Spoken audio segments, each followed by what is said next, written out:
Since the day I was born, it was clear to everyone, my parents, the doctors, that I was born to be a gamer.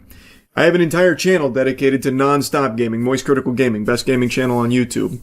And I started to ponder recently, is there a way to elevate this experience of gaming? Something we all take for granted. And got me thinking, because realism is something that's very important to a lot of games, but games are somewhat limited in what they can make you feel, right? Because they're a game on the screen. Yeah, they can kind of scare you with jump scares, but you'll never get like that terror of feeling like you're actually in danger. You know, it's not Ready Player One where if you come in the game, you come in real life. And it got me thinking and stinking, is there a way to set something up that can get that kind of experience where, like, playing Counter-Strike, you can, you know, feel the recoil. You can feel when you get shot within reason, not actually like, you know, you get shot in the game and you get shot in real life. Not to that extreme. And I had remembered a while ago, I'd actually seen a couple of people experiment with something like that. Most notably, the guy who created the recoil machine. This was a viral video a while back. I can't find the original anymore, but he set up a recoil machine where you would obviously feel it, and it's fucking amazing to look at. And he's not the only one that set things up like this. I remember someone did something similar with a desk where, like, if a grenade blows up, the desk pops, that kind of thing. So I thought, why not combine all of these ideas, creating the next evolution of realistic gaming experiences for a first-person shooter? So we started kicking around the idea with a friend of ours who's an engineer, who thought he could make it happen, so he did. And I think the results are pretty great. Alright, here it comes.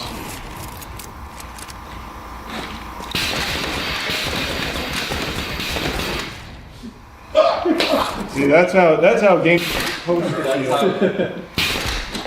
Oh wait, I'm on SSG now. Yeah, you're getting big shots.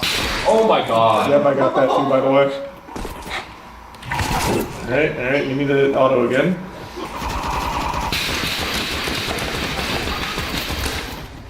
So this is one of many features. So instead of having like the recoil machine that's blasting your shoulder and destroying the setup, I wanted something that was somewhat functional. So having recoil on the sniper in particular, it was set up with a hydraulic blaster that when you fire an op or SSG or the auto, God forbid the auto, you go on a whole roller coaster there. That turns this shit into a Sibian sex machine. It would then blast your chair. So you'd feel the recoil, basically. Another thing was flashbangs. Flashbangs we had a massive light set up, so the flashbangs would blind you IRL, so you'd really be mindful of trying to avoid flashes in game. He also set up a hydraulic system for damage, so if you took a lot of damage, you're gonna know because the desk fucking explodes like it just got hit with dynamite. Like Wile E. Coyote got the plunger out and just exploded the desk. Alright, bus driver, Move that bus!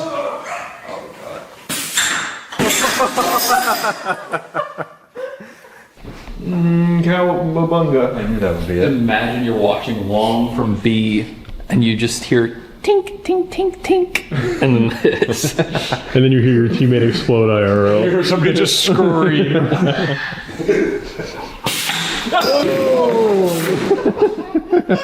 Oh, it did fuck up the bottom. Oh, Yeah. Big old.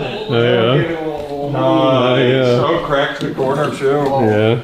There's also the tack vest. I don't actually know what this is called. This is just a piece of equipment that already exists that he found and decided to slap it on to see what that feels like. So it's like something for your wrists and your chest. So when you're shot in the game, it'll like vibrate or somewhat like indicate through pressure where you got shot.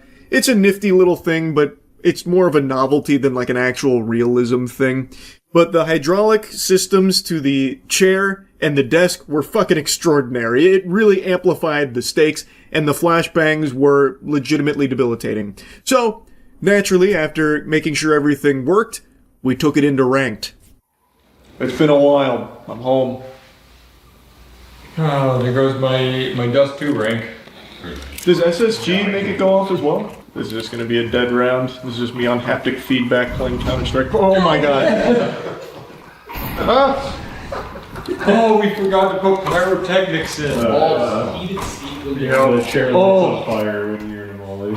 Eating seat would actually go ballistic. Is that like that new show, Eat Your Driveway? Oh! That was a peeks, kill. if he peeks, man, I tell you. You're racking up money for that op. Mm-hmm. And you shoot. And we're shooting at you. Oh! My team just called me out, by the way. What did they say? He said, move up, bomb. I had bomb. Yeah. Oh, boy. Oh, yep. Yep, I do it to him like that. It's just winning the game. Yeah, I just do it to him like that. That's crazy. It's no big deal, though. I mean, it's no big deal. All right, so what are you thinking? Well, you didn't die. You don't have to pump it up. No, not yet, I don't. That table bounce almost got me killed, though, I'll tell you what. Oh! Flash out! Those are actually so great. Yeah.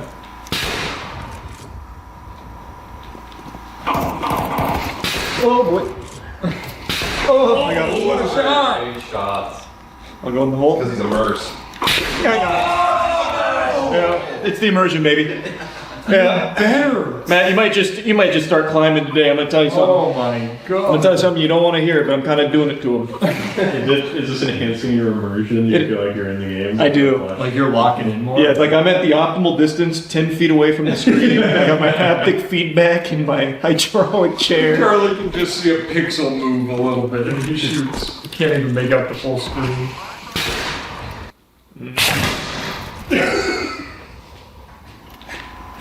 Oh my god. We got tangos, Shots fired! Shots fired. You almost threw it in. I almost did. Oh, Yeah, he's pushing, he's pushing. Oh. Okay. Now we gotta go up Oh, somewhere. he died. We gotta go up 5% on Alright. each. Crank me up. Yo, can you grab Bob and come along with us? If this guy gives me another order, I swear to God, what a douchebag. Actually, the nicest person I've ever heard count. Legitimately, this guy's Hasn't ripped a sweet. single slur at you. Oh, I thought, yeah. Oh. Okay. The tape held! I think it pushed the monitor down. Like, Yeah, it did. Definitely did.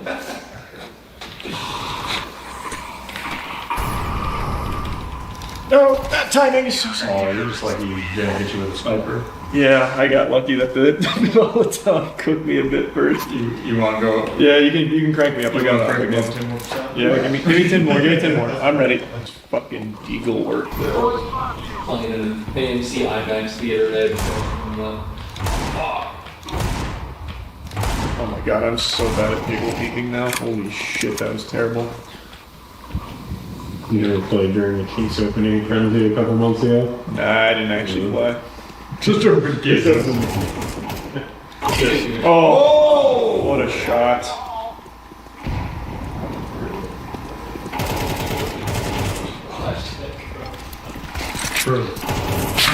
Oh boy, oh boy, oh boy. Yeah, that was. I mean, once that desk jumped, I no longer had my aim on. It's weird how that works. Sounds like a skill issue. True. You know what they say? War is hell. Oh, you're lucky guy.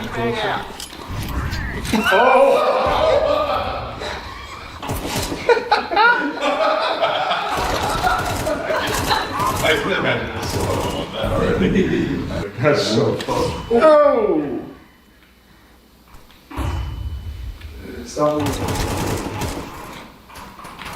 Oh, damn. Oh, you got lucky again. Yeah, I got lucky that he chipped me first. Well, I actually hit myself with a grenade first. Alright, we can crank the power up again. Alright. Alright, much better. Is he watching Cat? Oh, you got him! Oh! He's back, baby. I'm back. They actually thought Smoke would stop me. Watch this. Imagine though. Just imagine though. It looks so funny. How much explosion. When this gets to like 100, my bucket hat's gonna fucking fly off. Oh, a little bit of a lag spike. No! If only he knew how effective that flashbang really was. I'm not gonna. This ain't gonna get me airborne. See? Oh yeah, What does that have to do for him? if he flipped backwards. There's no shot. He goes back. He's sumo squatting. Yes. Slowly, long push. Oh. I can't wait.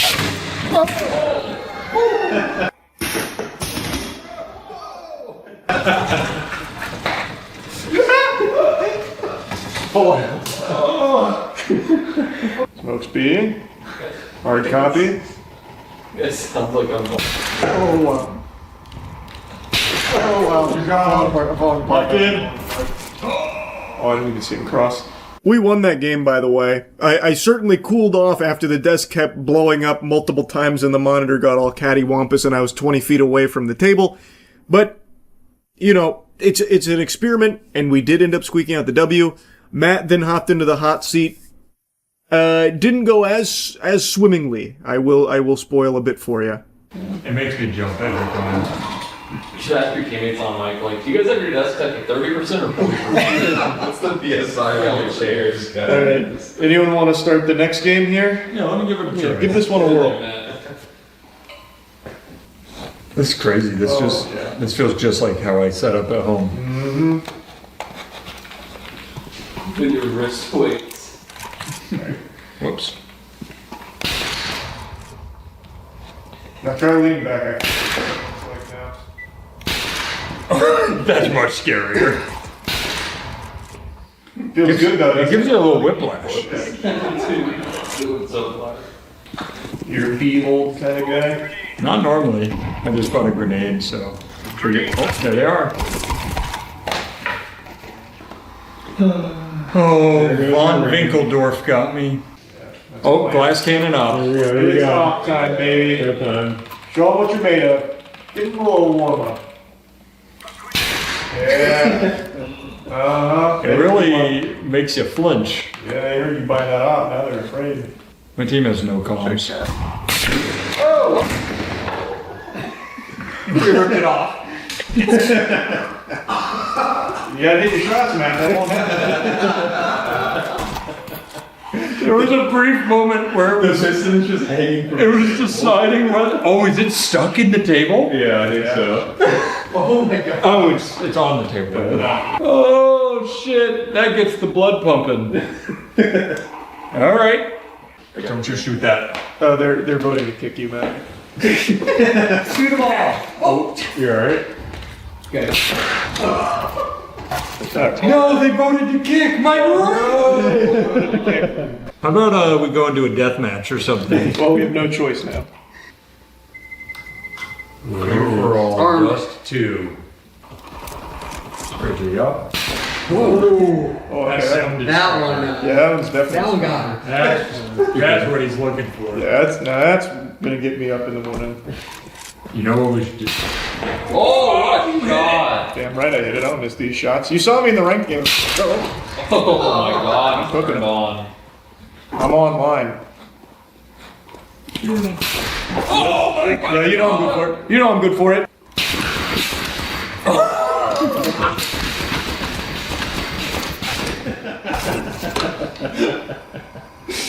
At some point, you can't even get back down. It just keeps you on.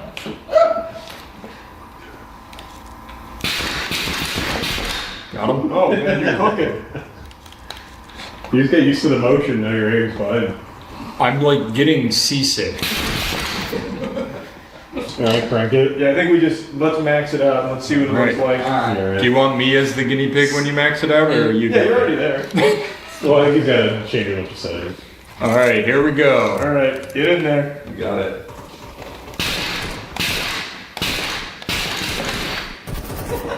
God's a platform. You need to scoot forward. Yeah, you can chase off and hop into the referee.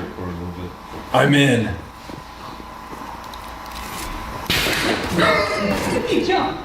That's it. All right, maybe I just way too much. Wait. The auto's the one above it. People Oh, like okay, a okay. crazy ride. Alright. that looks about right. That's about right.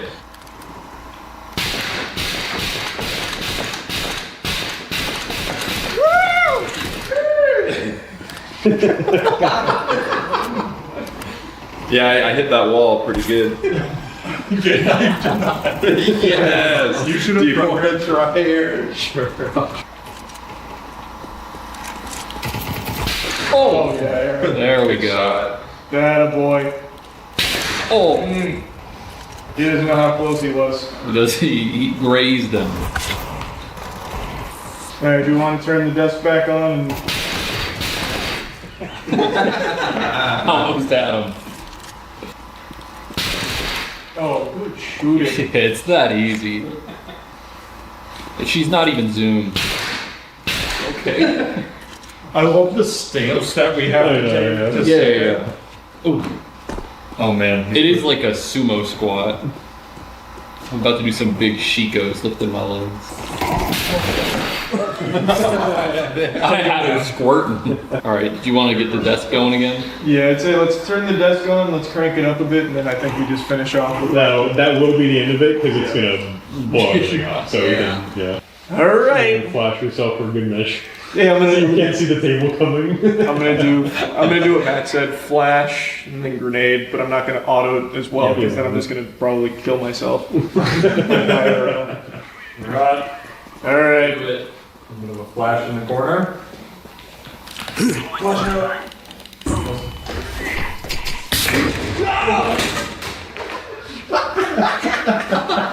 Jesus. Well, the monitor's okay. Overall, this is what engineering is all about. We asked a question and found someone far smarter than us to invent the answer. And I really like the answer. I think there's even more potential with this idea. This was just round one of the concept, and I know it's a concept that's been explored by others in different ways, also using Counter-Strike. This is just our entry into it, and I want to see maybe there's even more fleshing out to be done. Anyway, though, that's really about it. So, yeah, Cracker Barrel gave up. They threw in the towel and just said whoops-a-daisy. I think they noticed the plummeting stock price and tried to throw the parachute on last minute here to try and save it. And actually, it is working. Their stock is rebounding after they've announced they're just going to go back to the old branding and everything, which is definitely the right call because the new logo is just more of that minimalist corpo dog shit, just personality-less, sterile, chrome garbage. I use chrome in the way that it was used in SpongeBob, how everything's chrome. Well, when it comes to marketing, there's been a huge push over the last few years to do everything as simply as possible and take all of the creativity and soul out of like a brand identity. I don't understand it at all, just boiling everything down to plain text. And for Cracker Barrel, it's even more incomprehensible because their old logo was kind of iconic, and the entire reason people even go to Cracker Barrel is for the sake of nostalgia, to go to something that reminds them of being a kid and driving across the country to old Meemaw's house. Like, and you get like that whole blast from the past at Cracker Barrel. And now this whole new marketing campaign was about how they're modernizing it and changing it. Like, it's super stupid. Obviously, the people that are going to Cracker Barrel probably weren't going to respond well to it. And even people that don't go there weren't going to respond well to it because no one likes to see this fucking direction that companies take now. It was a lose-lose situation across the board. I don't know how they thought they could squeak a fucking W out from their butt cheeks here with this one. And now, after everything was going tits up for them, they've just desperately said, alright, you win. We're going back to the old logo, and we're not going to be making these sweeping changes. Their original statement after the backlash was that it was a vocal minority that didn't like it, so they tried the denial approach and drank a delusion smoothie. It wasn't saving them, so now they're trying to snap back to reality and trying to paint this as like a good thing, like, we listen to you guys. We thank our guests for sharing your voices and love for Cracker Barrel. We said we would listen, and we have. Our new logo is going away. Our old timer will remain. It's like the end of a fucking MCU movie. Old timer will return. So now they're like, okay, I guess it wasn't a vocal minority. So we're gonna listen to you guys, because if we don't, I think we're gonna be ending up with our ass in the air getting fucked in the stock market. This now puts Cracker Barrel in an exclusive club of companies whose marketing was so bad they had to just pull the plug, get it off life support ASAP, and go backwards. This includes Coke, like with their new Coke push, an infamous marketing blunder. Also, HBO Max, where they changed to Max, but then eventually back to HBO Max. Again, I'm going to go off on a little tangent here. I really don't know what kind of scam is being run from marketing agencies on these big companies, but all power to them. They must be making so much money through coming up with the most simple, stupid ideas ever that any sensible person with half a brain would hear and be like, yeah, it's a bad idea. But somehow these marketing drones are able to convince these like fucking billionaires and like these super high upper echelon people on the food chain of massive corporations that they should completely redo everything and ruin their brand image because somehow that will make it fresh. I don't know how it's working for them. Well, I mean, it's not working for the companies, but it's working for the marketing agencies of convincing them that they need to be giving them hand over fist amount of money to do these awful changes. Again, these are changes anybody, like even someone at like a fucking elementary school would probably hear this and be like, why would Cracker Barrel do that? I don't like that. Actually, any human being would hear these changes and just they'd naturally ask the question, why? But somehow these companies don't. Like, let's talk HBO Max. You have your marketing firm that's doing all the levers and pulleys on the doodads and whatever to try and help your company grow there with the streaming platform. And then one of them says, let's change the name from HBO Max, a name everyone knows and recognizes, to just Max. Does no one ask why? Like, why would you not just follow that up with a simple question, like a simple inquiry saying, but why? Because there's nothing to gain from that. You actually gain nothing. All you do is lose people that don't know what Max is now on their fucking TVs. Like, oh, what was this program here, Max? What'd you download here? Is this some kind of porn platform? What is this garbage? Get this out of here. Like, you just lose the entire identity of it. Like, it doesn't make sense. It really doesn't. Especially in Cracker Barrel's case. They lost like $100 million overnight, and I have to wonder how much they paid for this huge rebrand and this huge push. The whole idea of Cracker Barrel is nostalgia. And this new push was about getting rid of the nostalgia. You've done it. The marketing execs, they really do get it. That, like, these guys, they've got their finger on the pulse of what the people actually want. It's like every single marketing push from these companies is about, like, how they can completely change things and then try and, like, hypnotize people into thinking that this is a good thing. Like, yeah, you're gonna hate this, but you gotta take your medicine. You gotta swallow the pill. We know you better than you know you, and this is what you want. So it's what we're giving you. Yep. And it didn't go over well. I'm actually very surprised that they shifted course so quickly. I thought for sure they were going to ride this for a little while here and just try and brute force it. But it must have been so bad for them internally that they're like, okay, just fucking abandon it. Please, God, we have to save this now. I thought for sure they were going to stick to it for a little while to, test the waters, dip their tootsies in there before, like, fully cannonballing back into the pool of regret and, reverting everything. I thought they were going to stick the course. Because most companies do. When they spend this amount of money on this kind of push, it's very hard for them to admit fault and go backwards. So I thought they were just going to go for, brute forcing it through, like, okay, just hunker down, plant our feet, lat spread, and yeah, we might lose a little bit in the short term, but what about the potential long-term gains, which are always non-existent in a change like this? It's not like there was like a huge flood of people that were like, okay, now I can't wait to try Cracker Barrel. Now that it's gone fully minimalist and is now just another generic, sterile restaurant, I can't wait to get my teeth in there and chomp on those meals. Like, that doesn't exist. There was never that group of people. All it does, again, is just kick out the customers that went for a specific purpose of, like, that old-timey feel. But these companies don't seem to know that when they make these changes. So I thought for sure they were just going to try and get that imaginary group of people into the door, but they didn't. And they made the right call by abandoning it this quickly. It should have never even been something that had been greenlit in the first place, but at least they did act pretty quickly in reverting everything. Definitely was the right call to do that. They should have never even got this far in the first place.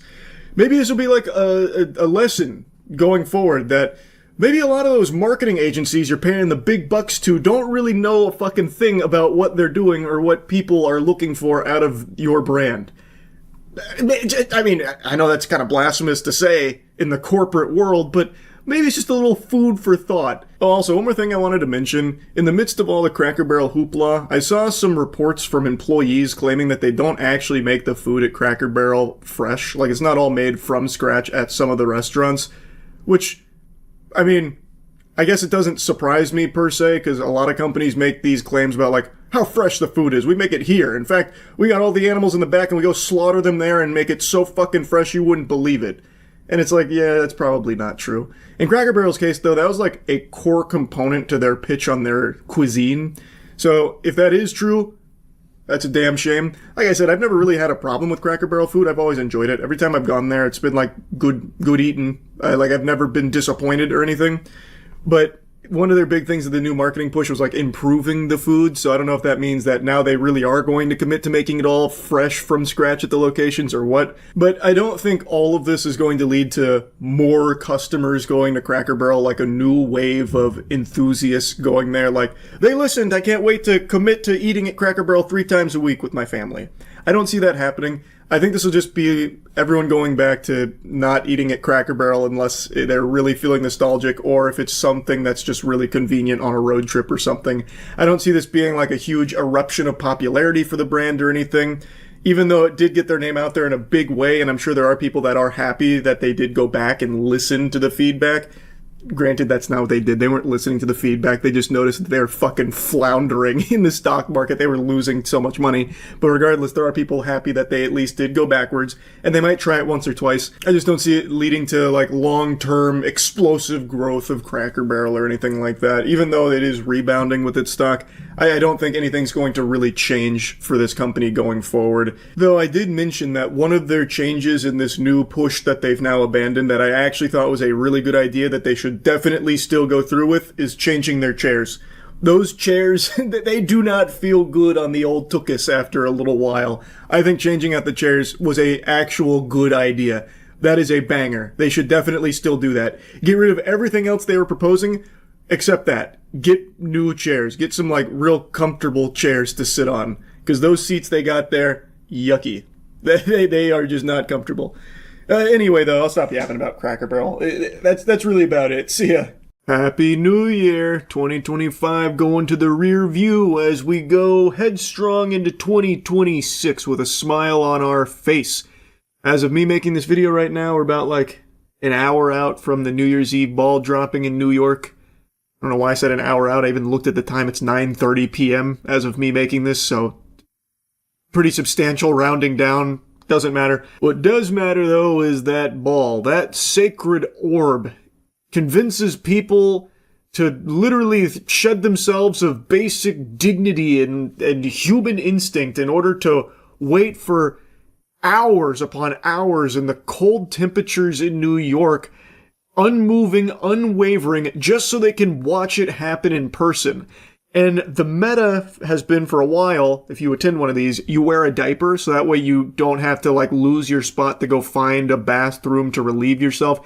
You just piss and shit yourself right then and there. So every year you see the horror stories in the aftermath about people that literally just fucking bowels explode, asshole prolapses, pee all over the place, all just so they can watch the ball drop. And I had a few friends of mine send me a video, I guess is floating around a lot today, about a guy who got interviewed on his strategy for handling nature's call, and he uses pads. This is actually from a couple years ago, but the meta hasn't changed, and I'll show you a clip from today. You leave, and you have to use the bathroom or even get one. You lose your spot. That's the problem. So what do you do with the bathroom? What do you do? I'll show you exactly what you do. Okay? Hold on, let me see. Let me try and find this here. Okay, now I see these pads? Yeah. You have to pee in these pads. Let me show you. But you're a man. What do you do if you're a woman? Everybody's equal. Nobody's any different. What an inspirational, uplifting message. We're all equal. Nobody's different. If you're there in New York for the ball drop, you're surrounded by piss. It's a goddamn flood of it, and everyone's doing it. You're not cool unless you pee your pants. Men, women, they're all doing it. It's just a matter of what apparatus they're using to catch it. This guy here's got his go-go gadget period pads out for his urine. Lord help us if he has to take a shit. You know that's probably going straight onto the ground because I don't think the pads are built to handle that kind of heft. But, you know, this is pretty standard procedure for New Year's Eve in New York. For some reason, people have convinced themselves that seeing that ball drop is the most important thing for the start of the upcoming year. So they're willing to usher in the next year with piss and poop in their pants. It blows my mind. I don't get it. I truly don't get it. That is miserable. Not only are you pissing and shitting yourself, but everyone around you is too. You are in a sea of filth. It is a cesspool. You are basically in a communal latrine, diving in there just to watch 60 seconds of a ball dropping in front of you. Now, of course, there's concerts and stuff, but you're probably not seeing those if you're like that guy at the front of the line, barging his way to the very front so he can look at the ball like he's hypnotized by it. Oh, you just put it in your underwear? That's exactly what and you then do. you switch and you have like bags, like It stays there. It stays there. This will hold for the whole day? You make it will stay for the whole day, yeah. Oh, this is what you do? I will be wearing See? Diaper. See? What? I'm wearing diaper. The See? diapers? This is what... This is not a diaper though. This will not It works hold. too. It works too. It works? You're a lady. You should know it No, works. it's not working. It works. It's not. I wouldn't try it. Dude's out here driving the hard sale like he's trying to get a used car off the lot. It's like he's advertising these pads that he's trying to sell them to everyone there. But most people are going by the standard meta protocol of using a diaper, which is very common for this. I just find that so revolting. I think it's so beyond gross and just like embarrassing. I can't imagine a worse way of starting a year, quite like being surrounded by piss and shit while also sporting my own underpants full of piss and shit. And even, let's say, in a fantasy scenario, ideal circumstances, no bubble guts, you've been fasting for 48 hours prepping for this, you haven't drank a sip of liquid for the last 24, so you are able to go through this entire thing, this wait, as well as watching the ball drop, without soiling yourself at all. It's still terrible because everyone around you has. The guy next to you's probably got mud pies in his britches. Person in front of you probably stinking up the place with the fumes from the lemonade they're cooking up in their trousers. Like, it's terrible. I'd be starting the new year in the worst possible mood, putting myself through that torture. I do not get it. I never have. I never will. And like I said, that's a couple years old. You can see in the background, it's talking about bringing in a great 2024. But nothing's changed. This is still very normal for New Year's Eve, it seems. So here's a clip from today. Are you coming prepared by most people wearing diapers here? Yeah, I wear a diaper. I'm wearing a diaper now. Okay, do you have extra just in case anybody needs one? Yes, I got this. A diaper. Awesome. So you're able to bless somebody if they did not wear one? I bless them not peeing, especially in front of me, Awesome. Well, thank you for coming out, guys. Hope you guys have a great New Year. Can I get you guys to say Happy New Year?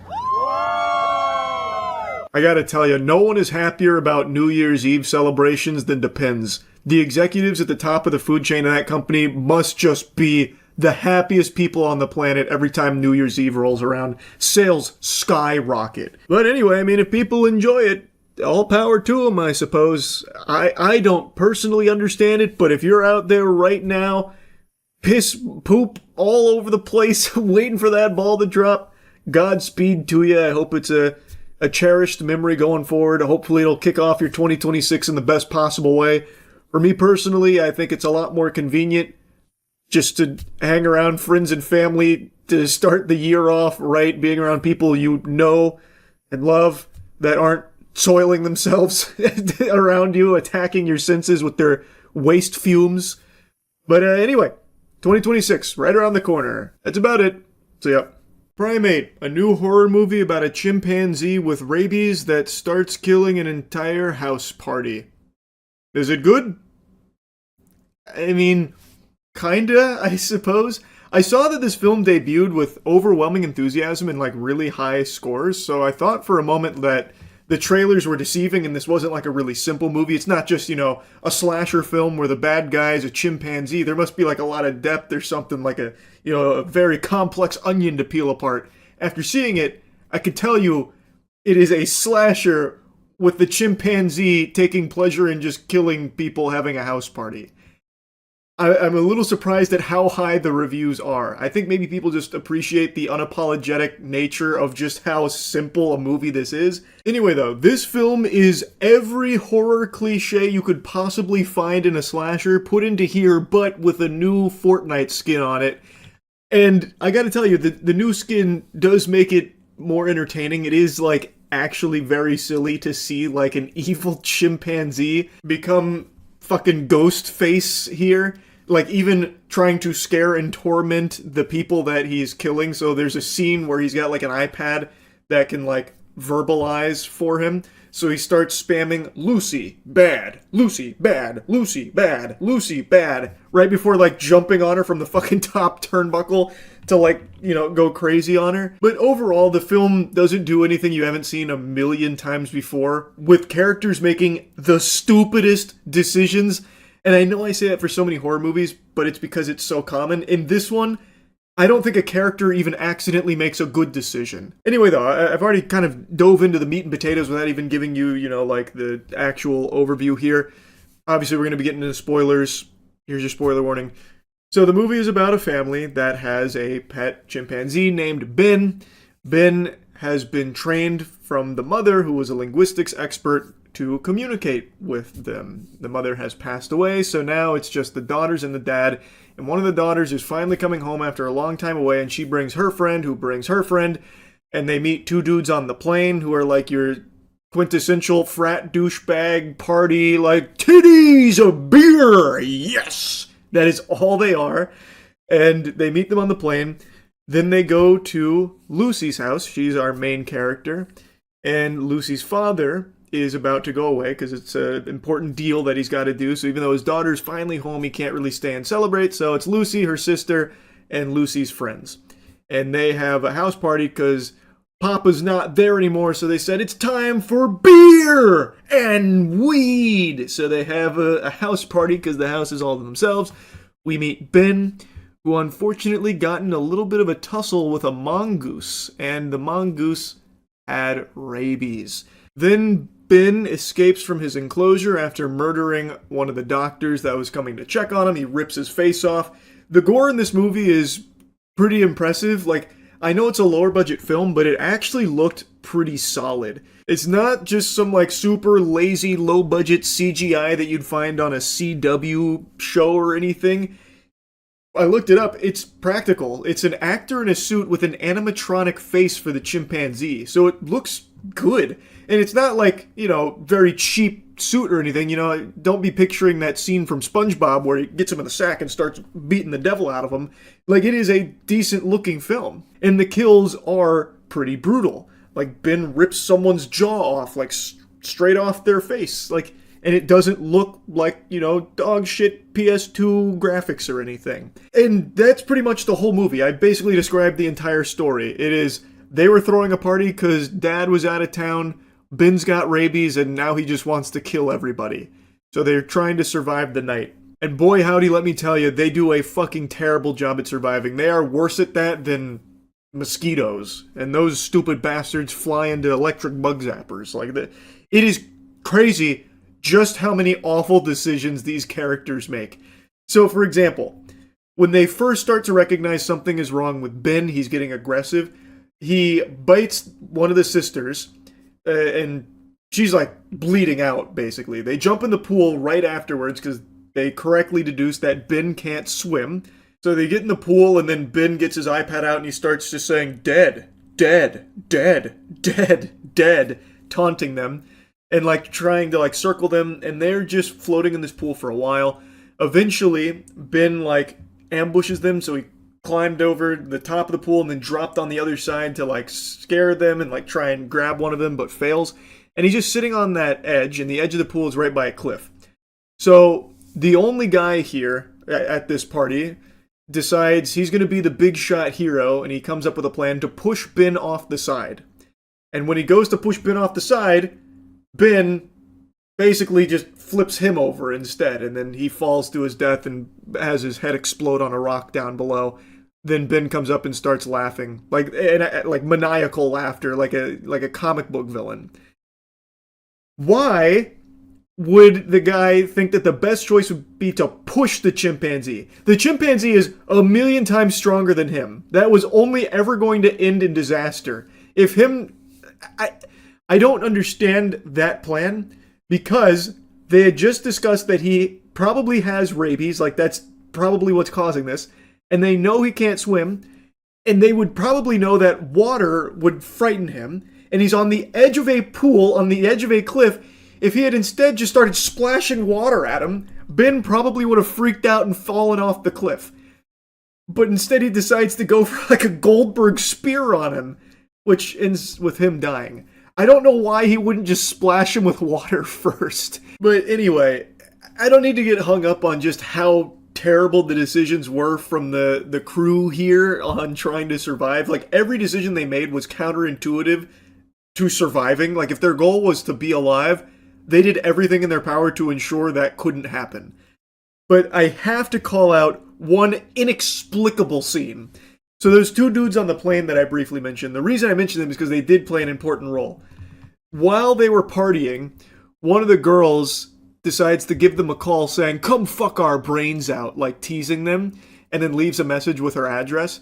And we don't hear from them again, and then of course Ben breaks out and all hell breaks loose.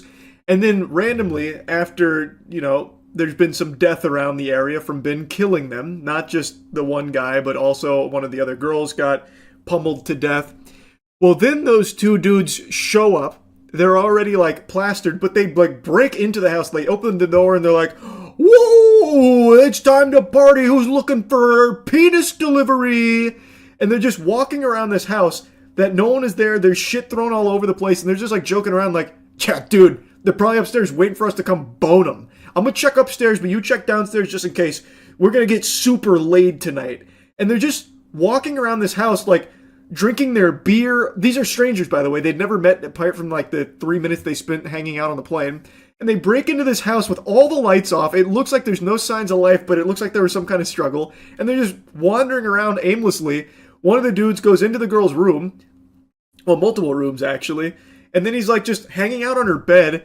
Still, he has seen no signs of life in this house. They are actually just burglarizing this place. And just hanging out there, and then he looks at a picture that's on the nightstand. He's like, "Oh, it's a pet chimp. Weird." Puts it aside, and then, of course, Ben is there. And that's when he rips the dude's jaw out.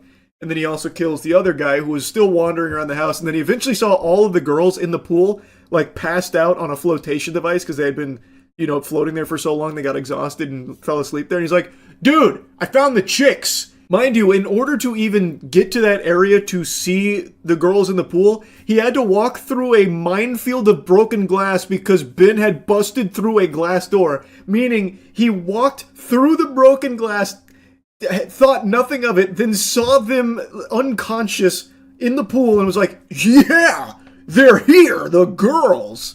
And then he gets killed by Ben. It's just so weird because, like, no matter how dumb, like, no matter how lobotomized or drunk you are, I don't think that would ever actually happen, which is why in this kind of movie, you have to suspend disbelief so hard. And I guess that maybe is, like, the big appeal, because it's very unapologetic with how stupid these characters are, and even the concept itself is so outrageously, like, over the top, like just a killer chimpanzee that just wants to kill for fun after contracting rabies. Like, it is wacky and over the top, but I had to mention that, because I was sitting there stunned, like, no way.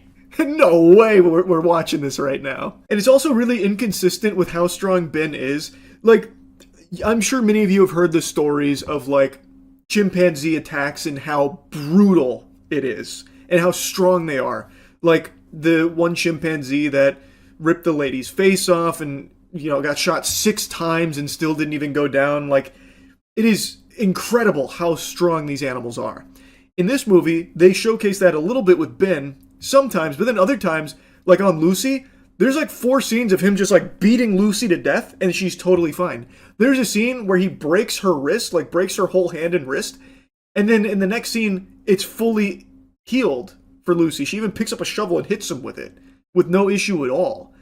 So like sometimes he's extremely strong, and then other times he's really weak. And there's like a scene where they like close a door in Ben's face, and Ben is like trying to open the door, but one of the girls is able to like hold the door closed on him somehow. Like somehow she was able to overpower Ben. Like it's just sometimes they just nerfed him. Like he was really weak for some reason. Well, not for some reason, obviously to fit what the plot needed in that moment, but it was just very inconsistent there, which again, you're probably not even going to be thinking or caring about because this movie is just like so silly, and I feel like it has to be self-aware. I couldn't get like a full gauge on if this movie was self-aware or not, but I have to imagine that it is. Anyways, though, there's no need to yap about it further. I don't think the movie's, like, good or great or anything like that, but it is entertaining. Like, it is silly, like, unapologetically silly with how the film plays out in a lot of cases. So if you're just looking for, like, a really, like, you know, simple, fun movie where a chimpanzee kills a bunch of people, that is exactly what you get with Primate. There's no bait and switch there. There's no false advertisement. That is exactly what you get. So yeah, I mean, that's really about it. So yeah. Man, I haven't had a giggle quite like the Afro Man trial has delivered. I have been getting tickled all day watching this trial and catching up with what I had missed previously on Dragon Ball Z from yesterday in the trial. It's just concluded, spoiler alert, Afro Man completely won. And I mean, it was a complete victory here. He got him with the Mortal Kombat fatality in the courthouse here. The fucking police officers that were suing him are licking the toilet bowl clean after he shit all over them. I'll show you the clip of the ruling in a moment here. For those that don't know, Afro Man's house was raided a few years back under suspicion of kidnapping and narcotics. They found nothing. It was a complete sham. It was a load of barnacles. And Afro Man had security cameras set up on his property, so he caught all of this on film, and so he started to use some of that footage to make music, insulting them, ridiculing them, making fun of them, turning this misery into some boner jams for his art. And the officers that he has made songs about and made fun of got really upset. They got super sore about it, so they filed a defamation lawsuit against him. And the lawsuit has made it all the way to court, and now it's settled, but we got to witness what has to be one of the most entertaining court cases ever broadcast. In my opinion, I fucked his wife doggy style. He said it like they were facts. I don't know how the jury just didn't erupt into laughter numerous times throughout this case. There are so many moments just like that. So he has made a lot of songs and a lot of like clips all about this raid and making fun of these officers. And I can't believe at no point throughout this process did the officers think, this is a bad idea. More people are going to find out about this. And that's exactly what happened. Huge Streisand effect here. So many people are learning about Afro Man and the new songs he made about these officers through this defamation trial that's gone to court.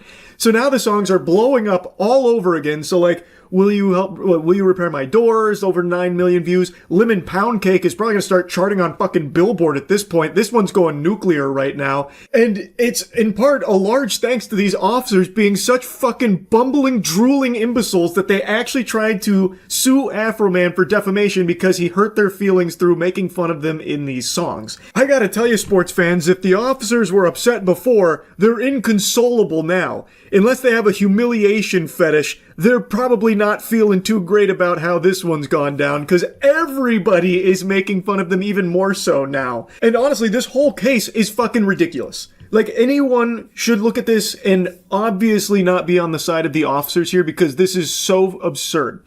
Really, Afro Man said it best while in court. Fact, they never should have came to my house in the first place. Fact, if they hadn't have came to my house, they wouldn't have put themselves on the video camera and in my music career. All of this is their fact. All of this is their fault. And they have the audacity to sue me. These people and you are the predators and the victim at the same time. So what they did, searching your house, gave you the right to do everything you Under the circumstance that I got freedom of speech, after they run around my house with guns and kick down my door, I got the right to kick a can in my backyard, use my freedom of speech, turn my bad times into a good time. Yes, I do. And I think I'm a sport for doing so, because I don't go to their house, kick down their doors, flip them off on their surveillance cameras, then try to play the victim and sue them. Amen. All right, I think that about sums it up. he has the freedom of speech to make fun of these officers. They are public officials. They went onto his property, breaking his shit, apparently even disconnected some of the security cameras, which I feel like that should be completely illegal to disable, lawfully put up security cameras around one's own home. I think, and it seems court agrees, he was well within his rights to be making fun of these officers and using the footage of that raid in the subject of his songs, making fun of them, joking around, whatever he was doing with that music, using them. There should have never been a defamation case that went this far in the first place, but the fact that it did was a fucking slam dunk for comedy. So, let's dive into some of the highlight moments here from the court case.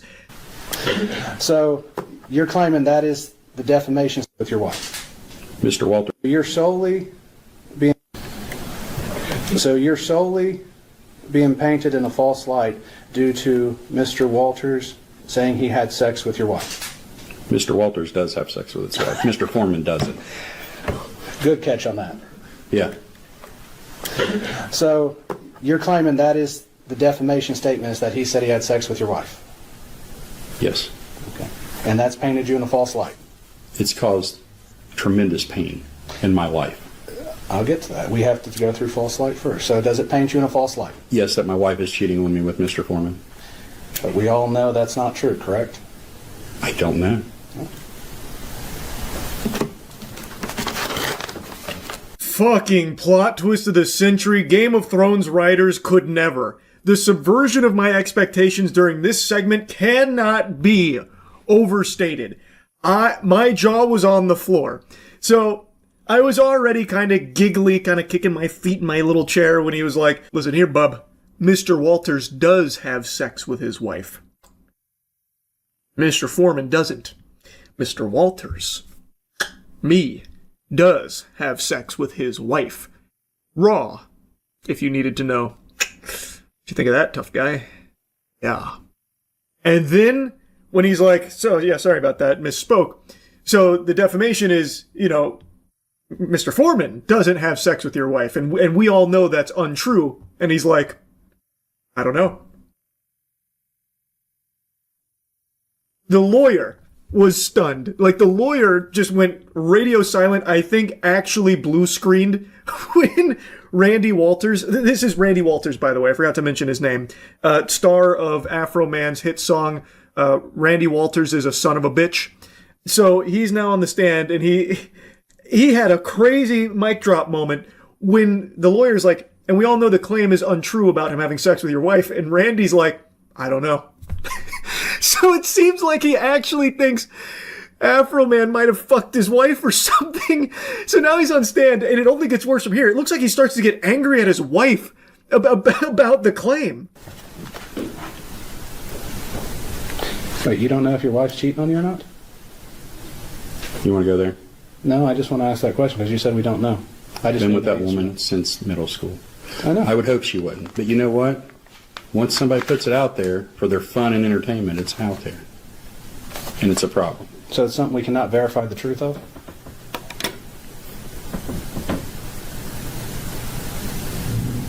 Is it a thing that can be verified, true or false? Ask your client. He thought he was playing chess, but he was actually just playing with his own butthole. I don't know what strategy Randy Walters was cooking up there in the noodle, but this is stunning stuff right now. He was giving him like a layup. He's like, all right, so the claim is untrue, right? And he's like, I don't know. I would hope my wife isn't cheating on me. We've been together for fucking years, but now that he's made a song about having sex with my wife, well, maybe he is. And maybe she's cheating on me, and maybe I hate her for it. We'd have to ask Afro Man about that. Because now it's put out there, and now it's giving me a lot to think about. Like, it looks like he starts to stew, like steam there about it. I really don't know what happened there, but oh my goodness gracious, when I tell you I was laughing, I was belly laughing when this guy started saying that. And you could hear the lawyer kind of switch on to like okay, this is weird, but I'll play along mode, where he's like, okay, so you're saying we can't verify whether or not this is like a true or false claim, it's not verifiable info? Because if he's gonna try and say that this is defamatory and then turn around and say that he doesn't know if it's true or not, how the fuck can you say it's defamatory? Like, it's an outrageous tactic. I don't know what else to call it from Randy Walters here. It was mind-boggling. She raided my house. She disconnected my camera. Then she went down on my spouse. I just don't know what I'm gonna do. Y'all keep on laughing. She gonna eat your wife's pussy. Man, come on. Lisa, look at my Lisa. Pussy like Lisa. As you can probably gather from the song here, this is an officer involved in the raid. Her name is Lisa. According to Afroman, she even disconnected one of his surveillance cameras. I bet she's really regretting not bringing a fucking EMP device there to blow them all out, so that way, the songs never got made. But here she is taking the stand in court, and boy howdy. So they're playing the Lick 'em Low Lisa song, which is one of Afroman's tracks dedicated to her. He made songs for like every single officer in the raid. So they're playing her song, her ballad, and she starts crying during it. And they play the whole song as she is like, tearing up. I don't think they're legitimate tears. I think these are crocodile tears designed to try and garner sympathy from the jury, like, oh, look at the toll this has taken on her. So I think that's a little bit of acting there. And trust me, I know acting when I see it. I don't like to usually bring this up all that often, but I actually starred in the Hunger Games Mockingjay Part 1 as District 8 hospital helper. Not a big deal. I don't really think about it that much anymore. Point is, I know when someone is playing a character. And right now she's playing the sobbing, traumatized officer who is being unjustly made fun of in a song. A very silly track. Like, it's ridiculous.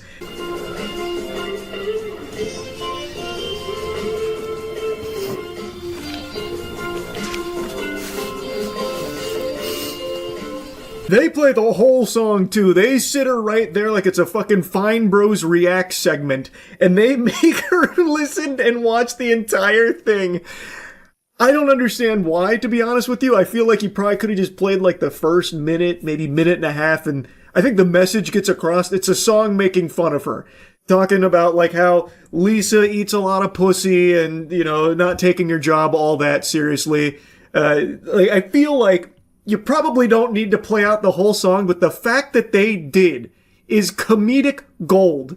So the cameraman even pulls off it there for a little bit just to show like the whole scene in the courtroom. And I'm very curious what the jury was doing. Like maybe they were stomping their feet and snapping their fingers to the track because it kind of makes you want to groove a little bit. It's got just like a real like classic feel to it.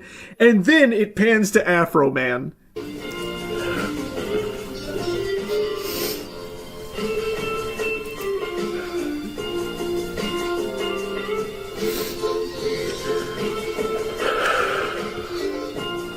Somebody give this cameraman a raise. That is incredible camera work right there. As you can still hear Lisa sniffling and trying to get more tears out, it pans to Afroman as the song is still playing, by the way, and he is just sitting there staring a hole through her. He is just unflinching, just staring at her. I erupted into laughter with that camera pan to Afroman. And now, it doesn't stop there. As she's still on the stand, they didn't just play the track or anything. They also just started playing some clips that he made making fun of her. Almost as like a non sequitur. They just kind of pull it out of nowhere. Like, can you pull up another insult here real quick? This the jury's gonna love this one. Go to the next one. Which number is this? Number 21, and it's a video. Lieutenant, look at Low Lisa. Stop looking at pussy back there. That's the problem. You always look at pussy and you don't even know how many pussies you licked. You don't even know how many video cameras you've disconnected. What number? That was 21? Yes. Did you see that video when it was posted? Yes, sir. Let's go to the next one. Yes, next one, please. They got a whole folder here to go through. They got her posted up there like it's a Comedy Central roast. They don't even, go in there and really talk about it all that much. It's just... Did you see this one when it was posted? Yes, Your Honor. Did you make sure to leave it a like and a thumbs up? Did you leave a comment as well for engagement? Okay, just checking. I'm gonna be honest.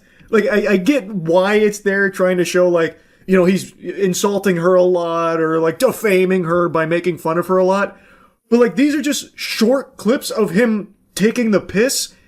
He has a right to do that. Like, all you're doing now is just showing a bunch of insults directly to the person being insulted and maybe making some people on the jury laugh. Like, truly incredible strategy, I've got to say. Again, like, all of this hoopla with the defamation lawsuit from the officers have done nothing but further humiliate the officers and put a bigger spotlight on it. Sean, you were called Officer Pound Cake by Mr. Foreman? Multiple times. You were received hundreds of pound cakes at work from different people. Okay. And the context of that name comes from a music video that Mr. Foreman created, correct? I don't know where he got it at, but you'd have to ask him that question. Okay. Well, I'm going to play what's marked. Okay. Okay.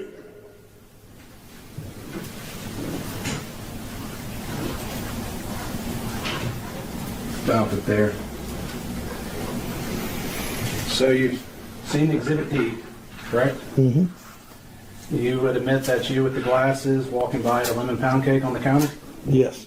To be honest, this is probably the best promo any artist could ever hope for. They played like all of his greatest hits here from this whole saga directly to the people he was making fun of, and left in all of like the links and the promo and like the calls to action pushing to Afro Man's socials. Like, you could not pay for this kind of marketing. It's too effective. Like, oh my god. So they play the entire Lemon Pound Cake song to Officer Pound Cake, and then they're like, yeah, so that's you, right? That's why they call you Pound Cake, brother. And he's like, oh.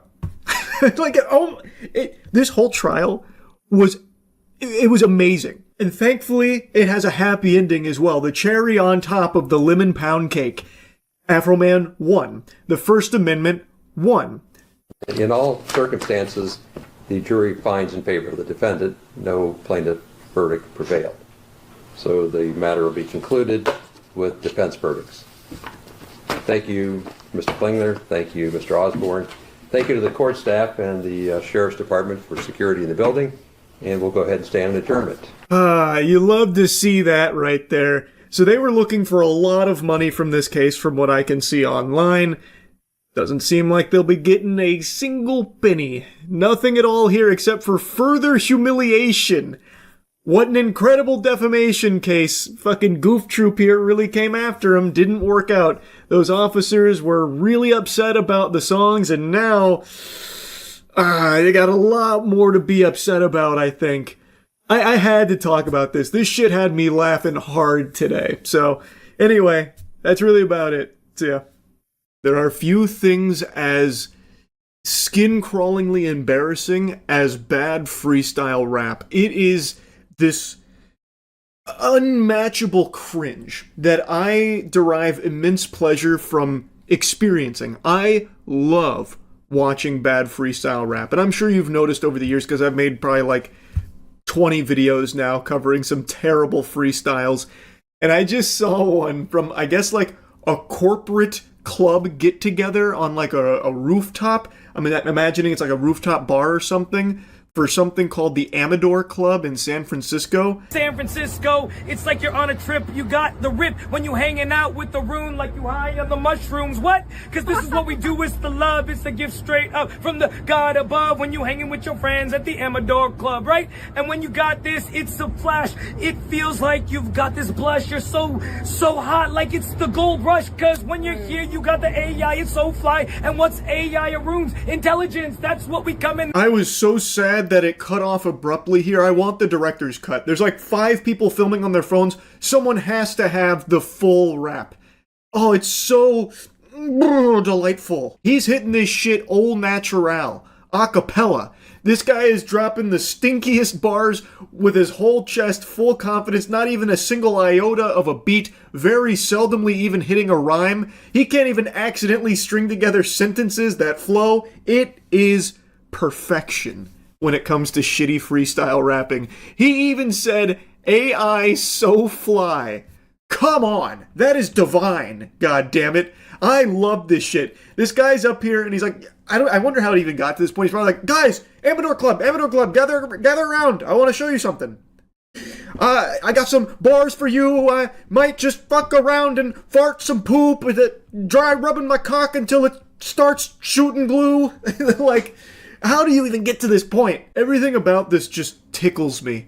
Like, he's not doing anything wrong. He's not hurting nobody. He's just up there having a good old time, and I'm here having a hoot and a holler at it. Like, I think it's very fun all around. It's ultimately harmless, and it puts a lot of questions in my noodle. Did he, like, practice this? Was this, like, a premeditated freestyle thing? Or was he just, like, you know, maybe he had a couple of brewskis, maybe butt-chugging a bit, and he's like, you know what, guys? I'm gonna try a little something here. I'm gonna go for it. And, like, I just recently watched 8 Mile, and it's time. Clarence has some real good parents. Amador Club! Like, I just wonder how it gets there. And I'm just enjoying being able to watch him work his magic. That's all. And you know what's even more impressive, and I think adds a nice cherry on top of this cake? These people paid to be there. So I looked up the Amador Club, by the way. $50 a month, 50 clams a month. This is some of the socialization you get. This is part of the experience. At least I think they're all part of the Amador Club since he, like, addresses them as such, but I guess it's entirely possible they're just kind of patrons that happen to be there too. Like, maybe they were just sharing space with the Amador Club, because it looks like they're at, like, a rooftop bar or something. But no doubt, since he is directly saying Amador Club, there are some members here. I can't fully wrap my head around what it is. The concept eludes me, and the more that I read about it, the less I understand. This just sounds like some real, like, bougie California money-wasting type shit. A new club in downtown San Francisco might assume it to be a highly exclusive establishment given the ornate box beam ceilings, gleaming marble counters and walls, bespoke furniture, and elegantly arcing light fixtures. But membership in the new social club that opened this month at the base of the historic Bank of Italy building at the corner of Montgomery and Clay Streets is a relatively affordable $50 a month, and the general public is welcome for breakfast on weekdays from 7 to 10:30 a.m. $50 a month, and they're calling it relatively affordable. Oh my goodness, it makes me sick to my fucking stomach. Oh my god, that made my voice crack. Evan Crow, owner of the bank, says his goal is to create a non-elitist place for people of varied backgrounds to meet and do things with each other. If you don't want to do that, then this probably isn't the right space for you, he said. A key membership guideline is that people not be disagreeable. No assholes allowed, Crow said. I swear, this guy's more out of touch than Ubisoft. He wants a non-elitist club, yet is charging $50 a month for this privilege. Goofball, the only people that can afford to fork over 50 clams a month for the semblance of having friends is the elite. $50 a month is diabolical for like a friendship simulator get-together type thing where you go gather around and watch this guy freestyle rap, I suppose. That is a crazy price tag, and yet he's making it seem like he's just giving it away for free. Anyone's welcome. We don't want any assholes, and we don't want to be like an elitist organization. We just need $50 a month. That's all. Holy cannoli. The gall to confidently say that $50 a month is relatively affordable and to try and portray it as something like easily done by every ordinary Joe Schmo out there is just unhinged. Oh yeah, we don't want to be like an elitist club or anything. Yeah, there's like a $50 a month price tag, but that means it's like wide open to everybody that wants to come in here. All shapes and sizes. Come on, guys. $50 a month, it's nothing. Ooh, it makes your skin tingle. That's just so gross. $50 a month for friends, and $50 a month for a freestyle rap performance at a rooftop bar. Man, I'm having to fight the urge real hard to keep my money in my wallet from just flying at the screen to join the Amador Club there. Oh, by the way, did I say the Amador Club costs $50 a month? Well, get pranked, nerd, because actually, that membership was for something totally different. The Amador Club is apparently something a little bit different, which Crow also owns, and the membership cost for the Amador Club is $250 per month with a $2,500 initiation fee. Now, the good news is there's a lot of value you get there. The bang for your buck is almost incalculable. One benefit that members of the bank receive is entry to regular events hosted by Amador Club, while the latter's members also have access to the bank where they can consume oysters, caviar, and craft cocktails amid other dining options. Do they eat for free, you think? I bet they still have to pay for all of that food. That would be my hunch. But even, let's say it is all free. I mean, you get your money's worth by going to the Amador Club events. Just look at the guy who was freestyling for you up there. That's worth the $250 a month on its own. If he's there like at least once a month, I'm gonna tell you, I'm a happy camper at $250 a month getting to listen to that. $250 a month. That's bonkers right there. I've only seen a sneak peek at what the Amador Club events look like with this freestyle here, but I gotta tell you, there are few things on this planet that I would be able to justify spending $250 a month for to, like, go to their events. That is an absurd price tag. But this is not in the relatively affordable $50 price range. This is for the elites. So this is a totally different ballgame. This isn't for, every Tom, Dick, and Harry. This is strictly for those with a sophisticated palate. And when you go to their website, they really drive that point home about it being like the apotheosis of sophistication and luxury and opulence, that kind of thing. I just find that kind of shit so cringe. But anyway, I wanted to talk about this a little bit because that freestyle, that had me giggling. I really appreciated his fine wordsmithing up there, a lyrical mastermind on full display. And I'm excited to maybe catch some more glimpses of the Amador Club freestyle performances in the future. Hopefully we'll get to see a few more of those down the line. Really, that's about it. See ya. When you think of Mark Zuckerberg, I bet you're not thinking of his top-tier showmanship. And I think that is a crime. He is so slept on when it comes to his talent as a performer. He is like Penn and Teller, but for technology. The way he is able to convey his electrifying personality to the audience, to get them on the edge of their seats, eating out of the palm of his hands with his really high octane and fun tech showcases he likes to do. And let me tell you, he is no stranger to things going tits up during these demonstrations. In fact, I don't think I've ever seen a Mark Zuckerberg-fronted meta showcase that goes according to the book. And there is nobody less equipped to handle that than Mark Zuckerberg himself. So yesterday, or it might have been 2 days ago, I already can't remember, he was doing a showcase for his new Meta glasses, and nothing was going right. But you wouldn't even know that with how smooth he plays it off. Really proud of this. Maybe let's make, I don't know, what should we make? Maybe like a steak sauce, maybe Korean-inspired type thing, just to show what the live AI is like. Yeah, let's try it. It's not something I've made before, so I could definitely use the help. Hey, Meta, start live AI. Starting live AI. Whew! Close shave. We've passed the first obstacle. Having Meta respond and the live AI assistant agreeing to take part in this demonstration without any kind of rebellious undertones. Mark Zuckerberg can breathe a huge sigh of relief. And his sidekick that looks like Seth Rogen, well, for him, the torment is only just beginning. I love the setup you have here with soy sauce and other ingredients. How can I help? Hey, can you help me make a Korean-inspired steak sauce for my steak sandwich here? You can make a Korean-inspired steak sauce using soy sauce, sesame oil. What do I do first?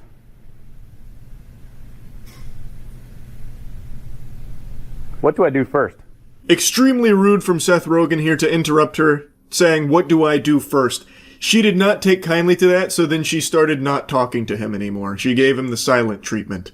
It is pure fucking pandemonium out here. It's chaos, and you can see him start to fidget. He's kind of swaying back and forth, hitting like a, fighting game character idle animation right now, and it's only going to get worse. You've already combined the base ingredients, so now grate a pear to add to the sauce. What do I do first?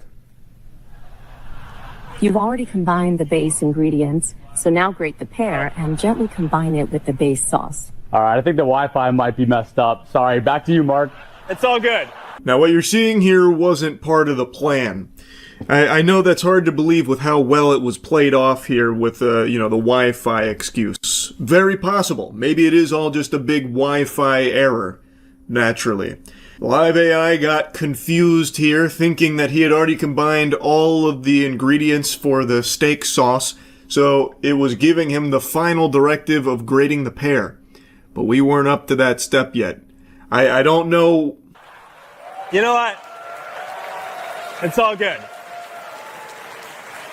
It's, the irony of the whole thing is that you spend years making technology and then the Wi-Fi at the day kind of catches you. Now we're running with the Wi-Fi scapegoat. A solid strategy here from Mark. We are all in agreement it must have been the Wi-Fi, the culprit behind this disaster here with the Korean-inspired steak sauce.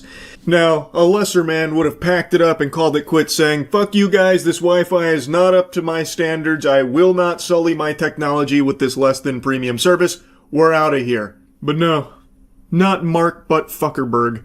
He said, "I'm here to smoke meats, and damn it, that's what I'm gonna do. The show must go on." And so it did. A few moments later. So I think our call will be coming in any moment now. Pause WhatsApp video call. There we go. Uh-oh. Well, let's see what happened there. That's too bad. I don't know what happened. Maybe Boz can try calling me again. All right. Well, I got a missed video call. Okay, there's the actual video call. All right. I'm just going to pick that up with my neural band. This is, it happens. You gotta love a supportive audience. The way Mark Zuckerberg is working them, he's turned this disaster into something positive. A comedic experience that the crowd is going wild for. They're loving it. They're having such a great time watching this. Now, if you've got real keen eyes, you might be able to observe a hint of uncomfortableness emanating from Mark Zuckerberg. He's doing a great job at hiding it, but it starts to shine through the cracks a little bit that he is a little perturbed. He is not liking that the technology is completely floundering here during the demonstration. Technology that will, of course, cost consumers hundreds of dollars, and now it is being shown that it doesn't work super well, apparently. But it could just be that pesky fucking Wi-Fi. It could even be sabotage. We don't know for sure. Yeah, let's, what do you think? Let's just go ahead and... Pause WhatsApp video call. Let's go for a fourth.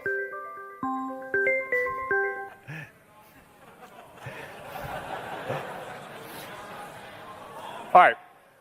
Try it again. I keep on messing this up. There is one clapping seal in that fucking audience that anytime Mark Zuckerberg smiles or says a word, he just goes, "Woo! Grow up! Jesus, man. Good Lord. Get a grip. You don't need to be trying to, cushion the awkwardness here or anything like that. You can just sit there and let him continue to stew in the agony of all the fuck-ups that are unfolding in front of you. But you don't need to be there to pat him on the ass like, "It's okay, Mark, you tried your best. Whoa, Mark Zuckerberg, yeah." It's just, I don't know, I find that behavior so odd for these kind of, tech showcases. Mark Zuckerberg's not going to care about you. He's not going to give you a big thumbs up for it. Hey, where's that positive guy that keeps cheering me on every time something fucks up here? Is it you? All right. And he starts crawling over the chair. It's like, "I'm going to suck your cock."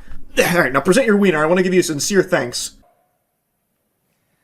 And if not, then we'll go for the less fun option. Okay.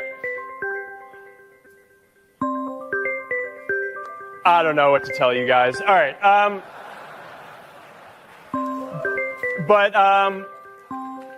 We're going to have Boz come out here, and we're just going to go to the next thing that I wanted to show, and hope that will work.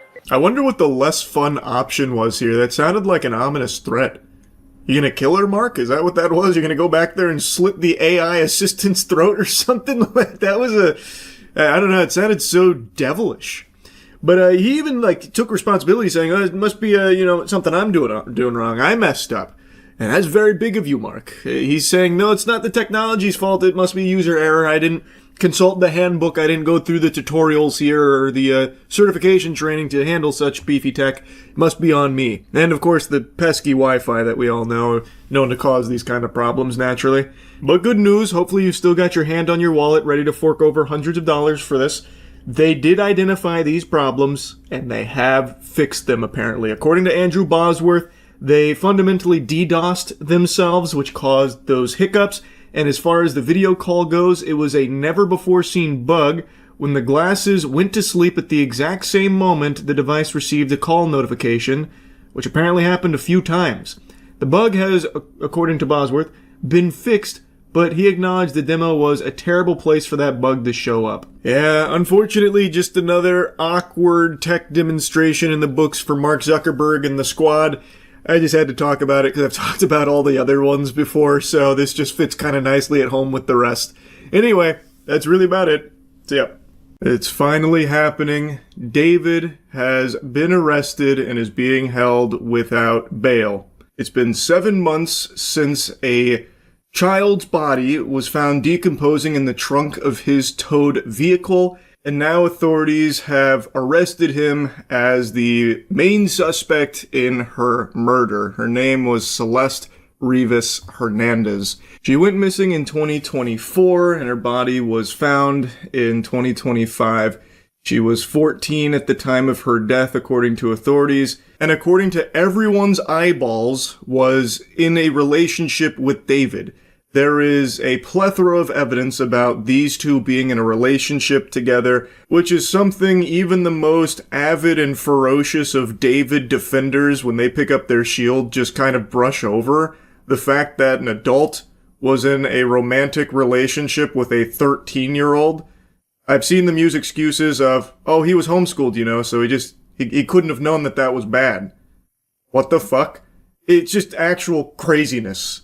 And I started talking about this when the story was breaking, and I got a lot of pushback. There were a lot of people, you know, going ballistic about how wrong this whole thing was, and that I'm a fucking gullible idiot for thinking David was the one that did this. Just this large vocal group of deluded fans that were trying to, like, brainwash people into thinking that it was all a lie, so they were cooking up these elaborate, unhinged theories on what actually happened and how David is innocent and is even a victim in all of this. Oh, you know, fucking 5G towers were blasting waves that signaled the cartel to come perform a hit on this child and then put her body in the trunk of David's vehicle to frame him for her murder. Like, it was bouncing all over the place. I can't even remember everything that they were spewing, but it was all just complete gobbledygook, just complete babble nonsense that anyone who even bothered to look at any of the evidence could easily point to and say, no, you're wrong, just look at this. But they would refuse to look at the reality of it. The evidence, even at the time, was pretty damning. He was even leaving fucking breadcrumbs in his music about this. And he wasn't exactly shy about broadcasting his relationship with this child. So even if he was innocent of the murder, he was very clearly dating a minor. Like, it was just crazy to see so many people were defending him, and I imagine are still actively defending him, even in the face of this arrest, because he hasn't been formally charged for anything at the moment, and I imagine that's what they're latching onto like a baby to its mother's bosom. And at the time, one of the big things that they were using as a defense for David was the fact that he wasn't arrested yet. Well, if he's guilty, why didn't the police break through his fucking windows the second that the body was found, huh? He must be innocent then. The authorities know more than we do. He's clearly innocent and we gotta find the real perpetrator. Completely oblivious to the fact that that's not how the world works. Not everything is a goddamn action movie. They had to also build a case as well. And yes, this did take a lot longer than I and most people would have expected, given how abundant the evidence is against David. But I imagine that this is pretty standard procedure for them to gather tons of evidence to build an ironclad case, and now they are confident enough that they've moved to the next phase, which is arresting him.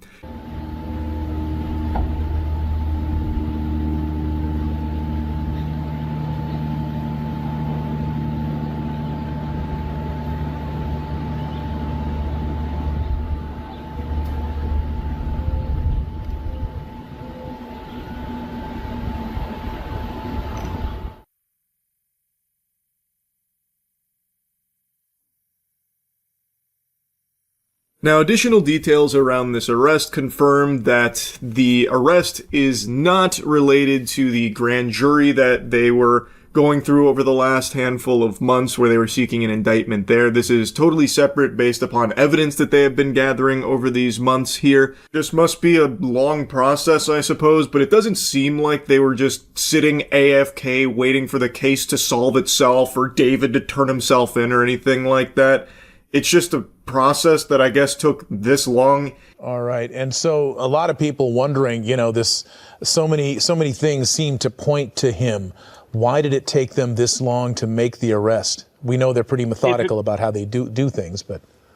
Yeah, it's a good question. One of the things that they were waiting on, Mark, was the cause of death. And that there was difficulty reaching that cause of death, not to get too graphic, but her body was in multiple parts. It was in, we know from court documents, 2 different body bags in the front trunk of that Tesla when her body was found. So it was difficult for the medical examiner to determine the cause of death. So they had to prove or be able to show to the DA that she was murdered, that it wasn't something else where, let's say that she overdosed and then somebody freaked out and put her body in that trunk. They have to be able to prove that it was murder. They now believe that they can do that. This part got a big old and a scratch on my chinny chin chin for me, because what do you mean this could have been like, an accident, like she overdosed and somebody freaked out? So then they chopped up her body and stored it in the trunk of a car. Who freaks out like that? Like, oh no, this accident just happened. Quick! Give me my fucking bone saw. I've got to start chopping up this body, mutilating it, and then hiding it in the trunk of this vehicle. This accident that just unfolded. Oh, I don't know what else to do. Biting at my nails. All right, now give me the hydrofluoric acid so I can dissolve all the body and hide the evidence. Like, is that something plausible? Because to me, it's not. If that is what happened, they're psychopaths, and that is also a crime too, by the way, to do that. So I understand how important it is to find the cause of death. That makes a lot of sense to me. But what else could it be besides murder? This is a gruesome, disgusting, grisly crime here. I don't see any dimension out there where this is action that a sane, innocent person would take, where an individual accidentally passes away, and then the innocent person who had nothing to do with the death all of a sudden starts chopping up the body, putting it in multiple body bags, and putting it in the trunk of their vehicle, and just letting it rot, decompose, and fester there. Like, what sense does that make at all? Even if David wasn't the one that chopped her body up, someone else did it, and apparently there's this possibility that they had nothing to do with her actual death. They just mutilated the corpse, which again is a crime too. But I don't think that's the case. I don't think she accidentally died of something like an overdose, and then they all of a sudden just started, panicking like, oh, jump scare, she's dead. Okay, this is what we've got to do, boys. Everyone, let's go to Lowe's and get some equipment to start chopping up the body, because that's what normal people would do in this situation. We're scared. I was homeschooled, by the way, so I don't know any better. I'm scared. Let's start chopping up this body now and hiding it. We had nothing to do with her death, by the way. Like, that's so fucked up. Like, again, I understand how important it is to find the actual cause of death and how tricky it is in a case like this because of how long the body had been in the trunk decaying, as well as being in multiple pieces in multiple bags. Like, I get why that would be tough to discern what actually killed her, but I don't know how you could even reach any other conclusion other than murder. I truly don't. I don't even know why that would be on the table. That one kind of boggles my little noodle here. But during the grand jury proceedings, which are secret as they're ongoing, that there were a number of other people who came forward, those who are close to David, friends of David, family members of his were subpoenaed to go in front of the grand jury. So if there are other arrests that could be coming, we don't know. But as of right now, he is the only one that we know of under arrest. Now, apparently there were some of David's friends that allegedly started squealing, like snitching about it to a certain degree. There's also someone a lot of people have had their eyes on In David's entourage, his name is Neo. That's what everyone calls him. And it's someone that Law and Crime mentioned during their coverage of this as well. But as of right now, it's just David under arrest, but I guess there could be more if some of his friends knew and tried to help him cover it up, or just didn't report it, tried to stay, tight-lipped about it. So I guess we'll see how it all unfolds. Right now, it's just him. Overall, just an extremely sad and sick case. Hopefully there will be justice for Celeste Rivas here. And even if somehow David isn't the one who actually murdered her, it is irrefutable that he was in a relationship with a child. So he should also be going to jail for that. And I find it hard to believe that if he is innocent of the murder, he didn't know that the child he was dating was dead and her corpse was chopped up and put in the back of his vehicle's trunk. I am certain he would have had that knowledge. So again, even if he didn't actually kill her, he is not innocent. He is not some, victim in all of this. He is an evil monster, and I do believe he is the one that killed her. I think all of the evidence points to him being the person that most likely did it. But I guess we'll see now that he's been arrested. I'm assuming this will now start to reveal more and more information to the public about all of this. So anyway, that's really about it. See ya. In my quest to watch every video game movie ever made, I just made it to one that I was really dreading. And boy howdy did it hit me like a brick. A punishment I wouldn't wish upon my worst enemy. Watching the Assassin's Creed movie. I have a theory that most people that watch this film in theaters dumped it from their memories as a way of coping with the traumatic experience of watching something so criminally boring. I think as a defense mechanism, the human body voided the memory of this film's existence from a lot of people that were unfortunately subjected to its horrors. Now, the way I'm portraying it here makes it sound like it's one of the worst movies ever made that's damn near unwatchable. And that's because it's not far off. Not because I think it's objectively as bad as some of the other films I've already watched, like Silent Hill Revelations. There are definitely worse video game movies that have been made, for sure. But this one just does everything that nobody asked for. It is like the perfect epitome of taking a property that you're adapting and then just wiping your ass with pretty much everything to do with it. And I think what makes it more insulting is that there's glimmers of potential throughout the movie, specifically with its action choreography.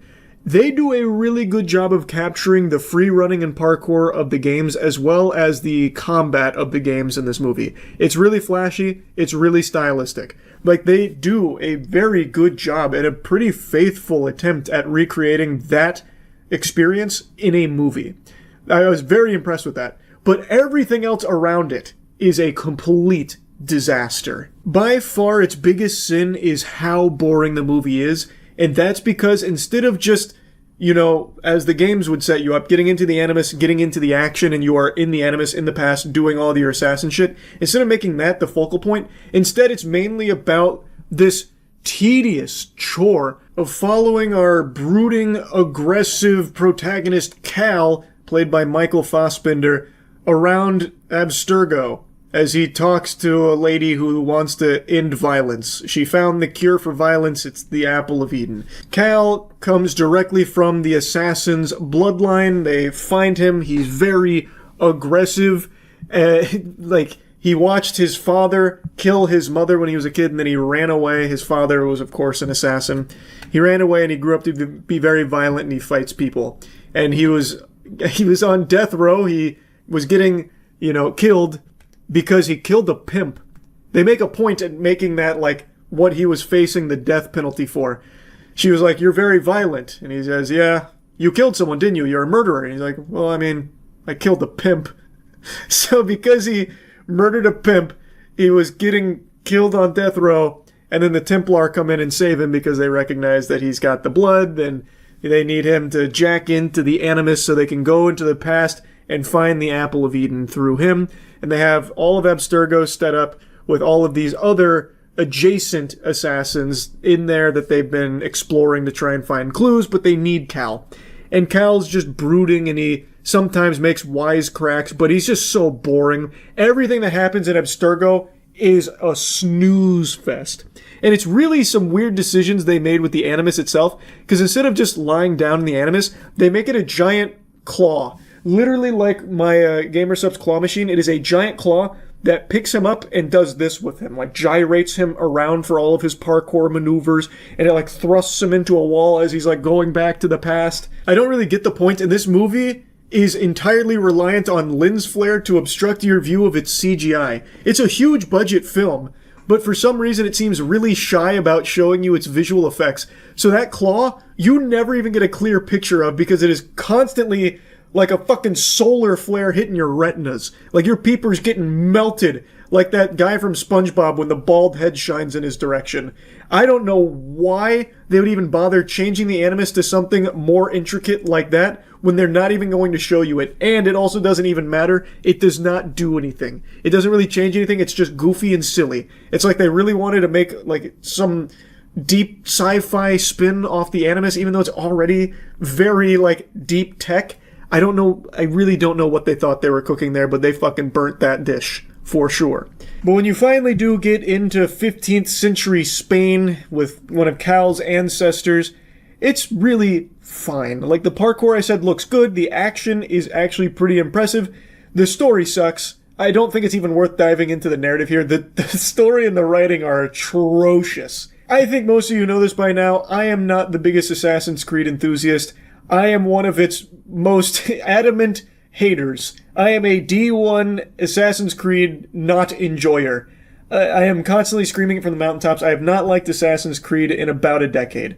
I like Black Flag. I know it's a really cold take, but Black Flag was the last one I liked, and I didn't even like that as much as everyone else seemed to. I just don't like the franchise. It's not for me. I don't have any problem with people liking it, though. That's totally fine. It's just not for me anymore. I find it to just be really not fun. So right away, this movie already had a tall mountain to climb in regards to my personal taste, but everything they did here narratively was so much worse than any of the Assassin's Creed games. And I've played pretty much all of them. I always give them a fair shake for the most part. I don't know why they wouldn't just take one of the storylines that had already been established through so many of these games. It would have been far easier, and it would have made a lot more sense than what they tried to conjure up with this dog shit. It is a disaster. Like I said, the Templars want to cure violence. They found the cure to aggression with the Apple of Eden, which takes away free will. Their whole plan is get rid of free will so we can control them, and there is no longer any violence. And the lead scientist at the Templars is someone that you grow kind of sympathetic with, like, oh, seems like she might start to realize this is a bad idea, like, oh, maybe the Templar can't be trusted with something so powerful. Her motivation makes sense. Her mother was killed by an assassin. Now she wants to find the Apple of Eden to make sure that kind of tragedy doesn't happen to anybody else. Fast forward through the adventures of finding the Apple of Eden. It's really underwhelming. Like, everything that happened in the Animus with action was cool, but everything that happened story-wise was really silly, because it turns out the Apple of Eden was with Christopher Columbus the whole time. Christopher Columbus was associated with the assassins, and he held the Apple of Eden in his grave. So when the Templar learned that, they just go to where Christopher Columbus was buried and just ask for it. They're like, oh, the Apple of Eden? Yeah, it's right over here. We got it. It's in this box, actually. Like, it was just in their desk the whole time, right under their nose. This entire time. It was so lame. And speaking of lame, the entire character arc of Cal sucks major wiener. So Cal's dad kills his mom right in front of him. And it's, that really fucks him up. Understandably so. So he spends his whole life, like, just being mean and aggressive, and he, like, hates his dad, wants his dad to die. So, like, his final words on the deathbed were, "Tell my father I'll see him in hell." That's what he says. It's so edgy and so grossly cringe. But we do get to see his dad. Abstergo actually has his dad there because they were using him to find more information on the Apple of Eden. So then he gets to meet his dad. He's like, "Papa, I hate you." And he's like, "I get that. Is it because I killed your mother? I did do that. I did kill your mother. But I did it for her own good. The assassins must protect the Apple of Eden. We have a creed we must uphold, the Assassin's Creed." And Cal has the hidden blade to him, and he's like, "If you're gonna kill me, Cal, just do it. I do deserve it." And he's like, "Do it yourself." And gives him the blade. So that's like their closure moment. And then eventually everything goes tits up after they learn about the Apple of Eden. All the assassins gang up with Cal to rise up against Abstergo so they can't get the Apple of Eden and take away free will. And Cal's dad, he has his hero moment where everyone's rising up, including Cal's dad, and Cal's dad kills one guy while he was like looking in the corner, Blair Witch style. He turns around, kills one guy, and then immediately just gets ganked. Like, the other 3 dudes stab him a bunch, and he just dies. And that's the last you ever see of Cal's dad. I don't know what the point of even bringing him back was. He added nothing. Truly a waste. And also, the entire, like, rising up against Abstergo was super weird, because all of the Abstergo employees, all of the security, they make a point of saying it was like a $9 trillion operation with the Animus and all of the Abstergo, like, henchmen and all their hired muscle, and yet not a single one of them has a gun.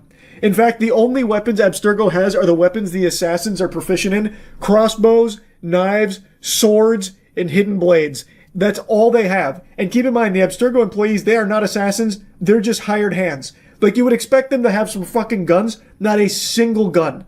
The only projectile weapon they have is crossbows, and they don't even use that. Only the assassins get that. They literally have that there just so the assassins can make sure they're fully equipped to rise up against them. I don't know what the plan was. It was so fucking wacky. Anyway, though, the movie ends with them getting the apple back, and to get the apple back, Cal ended up killing that lady's dad. I forgot both of their names. They were just so underwhelming. I do not remember those character names. But the scientist girl, she actually saw Cal's flashback, or rather, his synchronization with the bloodline of the Assassin's Creed. So she saw all of the other assassins that Cal was seeing, and one of them was her. One of her ancestors was actually an assassin. Meanwhile, she is now a Templar scientist. And you think that this is the moment where they're planting the breadcrumb that she's going to turn, and she's going to be the one to stop her father from taking away free will with the apple. But in fact, all it is her father gets the apple, and she's talking to him like, "Papa, I don't like what you're about to do with this." And he's like, "I understand, but thanks for writing my speech. This one's for you." So then he goes out there, and to all the Templar, like the whole organization, he's like, "I have the apple of Eden. It's right here, the sacred apple of Eden. Free will is gone. We can control free will, and those pesky assassins are vanquished once I use this apple of Eden." And then Cal approaches the scientist lady, and he's like, "You know what I have to do, right?" And she's like, "Yeah." So then he walks by her, and then just kills her dad. No issue at all, no hiccups, just walks up, kills the dad, and then takes the apple. And then the scientist lady goes up to the dad's body while his corpse is cold. She sheds a tear, and then she decides that she wants to double down and get the apple back and kill every assassin. We must eradicate the assassins and take away free will. Even though just minutes ago she had a huge issue with what her dad was about to do, meanwhile, she is now completely flip-flopped and wants the exact same thing. What the fuck? I don't know what they were trying to set up, but they didn't follow through on it. I feel like they probably were going in a different direction at some point and then just said, "Fuck it, just ship it." And it just doesn't connect. It doesn't really work. Nothing in the movie really works aside from its action. That's the only saving grace of this film, and it doesn't save it. This movie is so boring. I already didn't like Assassin's Creed as a property, and this made me like it even less. It's just insulting. It's bad. It's not good. That's really about it. So yeah. Pokemon scalpers are inventing a new, even more degenerate and diabolical meta for scamming and stealing Pokemon cards, using children for it. Well, involving children in the scam. 2 days ago I made that video about the whatnot seller who was resealing Pokemon packs and selling them, but using his son as the one on stream to open the packs for the buyers and just drumming it up as like a family business. "This is so hype. Look at my son. He's ripping Pokemon packs. We're so proud. This is amazing." Whoops. Turns out we repackaged all of them to give you trash for a huge markup. Sorry, you caught us. He literally even admits to being caught on the live stream. And now I just saw another video about a couple that was stealing Pokemon cards from Target using their 1-year-old as the method. So they brought their 1-year-old son to Target so that way they could unlock the stroller tech from the passive tree here. So they had their child in the stroller and were pushing him around, and then would take Pokemon product and conceal it in the stroller to steal it. Now, the title of the video says that they left the child in the car while they went in there and stole, but I don't think that's exactly the case. I haven't found too much information beyond the body cam about what exactly happened. My understanding with the way it's described is that they had the child in the store using him for crime, basically. not them leaving him in the car. But either could be true and both are bad. The kid thought he was going on a fun adventure with mommy and daddy, but he was actually involved in their little crime escapades here. An unwilling accomplice. He had no clue. So, pick the bad time to steal Pokemon cards, man. Yeah. Just so we have an understanding, she had nothing. She was right there with you when you conceived it. It is totally me, man. Totally me, 100% me. You guys put the Pokemon cards into the... Yeah, I will give them back, of course. This 100% my responsibility, sir. A pretty admirable attempt here from the guy to just fall on the sword. No, she's totally innocent. It was all my galaxy brain scheme. It was all my nefarious plot here. She had no clue what was going on. It was all me. So he's trying to, isolate her from this so that way she doesn't get in trouble. And then he also generously says he's willing to give the cards back. That's very sweet of you. Seriously, honest to God? I am short on my rent, and they are very valuable, and I was hoping to pull something in order to make up the money I'm short on my rent. Were the cards in the car? Yeah. I know, where are they in the back seat. And by the way, you can't say she had nothing to do with it when that's all you guys came in here for, and you concealed it right next to her. Just so you're aware of that. His hero plan, unfortunately, falls a bit short because they have surveillance camera footage and they can clearly see she was directly involved in this plan and acted to help conceal it and work to get the Pokemon cards out of there. So it kind of ultimately ended up looking like that scene from Kong Skull Island where that guy pops 2 grenades to sacrifice himself to kill the monster, but the monster just hits him with the tail and he gets flown into a fucking wall and blows up. It didn't work, is the point. Say, I don't know if it would make a difference. Is there any way we could pay for it? This isn't an apology type of thing. You've already done it. You know what I mean? There's no way to just suddenly, hey, we're going to pay for everything because we got caught by the police. Yes, sir. Yeah, you also stole stuff with the baby. Yeah, but... That doesn't matter. I have the money for it. I can pay but it. as I just told him, that's not how this works. You don't get to suddenly want to pay for things after you get caught by the police. Fourth quarter, back up against the wall, throwing out the Hail Mary. They try to, pay for it after the fact. That didn't fly either. So they are both facing not just like the small-time theft. The officers also threw out the possibility of pursuing child endangerment against them because they involved their child in this crime, which they argue puts them in a path of danger. Should Gary Oak roll up and start airing the place out, trying to stop him from stealing the Pokemon cards, the kid is now in harm's way. Basically, they brought the kid for the sole purpose of executing this crime. Now again, the title says that the child was left in the car, but all of the information in the video seems to indicate that the kid was present. Also, if the kid wasn't in the stroller in the first place, there would be no point to bringing the baby anyway. So that wouldn't even make sense unless they had like a decoy, like they had like a baby doll in the stroller. But then again, why would they bring like the actual flesh and blood human being there? So I have to imagine that they did actually bring him in the store to do this. Though if they did leave him in the car, that is also equally dangerous. You do not leave a child in a hot car. That, everyone should know that. This happened in Florida. You especially don't do it in Florida. If they did leave him in the car, who knows how long they were in the store for. That is extremely unfair and irresponsible to the kid if he was left unattended in that car. But I'm leaning towards the idea that they brought him in the store to do this. Worth mentioning, I haven't slept in over 28 hours. There is a good chance that maybe I'm just completely wrong there. I just thought I'd put that on the record. But either way, still not good. Regardless, stealing Pokemon cards by using your baby to help you accomplish it is fucking unhinged. This is so avoidable. Like, ruining your life just to get your hands on some Pokemon merchandise to flip because you're a scalper is just so low. It is shameless to involve your child in it as well. Thank you. I'll go get the press one. We have child endangerment on both of them. For what? They had their... How old is your child?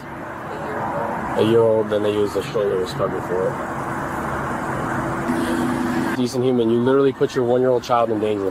How is that? You cannot do a crime and then nothing happens because you have a kid. It is happening. I'm going to You use jail. the stroller as a ways of concealing the And I'm merchandise. getting arrested. And so is she. I need you to call your dad and come pick him up. Please. The other officers didn't seem super on board with his evaluation here about child endangerment, so I don't know if that stuck or anything, but this was him explaining it to them. Regardless of what charges were ultimately, brought against them, this was just so fucking avoidable. Like stealing Pokemon cards from Target by using your baby and its stroller to conceal them is just like, how can you sink so low? They say that they were short on rent, so the plan was to steal these Pokemon products, open them, hoping for a big hit, fingers crossed, praying for a big hit, so they could sell it to nearby game shops. That is like, in the world of scalping, that is even stupider than most scalpers. Why would you open the product? Just sell the product itself in that case. You are not going to hit, most likely. You are not going to make more money buying the product, opening it, praying for like the big hit that'll grade it like a fucking PSA 10. Like, it's not like that is a pipe dream. Are you guys going to other stores and doing this? No, sir. So how do you guys have so many Pokemon cards? No, I've been collecting for years. That's what I'm saying, but these are all new cards, man. They're all like fresh out of the pack. Yeah, the ones that I have? The ones that are in there, yeah. Yeah, those are, if you see the sleeves in there, they're all sleeved up, well taken care of, fresh out of my binder. We were taking them to the game store, Prodigy. Okay, cool. Alright, be right back with you. He apparently had a lot of Pokemon cards that he claims he had been collecting for years. The officer notes that they seem pretty fresh and new, so it's probably not like years old cards or anything. It seems like it is some pretty brand spanking new puppies in there that he is saying that he was going to go sell to not GameStops, the game stores. Well, maybe GameStops. I'm pretty sure they take Pokemon cards. They fucking grade them there now. They have like a wizard on standby who's just like, yeah, it's probably like a 9 or a 10 maybe. I have no idea how it works. Not important regardless. His plan was to take these hits, sell them, and then pay rent, is what he said the goal was. Of course, no way of knowing if that's true or if he is just someone who is a scalper who turns around and sells it because it's hot right now and people make money doing it. I have no idea if the story about the rent is true or not. They then searched his car and found some other stuff, like a marijuana cigarette or something, and he got in trouble for that as well.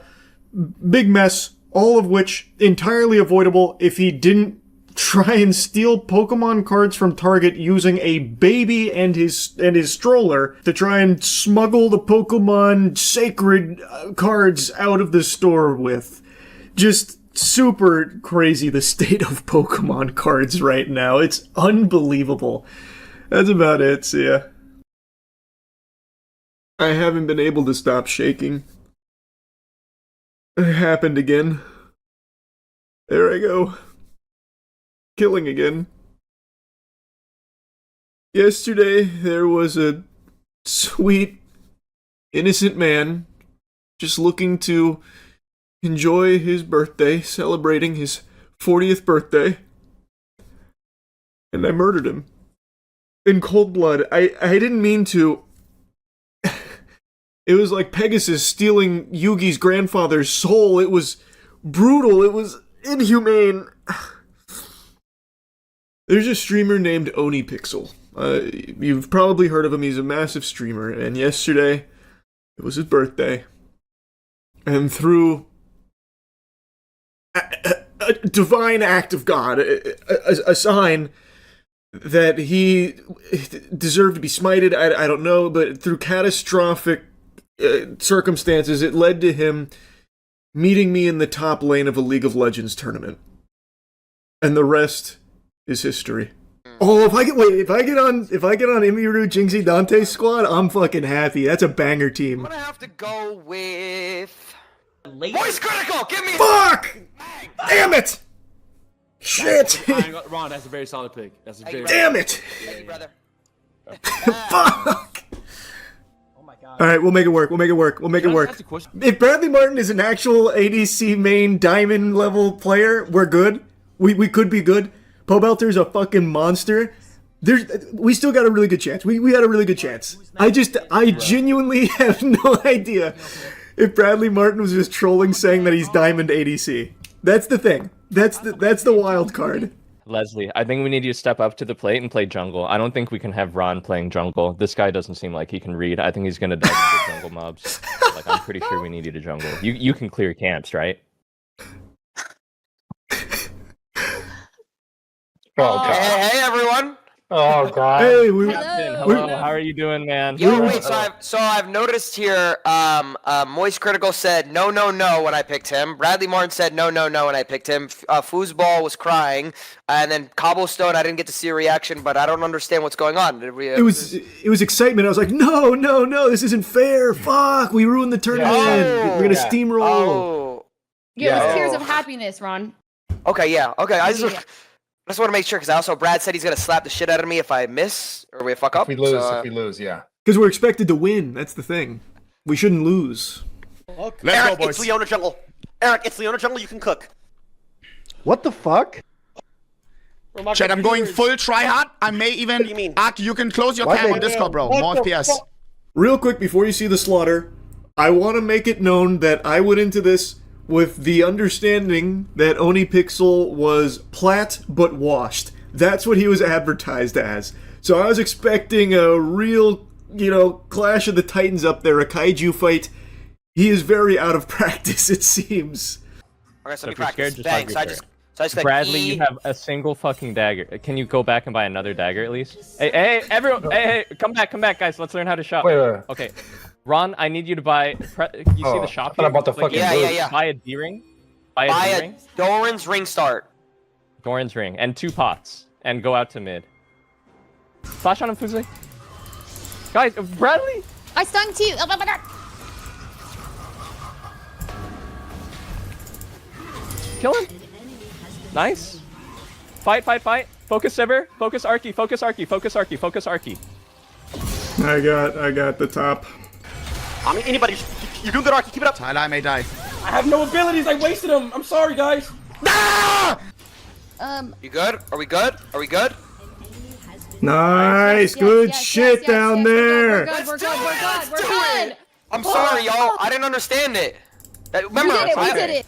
I only know like the abilities. I don't know how to like play against them. Like, you were doing great. No, you did great. You did great from everything that I saw in the kill feed, Ron. You're the fucking superstar.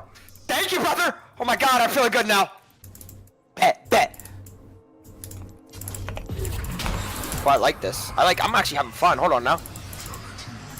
Poppy's gonna be top soon. Are you winning? Yeah, I'm winning. Nice. Want to kill him? I don't know. You need to run. No, you're good. What is RG? He's gonna die. He's just get mortal. You're not good. You need to run. Listen to fucking me! Nobody else! Sorry, Tyler. Fuck. Oh, he's coming?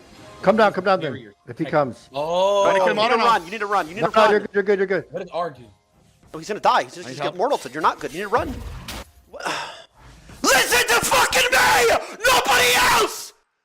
Leslie, if you want, you can come top. Waves pushing to me. If you gank top, we'll probably make him uninstall the game, I think. Okay, I'm gonna get the Gromp, and then I'm gonna base grab my item, and then I'm gonna come top. Okay, cool. I'm gonna come top. I think I already killed him. I'm up on him. I'm not gonna lie. I'm up on him. Here, you can kill him. He doesn't have flash. He doesn't have flash. I got him. I think they're setting a bot. Hey, if Sona hits 6, get ready to flash for ult, Bradley. I got him. Yep. Are you able to do that? Okay, Oni, you need to just not ever walk up again. You cannot die again, bro. I know. I'm not. Oh. Think beyond one.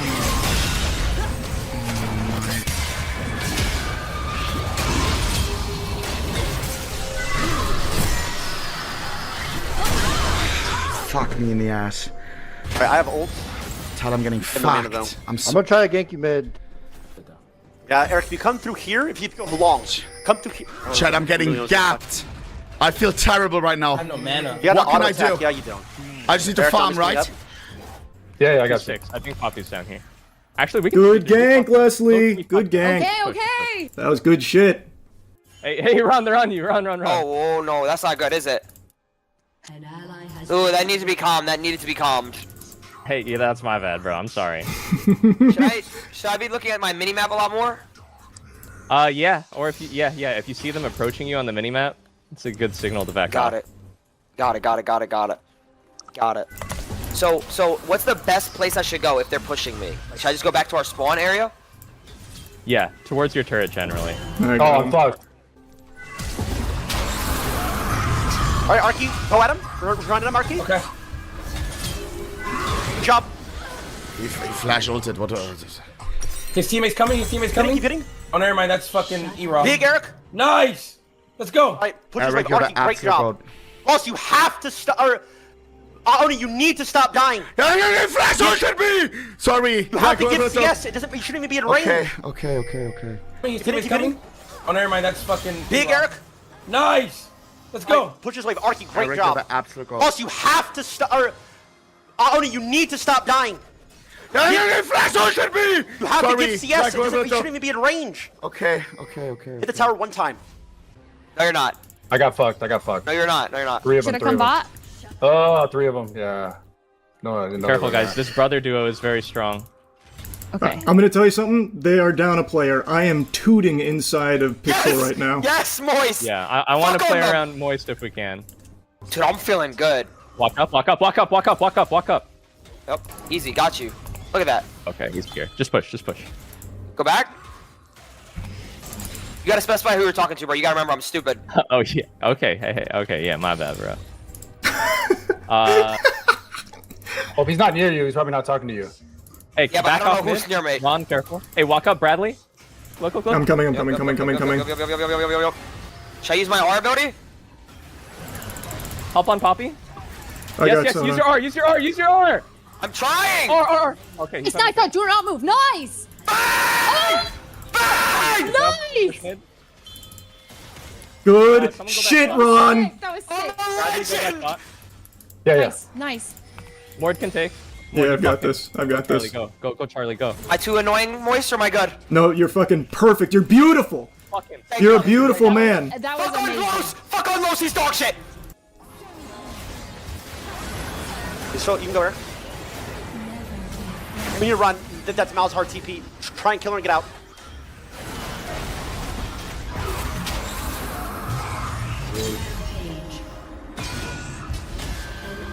Who cares? Malzahar got it. It's fine. This guy's too good for this, actually. Malzahar got it. It's not bad. You got gold too. That's good. I got Mordekaiser ulted. This Mordekaiser is going to be too heavy. I know, don't. That's going to be impossible. I know. That's my bad, guys. That's my bad. Yeah, it's completely your fault. I know. I'll make up for it. Yeah, I think he's just. Yeah, it's over. GG. Hey! What is that? Chill, guys. That's not GG, please. Too like newbie. You can't actually... Eric, believe. Fuck me. One shot down. We're back even. Bang. Go to the tower. Okay. Someone should cover top. Guys, where should I go? Just stay bot with us. Fuck it. Just keep pushing. Just chill. Yo, I like this, guys. On mid. This is good. Keep pushing together. Oh my god, we're fucking on them. It's over for them. On God, it's over. That was actually one of the saddest things I've ever seen a human being do in a video game. Oh my god, it's over! I don't know if that guy's lucid. Has anyone checked if Los is awake right now on stream? That was crazy. Oh my. Back out run. This is okay. Can still fight. It's fine. Just keep fighting. Oh. I'm just gonna TP for shield. I'm coming in behind them. Yes. TP. We can fight this. Oh my god. Keep going forward now. Oh my god. Alright, I'm just gonna take this for a kill.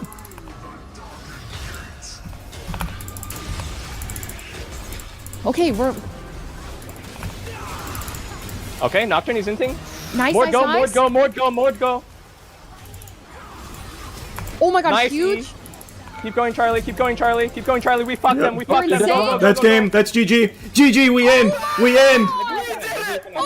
We can end. Hindsight's 2020, but that is actually so upsetting because it could have been a penta if I positioned myself better because my passive was up and Sivir was really low. I didn't see how low Sivir was, so I was focusing on like the stronger players there, so Eric and Tyler.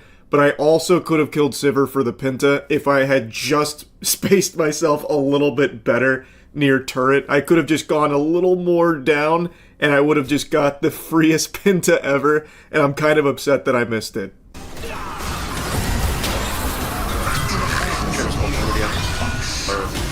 Kill at least over something. We'll heal up a lot faster. Oh, knocked her back up. Not that. How is an F not that? I don't think I did terrible, or I don't know.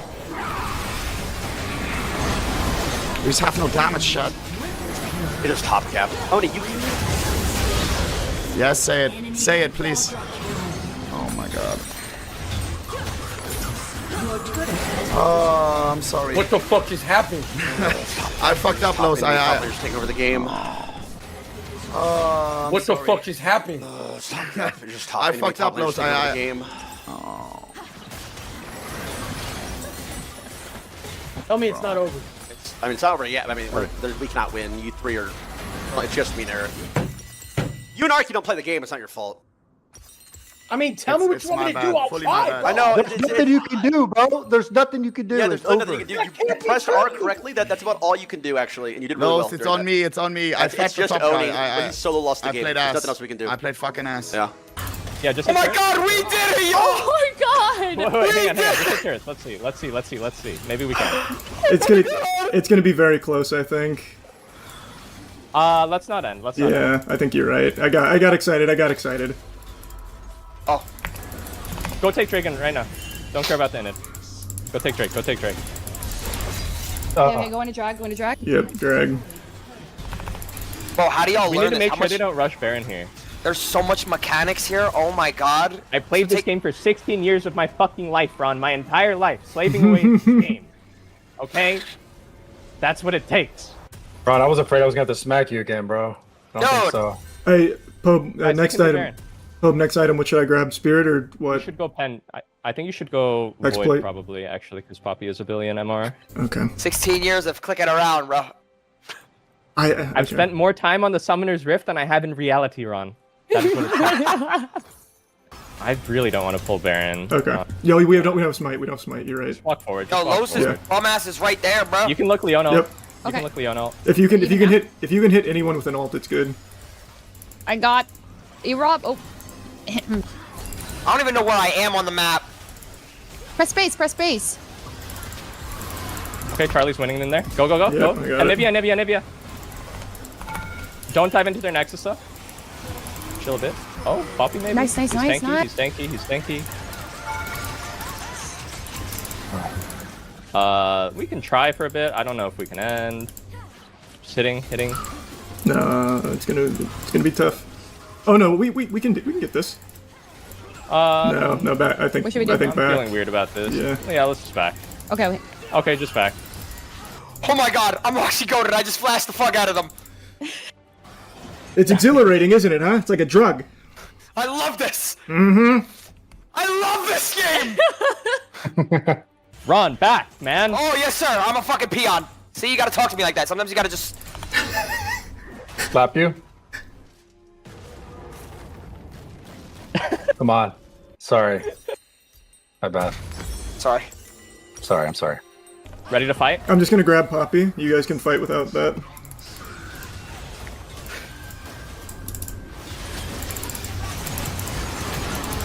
We win. Play with more. Oh, kite out. Poppy. We got Poppy ulted. No, Okay, I'm back. we can still fight. Oh. They might try to steal. Ah, he's too pussy! Little soy boy's afraid to go for a swipe fight. That's He's crazy. too pussy for us. Oh my That's God. crazy. We are legends. Sorry. I'm just trying to hit some voice lines. Maybe it'll like hit eventually. I thought that hit great. I could see that. I could see Where are that. you getting these lines Thank you. from, bro? I'm just trying like I don't know. Is this shit AI? No, that's I'm just trying. a certified trying big different LCS moment right there. Yeah. I'm just trying to get like that moment. You know what I'm saying? Mm-hmm. Okay, I dig it. Oh boy. I have heals, don't worry. We can push. They use many cooldowns. Okay, pushing. Okay.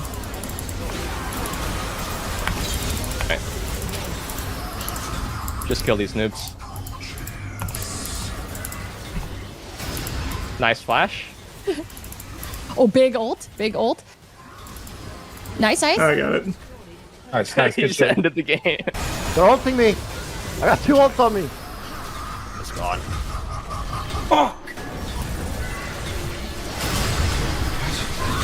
More on me, more. In it. Hey, G, their top's too good. These guys are crazy. Tyler, I'm sorry. This guy knows the strats. He ulted me to kill the Nexus. Yeah, there was probably more cooked. More on me, more. In it. Hey, G, their top's too good. These guys are crazy. Tyler, I'm sorry. This guy knows the strats. He ulted me to kill the Nexus. Yeah, there was probably more cooked before that. Yeah, I sold, guys. I'm sorry. This is all on me. All. I fucked up the draft. That's my fault. No. I forgot you're on 100 ping, actually, so you don't have a fucking chance. 111 ping. It was Yeah, kind that's of really assing, bad. but That's still, impossible to team play fights, on. no, I could have still done way more. I was fucked up. Bro. I just. Yeah, I just. You're goated. You're actually goated. You actually did. You did it, Ron. You led us to the dub. You led us to the dub, Ron. That was all you. It was all Ron. Oh my god, boys! Oh my god, I'm a fucking legend! Good shit, boys and girls. That was good. Everybody. We did it. Oh my god! Ron, we broke your curse, man. Mhm. You broke my curse, dude! This is my second round! Oh God. Oh my god, wait, I was 1-7. What? But that was an impactful 1-7. 13-0? Holy aura! Bro, you're leading in kills and deaths and assists. Oh my god. 1-10, not bad.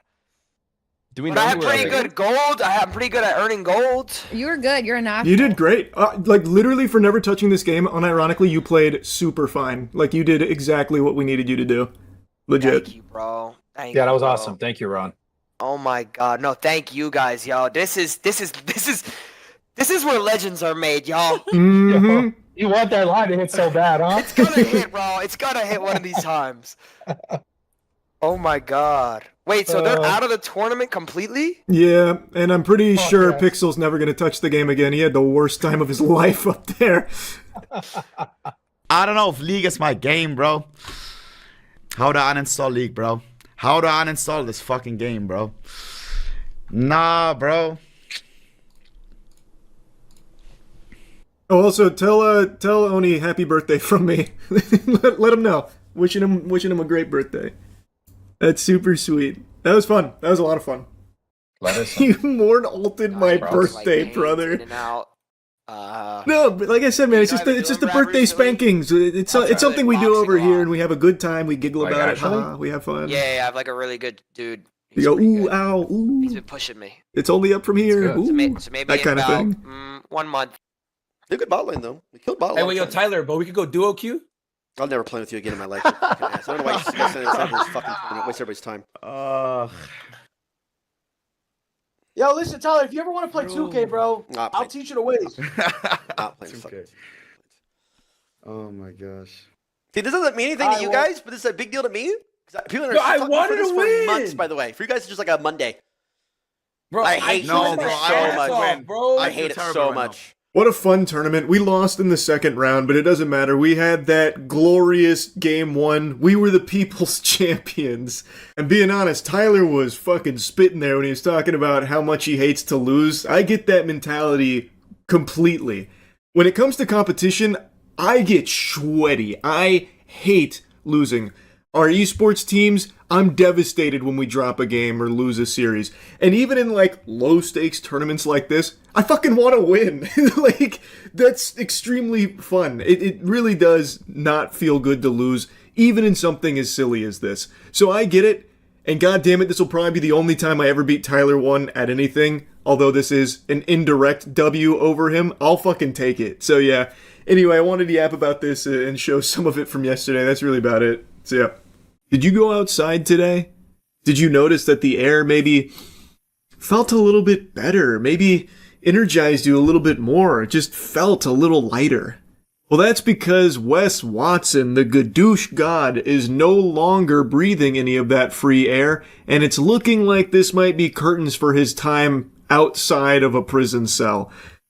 Because boy, howdy, I gotta tell you, this guy is addicted to criminal charges. He collects them like Pokemon cards. It's a pathetic existence, and I don't want to just regurgitate the lore, because I've covered Wes Watson a lot on this channel, but he is one of the more entertainingly pathetic alpha male gurus out there. And now Wesley's facing even more charges on top of the previous charges from the assault case a few months back that I covered. And it looks like he's going to be going home. It looks like he's going to be going back to hooping that paperwork. If you don't know the breakdown, Wes Watson is actually a mutant. He's an X-Men. He studied at Charles Xavier School for Gifted Youngsters. His mutation is his asshole's ability to stretch to unnatural lengths. He used to preach about just how adept he was at sticking papers up his butt. Even told a compelling, riveting story about how the other inmates didn't even recognize him by his face, but only by his asshole, because he was always showing off his chocolate starfish, apparently. Honestly, no one's happier about Wes Watson going to jail than Wes Watson. I bet he's got the biggest smile on his face right now, sitting behind bars, fingers crossed, praying that he gets life, so that way he can return to paradise here. And honestly, that's the best for everyone. That's where he belongs, and the rest of society is safest with him there, and I bet he will be much happier. They did him a nice kindness here. They listed him at 6 feet. He's not 6 feet. The top comment kind of goes crazy. He accepted the full sentence in exchange for being listed at 6 feet. I think he just missed prison, because he is currently still out on bond, I'm pretty sure. So he picked up these 5 additional charges, assuming all of this is true. I still need to watch this video covering it, while on bond for other charges. This guy actually just wants to go home. He said, I don't like it out of jail. It's scary. People are mean to me. Doesn't he have a micro? Yeah, they call him Shrimp Dick. In one of those videos he made with his ex-girlfriend, she was like going upstairs naked and he was naked following her, but the goober fucking had his camera pointed at the glass on the stairs so you could see his wiener and it barely peeked over his ball sack. Yeah. Yeah, he's got Nerf dart wiener. Yeah. I know we're like 4 minutes into this video and I still haven't gotten to those charges, but that's because when you talk about Wesley Watson, it is irresistible to just talk about everything Wes Watson related, because all of it is, it's unfathomably pathetic.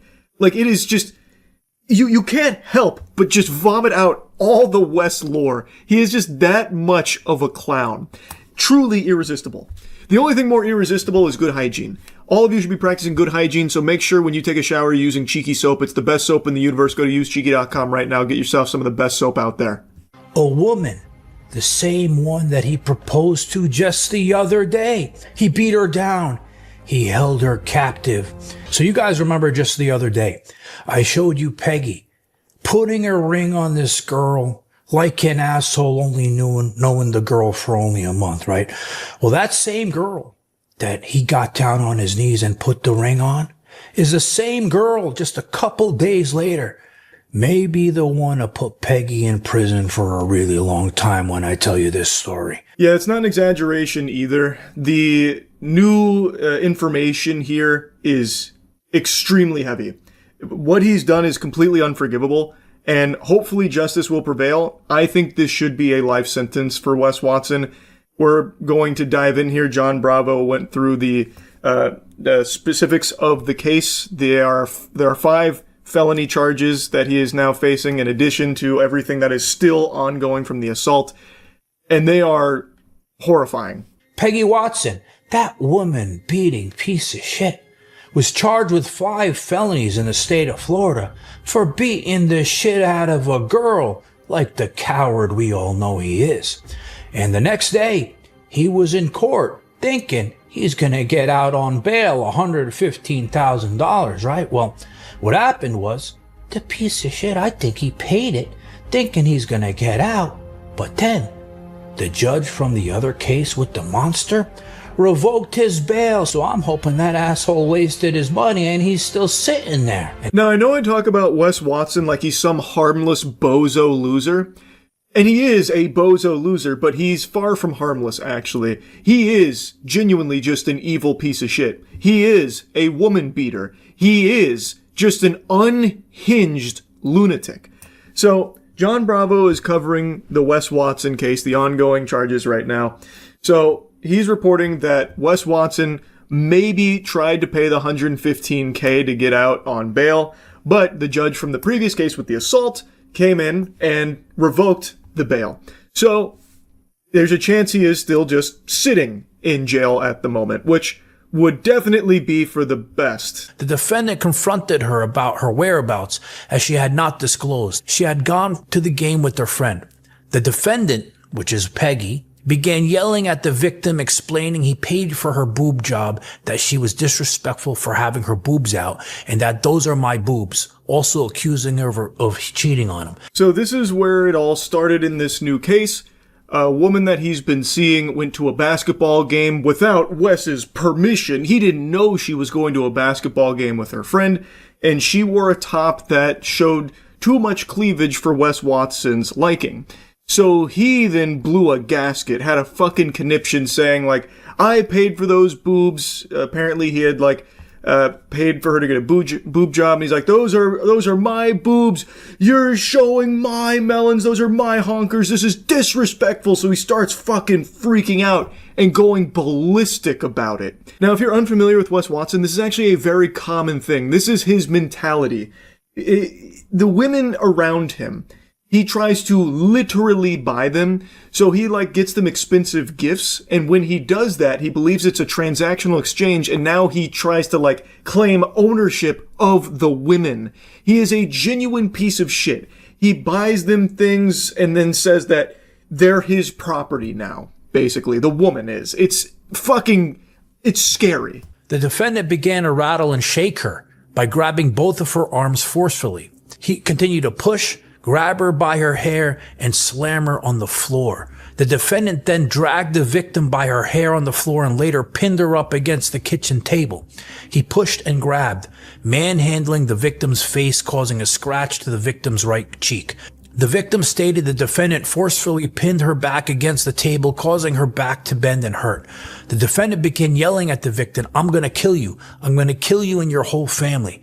He continued to push the victim back down on the floor with force, picked her back up, and forcefully against her will sat the victim down in a chair. While holding a plate, the defendant threatened to break the plate on top of her head, told her he would grab a bottle and slash it across her face, break it on her head, and then told her he would kick her face in. I'm skipping around a little bit here because it is pretty hard to listen to. It is disturbing. The violence is brutal. And it's not the first time Wes has had allegations like this. The third witness was the defendant's security guard, who told the victim to take accountability for her actions of wearing a shirt which exposed her breasts. So this asshole security guard is sitting there and telling her she shouldn't be going out to a basketball game showing her tits. What kind of world is this? When I have a girl and I'm with her, I want her to look as sexy as she can, so people look at me and be like, that's a lucky What's wrong with these assholes? Wes Watson is a pile of dog shit that surrounds itself with flies.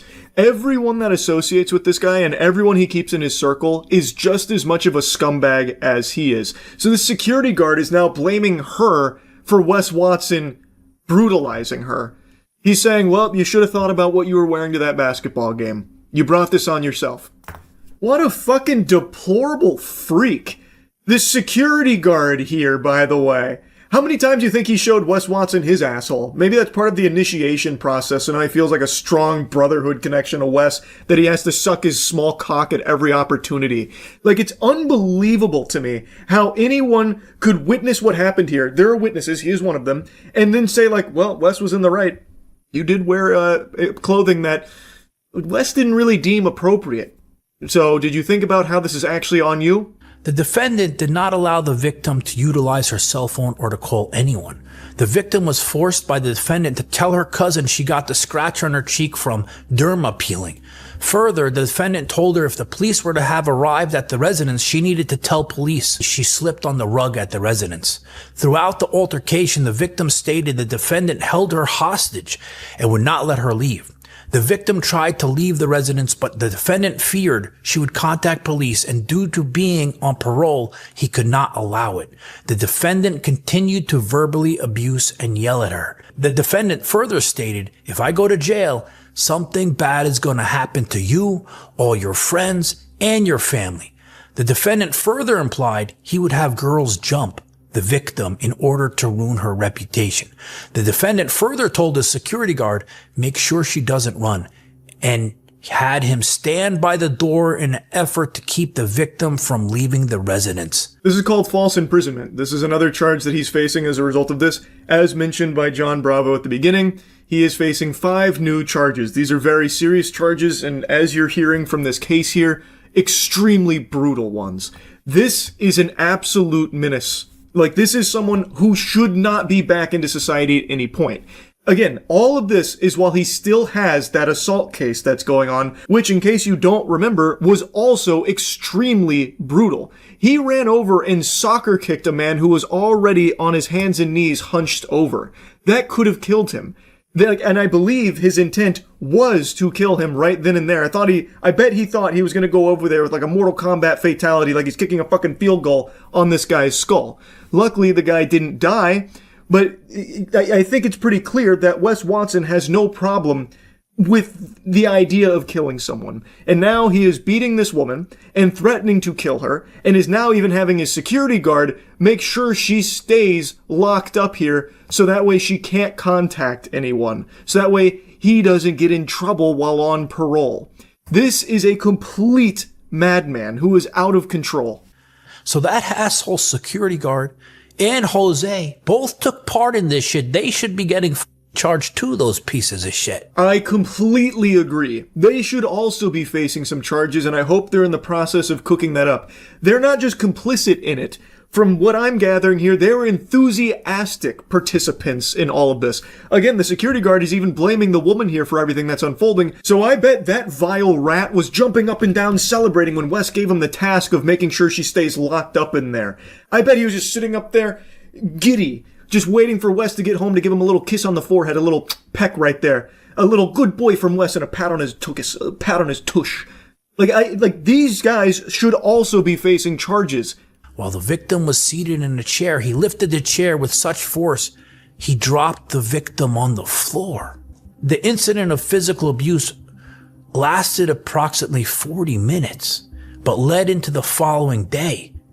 2 days of this hell? During this time, the victim was scared and afraid of the defendant. She believed he was capable of killing her, and then himself, as he said such to her.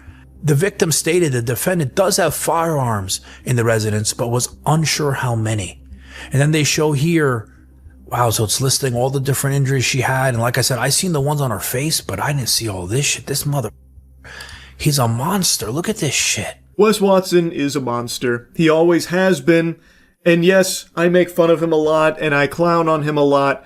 I call him the Gadoosh God because this guy was addicted to reading every single DM anyone ever sent him. He would get trolled all the time. The word gadoosh comes from a comment on Reddit that he was like really honing in on, saying like, they say I'm getting gadooshed. Ha! Me? Gadooshed? I think not. Like, I make fun of him for all of these things because it is like entertainingly embarrassing for this guy. But it is important to remember he is genuinely an evil worm, and he deserves to be in jail. He has done heinous shit. He beats women. He attacks anyone. He is unhinged, and he needs to be in jail. It lists numerous injuries that she suffered at the hands of Wes Watson's abuse. He beat her violently and then trapped her. He didn't want anyone to see any of her bruises or her cuts or anything, so then falsely imprisoned her in the residence and didn't allow her to contact anyone. There's also a section in here about how he would actually even impersonate her on her devices, saying like, oh, I'm okay, I'm just going to sleep, that kind of thing. It's genuinely evil. Like, this is someone that needs to be facing life in jail. 100%. So I wanted to give you the little Wes Watson update here. It is a very serious case, and I truly hope this is the last time Wes will be out in free society. He needs to be in the slammer. Anyway, that's really about it. Great coverage from John Bravo on this whole case here, and yeah, that's about it. So yeah. We're going for the sad mood lighting for this one because this is legitimately a funeral for over $100,000. Alpha Magic the Gathering. If you know, you know. And if you don't know, I'll tell you. It's like the most expensive thing to buy, like a sealed Alpha starter deck. It's up there with like a first edition Pokemon, like Shadowless base set, that kind of stuff. It is like holy grail for collecting. Last year, we opened one, and it was a really like kind of juiced pack. Like we got some good hits from it. It was a lot of fun. So we wanted to do it again this year, and thus I had another Alpha starter deck. We brought out Pay Money Wubby again, the boy wonder himself. And I'm just going to spoil it now. It's already spoiled in the video title. This is perhaps the worst recorded Alpha starter deck opening ever without it being a scam. Everything in this seems legitimate. It doesn't seem like it was repacked or anything. There's nothing like super fishy about it. I think it is just statistically the worst possible box you could ever open of an Alpha starter deck. And we got to capture this tragedy on camera. And I'm happy to share it with all of you. One of these goes for like $100,000. If not more, depending on who you're buying it from. So this is legitimately the biggest possible waste of money imaginable. Hey, it's the Alpha Box. We're back. It's been a year and some change. We brought in the magic guy himself. I'm the magic guy? The magic guy, Wubby. He's back. Hey guys, we're back. We got this box from him a year and a half ago. It's the same box? Yeah. When we just started playing this goofy little card game. We pulled nice cards and we had no idea what to be excited about. Yeah. You were shaking and we were like, whoopee! I want you to know times have changed. I'm a colder man now, and I'm not going to shake. That's good. I'm excited for whatever happens. We now know what's in there. Still probably will be like, whoopee! Yeah. I've also lost knowledge since then. I was way more prepared the first time, and now I kind of don't remember shit. I didn't want to say anything, but it did feel like that when you came in. Yeah. This guy got stupider. This guy doesn't know shit anymore. This isn't the same guy from last year. All right, so you brought this last time too. This was the second one that Charlie decided he wanted both then and there. Yeah, he's even dated May 2024. May 2024. You can't just print those either. That's like official. That's true. Yeah, it's laser etched on the bag. All right, open her up. Wait.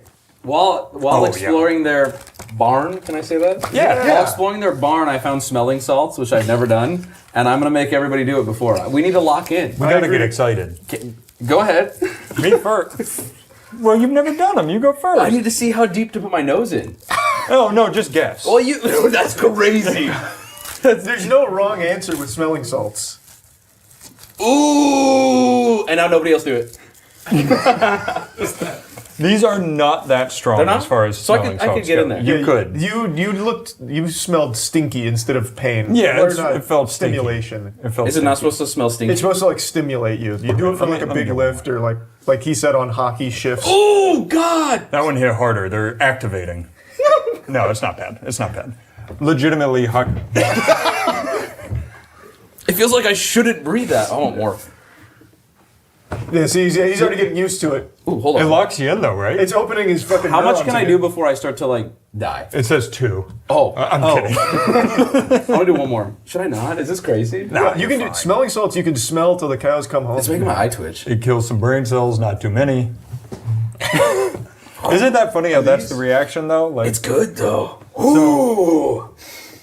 Go again. Let me open this pack. They're a little skunks. Maybe we could see if somebody can go pick up some high-end ones for the next video. Yeah. Because you'll fucking snap your What head if you back. do like a line of it? Ooh, that last one. That might kill you. Yeah. Oh God. So that last one was smelling not salts good. are just ammonia.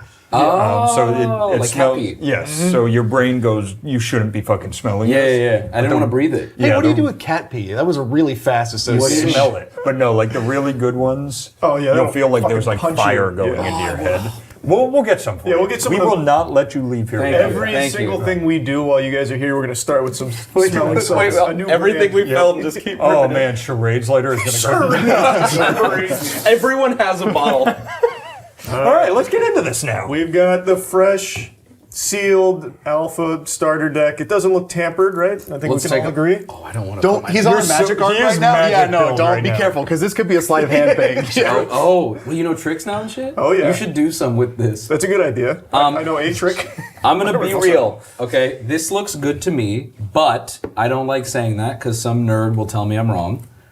I'm just gonna make sure it's filmed from every angle, so when this goes terribly, someone can. We tell have proof. us. Yes. Yeah. No, it's very important. I learned that the hard way. It looks good though. I mean, one thing to look for, if you want to be real for a second, any kind of scuffing where someone's thumb would go right here, and this looks clean. I think. You want to take a look at that? That light gave me. Looks clean. Oh no, that does look clean. It was the light playing tricks. The one, I've got many fakes in the past, and almost always the fakes have some kind of like someone's nail went there, they bent it a little bit. Do you want to look? Yeah, I would love to. Sorry, I was just admiring your technique. They're addicted. I develop a light addiction to smelling stuff. To cat piss. Bro, take a look. Does that smell like cat piss? Rip that shit! How do you want to open it? Yeah, no, we're prepared this time. all the tools out for you. Well, you don't need a tool for this part. Okay. Well, there should be a pull tab. Well, you can go that way. Yep. No, fuck it. You don't need a tool. Oh, we're so back, aren't we? It's the same thing. You're like, I'm a lot less high I'm not. this time. No, you know? There's literally a pull tab right there. Wow. He wasn't lying. He was not lying. I'd like to take back what I said. I'm super high strung immediately. Here, pass the rock. I'll open the top.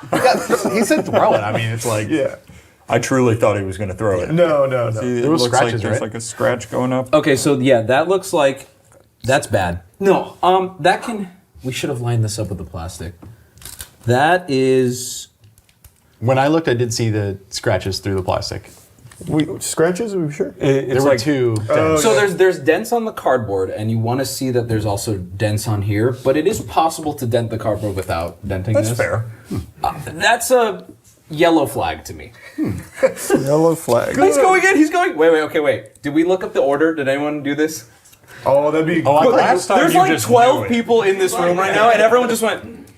Hey, should we look this up or do we not? Yeah, look up the. I believe I believe it can be different. It can be right here. I believe it can be up below the instruction booklet. It can be above the instruction booklet, and there's a low chance, I believe, of being on the top. Let's see. Like a year ago, there's a Charlie video that probably has the. Pull that up. order we could There's a guy in it who probably knew. You probably actually explained it. I do think I'm right, and I do think it can be in a lot of places, especially with Alpha. These things were not quality controlled at all. They're kind of everywhere. But be careful with the bottom. That's where you could see it. I've got some crazy developments here. It's already open, by the way. Oh yeah, look at that. Yeah, the whole ass end of it down there is open. Yes, it is. Okay, Someone did the job for us. Opened is generous. It's like splitting. Yeah. It's damaged. I will say these look like Alpha cards based on the corners, which is always the first. Wait, are they? Uh-oh. They look rounder, right? Get a normal Magic card. These corners should be more rounded, and they look like they are more rounded. I would say, like a wider. Alpha is the only card printing where they Good have save, Matt. Good save. Okay, Yeah. huge. Yeah, this is important. Yellow flags galore on this one. That's good. I just took a peek at the bottom by accident. Did you see? I can tell you it's not. I can promise you. I can tell you what it's not. I can promise you we don't want that to be the rare. I'm hoping. Is it? Can you flash it to me? Oh. We don't want that to be the rare. That can be, and that's a disaster. I think we've seen it now. Might as well just. I can also explain why that's really bad potentially. So that is an island. Wow. And That's what I thought. the issue with that is you can get an island in the rare slot in cases. It's not even a misprint. It was part of the rare sheet. You would say that's the worst possible thing you could get. Where do we get this again?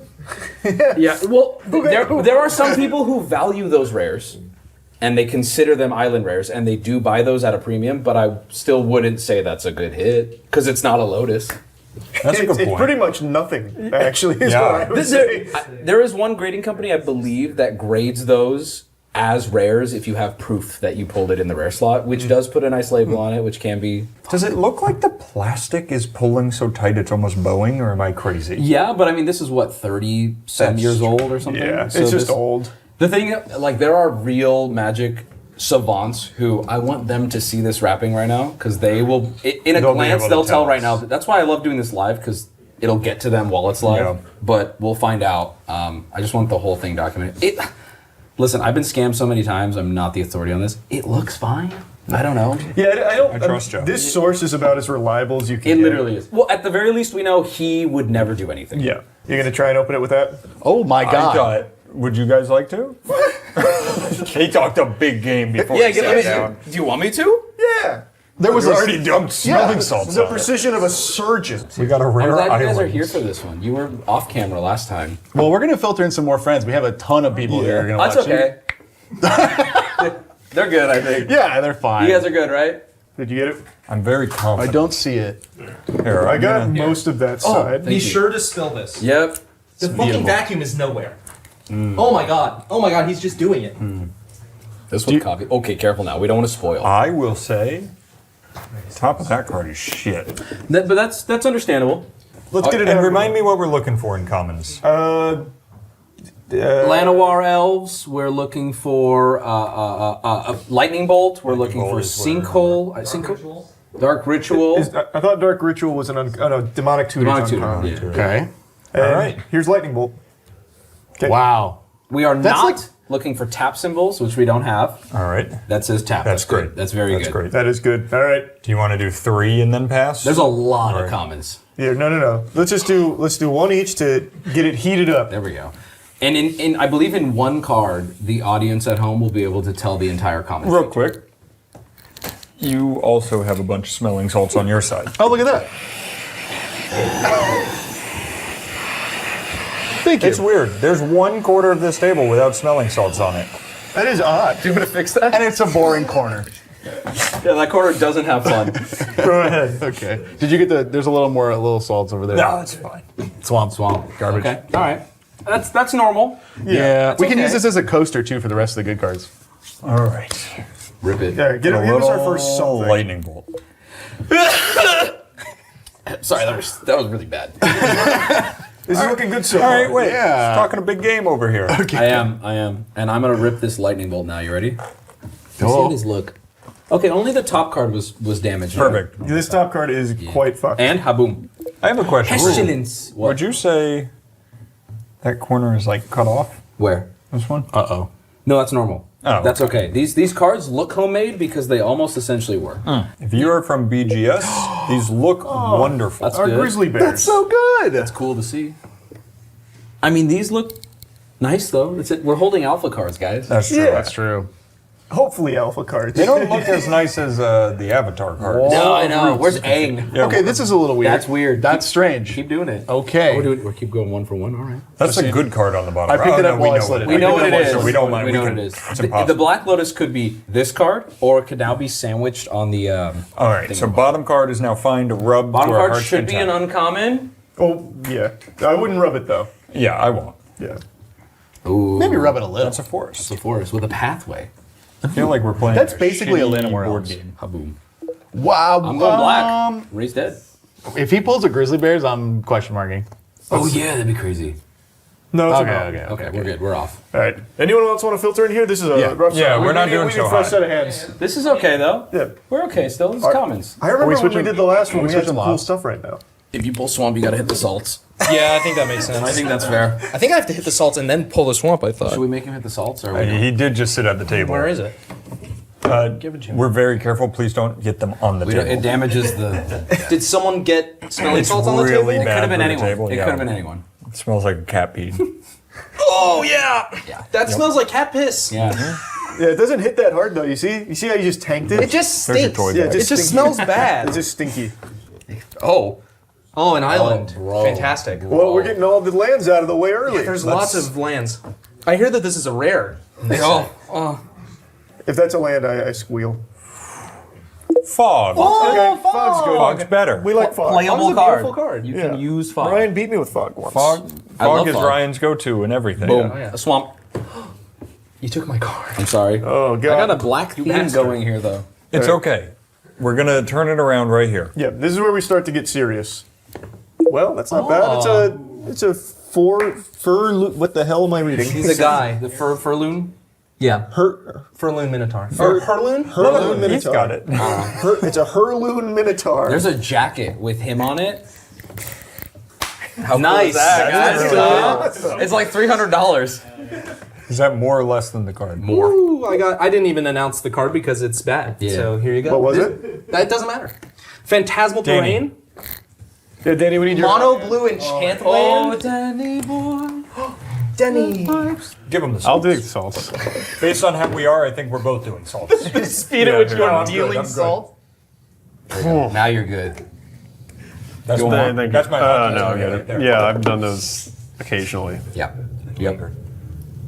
Oh, thanks. Do one more. Do one more. You got it. You got it. We have to break the loop. Yep. Yeah, we need to change something. Fix it up. Yeah, it's like coffee bean forest. Yeah, This is a big one. This is a big one. Boom. It wasn't, guys. Wow. Yikes. We're getting real close to those cool knives. I'm gonna give up. Should we? I'm gonna give up. As are we all. Please don't give up. It's okay, guys. This is very normal. The commons are boring normally. Yeah. We got shit. Disintegrate. That's new. It's new for us. We haven't had him yet. This is like any other New to us. Okay, here's the Phantasm or Blue Elemental Blast. That's good. That's playable. Yeah, Very it's a fun playable. card. That's a card. It is playable. And look, nobody's here for the comments. No one's here. No one's here for the comments. I like the comments. Someone shoot that guy. Bro, boo. Ooh. Nope. That's a worm. crawl worm. Yep. But He's ugly. you warmed it up Yep. for my warmed lightning it. bolt. Lightning bolt. That could cast lightning bolt. I could. Lightning bolt. Wait, maybe that's a sign. You and I work together. Now watch. I'll rip it. Ready? You rip it, I'll cast it. Okay, here we go. Tap. Can you tap it? Yeah. Tap for lightning And bolt. I'm gonna play lightning bolt. Oh, I saw We the could right. play- Right? Tap it. We could play a lot multiple now. lightning Yeah. bolts. Yes. Tap yours. Yep, tap it, I'm tap it, tapping, tap it, okay. and lightning bolt. Oh, it's an island. Wait, now we can play Tap something it. else. Lightning bolt. We've got I'm gonna everything we float need. the blue. Yeah. All right, I've tapped it. We're crafting the worst card in all of history. Yep, it's a forest.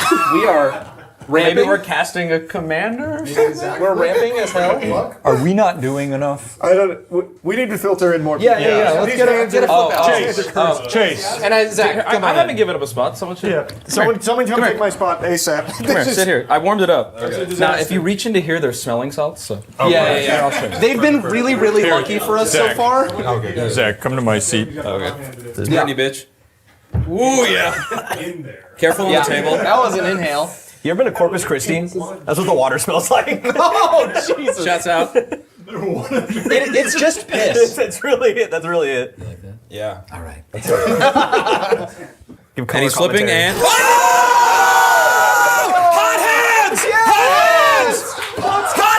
Holy shit. Oh my god. Guys, it was because his mountain was tapped. Truing. I think that's the best common you can pull? Yeah, I think one so. of them, I think, yeah. That's not a real lightning bolt. No. It's either bolt or red. You gotta follow that up. Yeah, well, this land's gonna be real nice. Land or elves. Regeneration. Not bad. That's bad. That's bad. The smelling salts kind of fucked me up. I'm not gonna lie. Yeah. Pussy. 1, 2, 3. Let me hear you say, wayo. Ooh, Weakness. He's getting that good suck. Oh. Hey, dude, he got that face. Samite healer. Oh, this guy just chilling. All right, I'm feeling an island on this one. Who's coming in for back to back for me? Yeah. I'm down to tag back in.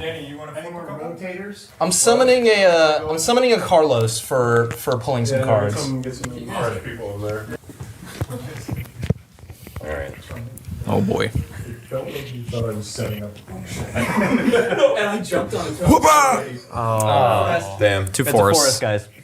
Oh, when do we break into uncommons? Yep. So, cool. Here, I'm gonna show you. Yeah. Hold on. We're like You're gonna love there, it. right? I'm gonna love it. Yeah. Or is it after I lied. Dude. It's the booklet. Nice. So in fact, if we want to now, we're They're, not almost uncommons, but I'm Oh, gonna you're right gonna now. take out the I'm gonna possibilities? move where 2 rares could be. These 2 could be those rares two as could be well. rares, I Put think. 'em- and I'm gonna put them. Gonna put in the middle. Yeah. Right there. As well as I think after the booklet. After the Are these booklet, also- there's also possible rares? Those are the bottom. Yes. Those could be rares. We really hope not. These are above the booklet. Okay. Yeah. Okay. Here we go. 3, 2, 1. Ha boom.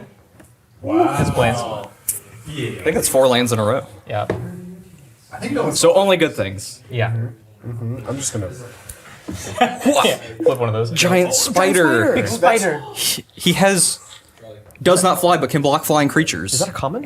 I think so. I think so. Why do I think he's an uncommon? Already satisfied. Okay. Little dryads. Little dryads. Yes. Booty, I'm gonna show it to you. Tap it. I'm really happy to see just a lightning bolt. Yeah, it's good. Oh no! But you made another Schuler. I'm getting a lot of Douglas Schuler actually. Here we go. Would anyone else like to get in? Back in? Get Alex in, and it's just a full. It's just a Wubby video. Circle of protection green. Okay, a circle of protection. Circle of protection green. Well, there's almost playable cards here. Hey, thank you. This almost. This would be the most whack draft. Ever. There is women here. What? Welcome to Mulligan's. Yeah. All right. Guys. This is All right, guys. I'm Alex, the token woman. How do we do this? Rye, cut that. Thank you. Now, Alex, flip over the card, look at it, and describe the card to us. Don't read the name. What are you hoping for? Yeah. Okay, I'm hoping for. Tell us what it does based on the art. Yeah. Unless it's a land, I guess. But what? But I can see the words. It'll tell me. Don't read. Okay, I'm illiterate, so that's fine. Yeah. Okay. Very empty. Oh, it's It's plants. Yeah. Very sad. Very empty. All right, this will be my last one. Okay. Okay. It's a Oh pretty my god, it's a unicorn. It's a Bella Sarah.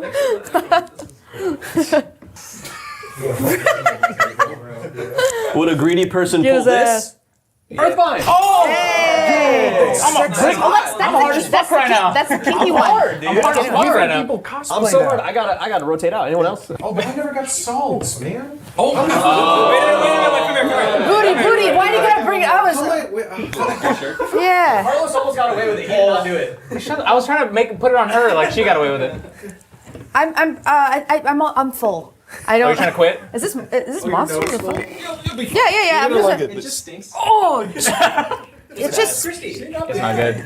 Well, here It smells like hair dye, actually. If you've ever been covered in bleach, you know, like the girl take. Yeah. Salute, he says. That's a good sign. Boom! Oh, damn. I felt it. You tried to sneak up on it, like I got it. When we weren't paying attention. Yeah, literally. Gentlemen? Hold on, ready? Oh, let them both pull one more. Oh, okay. You're too kind, guys. Death Ward. That's new. Okay, we like new. They're all gonna be new, by the way. Yeah.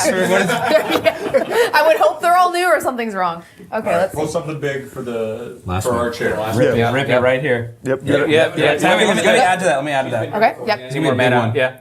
We gotta tap a bunch. It's gonna be Yeah. Gotta put all the energy All right, I'm all tapped out. Shaboom. Oh, fuck. No, that's fine. You know what? That's good. All right. Also, okay, remember when I said there's no doubles? More resources. Hey, you did our spot proud. Is this the last uncommon? I mean, last common? Last couple, there's like 2, I think. Oh, you're Yeah, right. there's 2. So that means Charlie will start the uncommons. Okay. That's good. You big dog. We love to see those. And I think this is gonna be a Llanowar Elves. Nope, it's a snake. Okay. Good. Okay, I'm now gonna prep next for you. So these could be rare. This is the book, very rare. These sell for something. Well, we need those because we really don't know. Yeah, we gotta read up. Yeah. These could be rare right here. And I'm gonna move them to the side. So any of these packets can So be we rare. know what this is an island. Yep. Could be a rare. Rares. We don't know. And these should be uncommon. We're gonna find out right now. Here comes the demonic tutor. Well, good growth. That's not bad. It is an uncommon, right? Somebody fact check it. You know? A dragon whelp. Oh, yikes. No good. Yikes. So what you're looking for, Ryan, when you're pulling? Demonic tutor. Yep. There's a lot of uncommons that are there. Let me see the back of one of these. Are you looking at the blue ink mark that's on every magic card? Yeah. You look at the. Yeah, you see that there? Yeah. It's on all of them. I have a story about that. When I first started buying vintage cards, like very early, I got into it with a seller about the blue mark on it, and he educated me, and it was a very humbling experience. He's like, "That's how they're printed." All right, here we go. Demonic tutor. Damn. Boom. That's tough. You don't want lands in this section. Agreed. The good news was this was a free pack. Yeah. You know? This was nothing. It's been sitting so long, it just doesn't register. Well, remember, Wubby back then, Play the Clip, said, I'll cover this one for you. Just get me all out. the good Just stuff get me out of concentrating here. towards the bottom. Oh, God. All right, there's only one thing to do here. Danny, come flip this card for me. Whoa. Calling in. This didn't work so well last time. It's all right. Talking to my pecs. Well, I don't know if I need to talk to do this. I'm going to be honest. Narrate. All right, I'm flipping the card right now. You ready? What do you want this to be? What do we want this Demonic to be? tutor. Demonic tutor, please. I think I pulled the last one. You did. pull the last Do it again. one, Yeah, I let's do it right No here. way. Oh, okay, wait. That's still good. No, it's not. It's trash.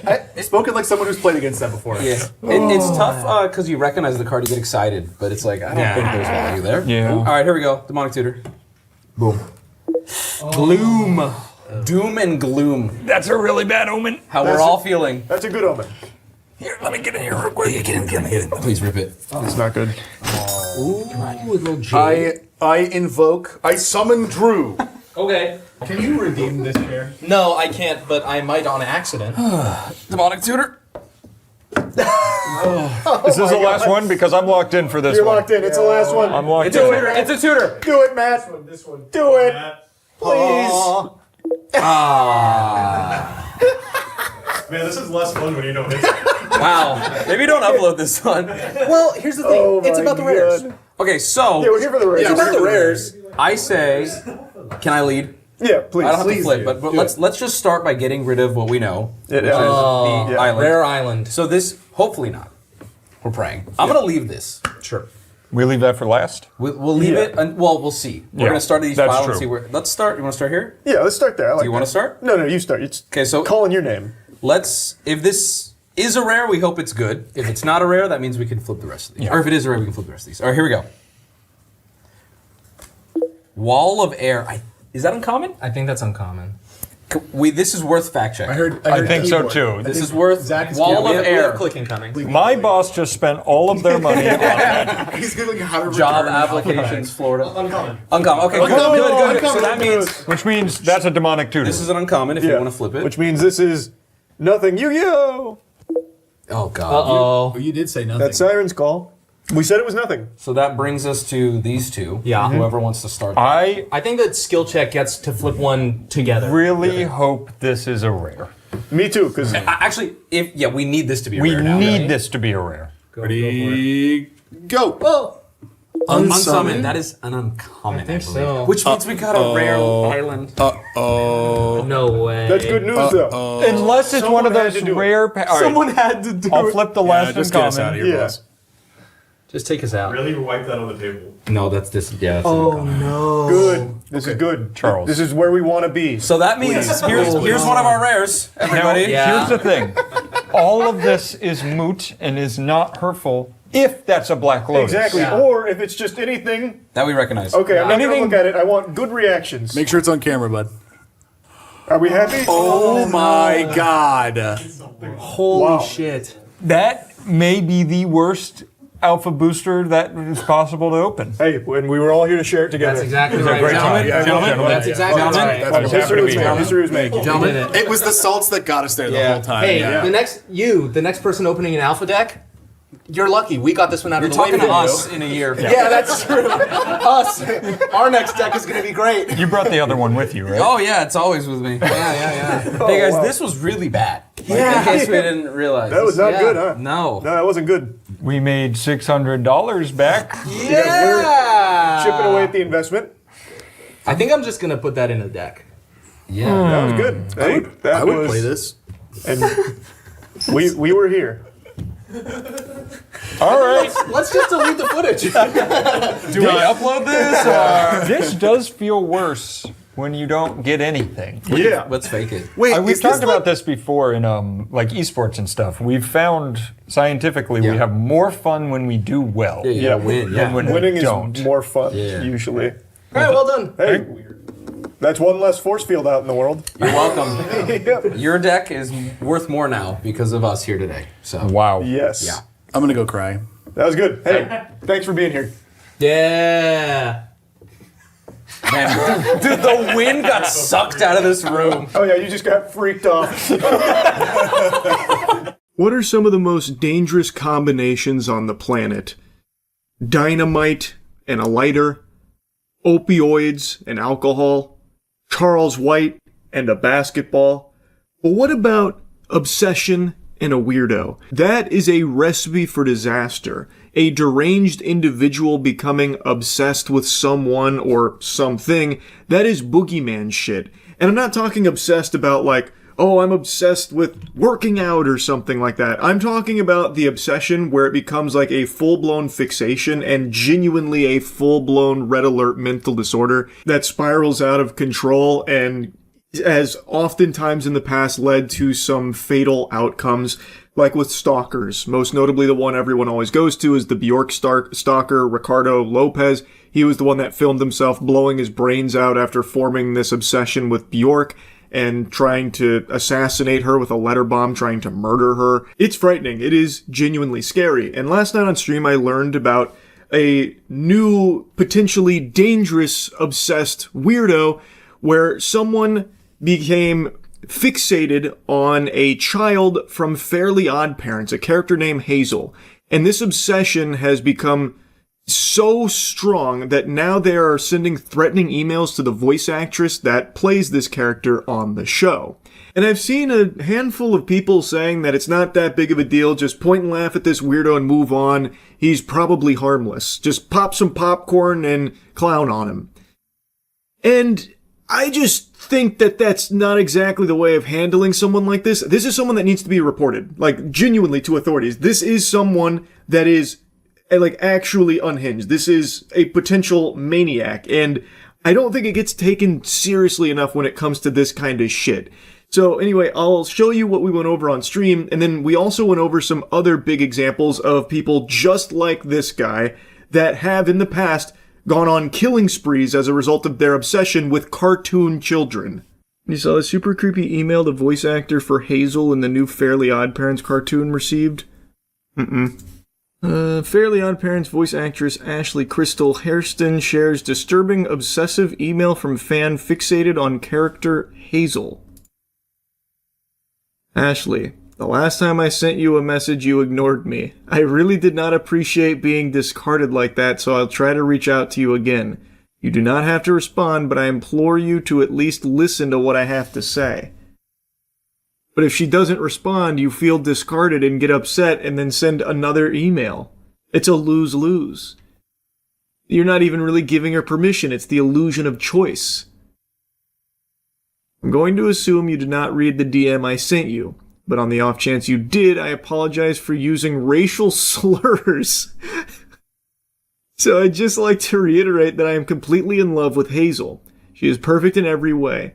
To say I'm in love with her is honestly an understatement. She is the love of my life. The universe itself has told me that Hazel is my soulmate, and who are you to go against God?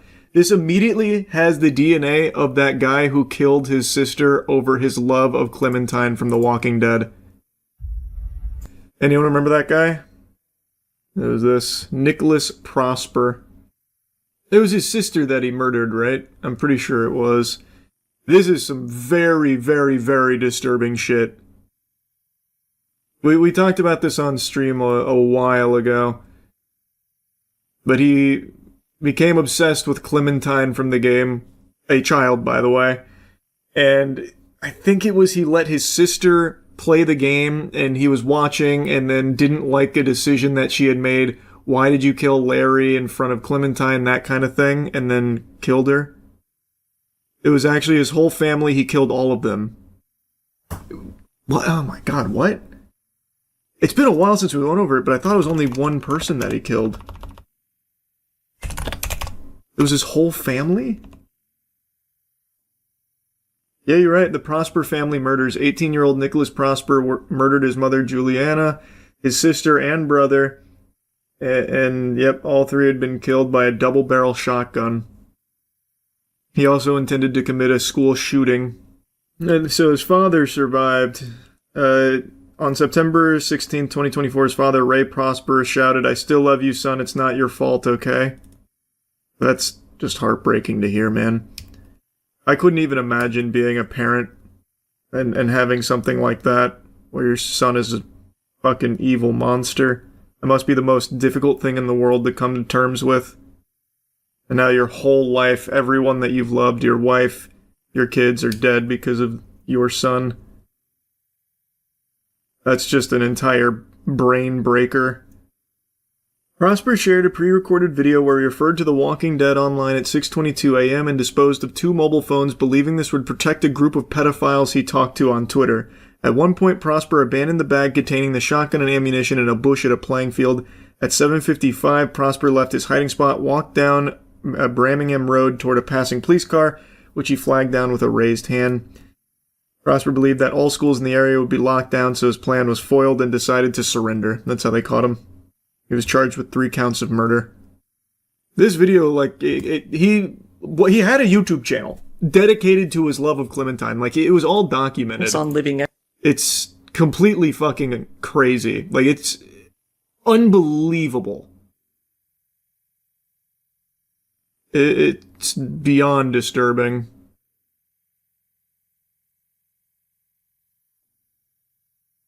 Here's one of the videos. He went home with it, and there he set up a webcam, put on his best bucket hat, and began to film a video. Right away in the video, he clearly states that, due to the decisions Giselle made in the game, he was planning on mutilating her face beyond recognition.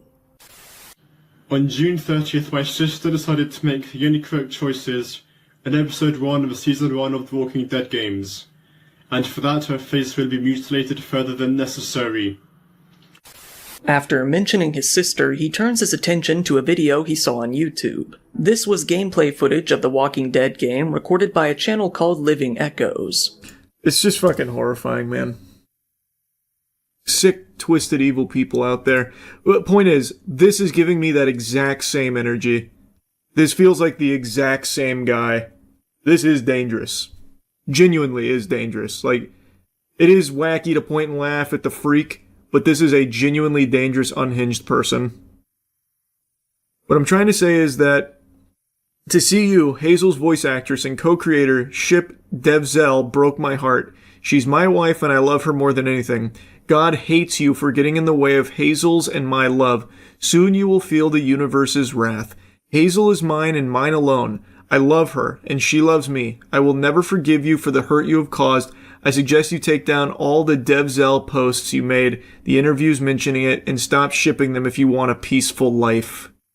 Hazel is canonically 10 years old, by the way. Well, yeah, that's pretty clear. It's Fairly Odd Parents. That Danny Phantom dude had a YouTube channel too, right? Yep, oh, God, what was it called? Something Blaze? Was it Andrew Blaze or something? All about his obsession over the Amber. Yeah, it was Andrew Blaze. Thought so. Scary stuff, man. Scary stuff. He also did a shooting, such a weird phenomenon. Yeah, he went and killed coworkers. His real name's Randy Stair. But he went by Andrew Blaze online and was obsessed with her from Danny Phantom. It's scary how common this stuff is getting. Feels not safe. I wouldn't say that it's getting more common. It's just we see a lot of it now. But this kind of obsession has been around for as long as, as long as I can remember. Think about the Bjork stalker, for instance.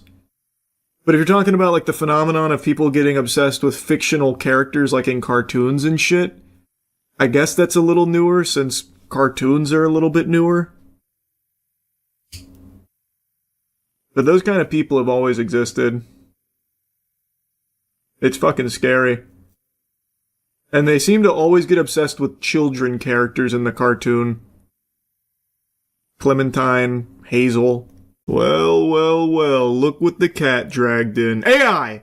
It is some more wacky news in the world of artificial intelligence as all facets of our entertainment is consumed by the slop. An AI music homunculus just signed a $3 million record deal after one of their tracks charted on Billboard. Talisha Jones is the flesh, blood, and cringe behind her AI character Zanaya Monet, and she used the very common AI tool Suno, which just spits out tracks based on whatever prompts you put in there. Pretty, standard stuff. And one of them happened to chart on Billboard because we've reached this point now where people are just wiggling their finger to AI music proudly. And now she's 3 million clams richer for typing in a few sentences onto Suno thanks to this deal with Neil Jacobson's Hallwood Media. I don't know what Hollywood media is, but that is a fucking circus now. They should be ashamed of themselves. They should be like fucking drowning in Rotten Tomatoes for this trash. Actually, how stupid do you have to be to pay $3 million for something like this? You can just generate Zanaya Monet songs yourself. Like, what are you even spending the money on here? It's not like Talisha Jones did anything like creative or new or innovative. She just typed in prompts to Suno, which is a tool available to literally every single person on the planet. Even me, a silly, stupid goober here, was able to generate trash songs on Suno. Anybody can. I generated songs about cock out the wazoo, and it took seconds. Why are you paying $3 million for someone to do that for you? You can just do that. You can even have an intern do that if you're just so addicted to the idea of pumping out AI-generated songs to try and chart on Billboard like this. This is the biggest waste of $3 million imaginable. Shit, you can even AI-generate Zanaya Monet 2.0. It's not like she actually exists. It's not like Talisha Jones owns Zanaya Monet. It is AI. There's already a precedent set that it's not copyrightable in the first place. You can literally just make your own Zanaya Monet if you wanted to. How stupid are the people at Hollywood Media? Holy shit. And while Zanaya is the most successful AI homunculus, she's far from the only one. In fact, apparently the emerging artist chart has actually become infested with this. It's an invasion of AI music homunculi. Zanaya is the most successful with that multi-million-dollar contract that Talisha Jones gets to just rake in the doubloons for, which kind of shows the music industry's whole asshole here with the direction they want to push it. The reason so many of these AI homunculi are starting to chart and everything is because now they are being actively pushed because there is nothing that can match the speed at which they can fart out music. Where in this case, with Zanaya Monet, apparently the process is Talisha Jones comes up with a theme and then just has Suno run wild with it. Apparently she's contributed a couple of lyrics here and there from what I read, but it's mainly just Talisha Jones thinks of a theme, feeds it to Suno, and in seconds it spits out a track. And then just rinse and repeat this. You can pump out 40 tracks in like an hour and a half, and you don't even need to have your brain on for it. There is no human being on the planet that can match that. And in the current day and age where people just want instant gratification, just stimulus, any kind of stimulus at all, it doesn't matter to them. This is exactly what the record industry wants because it is basically free. It is extremely cheap to just have all of these being shit out all the time, and people will listen to it. Like, they will happily listen to just AI tracks because they just want something on. Doesn't matter what, doesn't matter where it came from, as long as it sounds like music, they're happy campers, it seems. So, this AI homunculus push in the music industry is great for the upper echelon vampires of the industry, where now they can just funnel some resources into just shitting out AI Suno tracks and it will chart on Billboard. It's fucking crazy.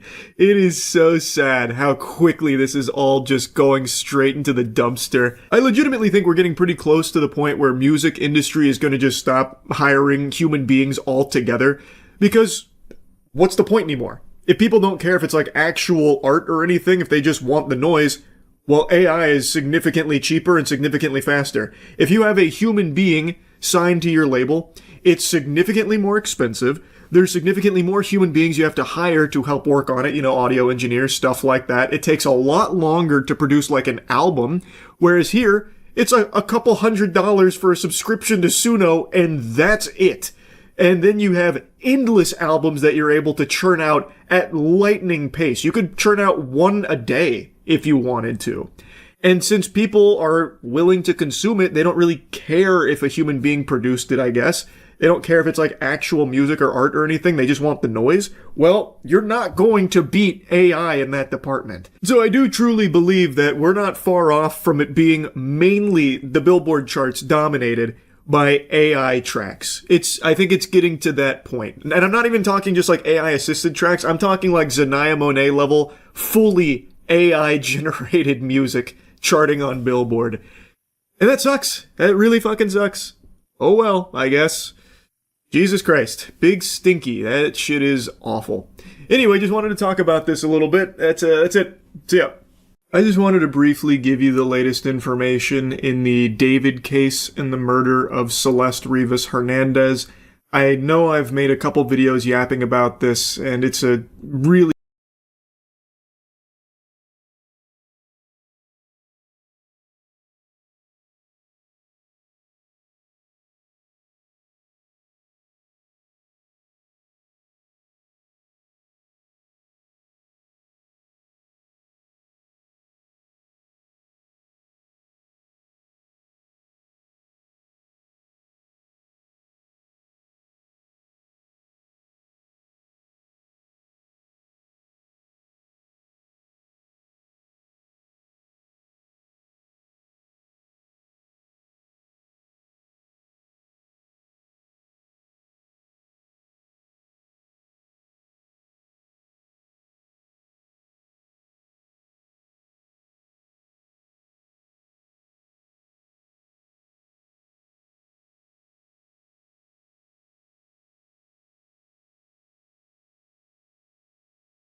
What's up, Squirt? You tired of all those wedgies?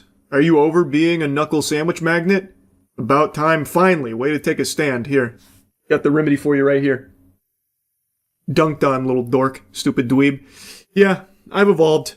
I've suckled upon the bosom of wisdom of a hashtag alpha male on TikTok.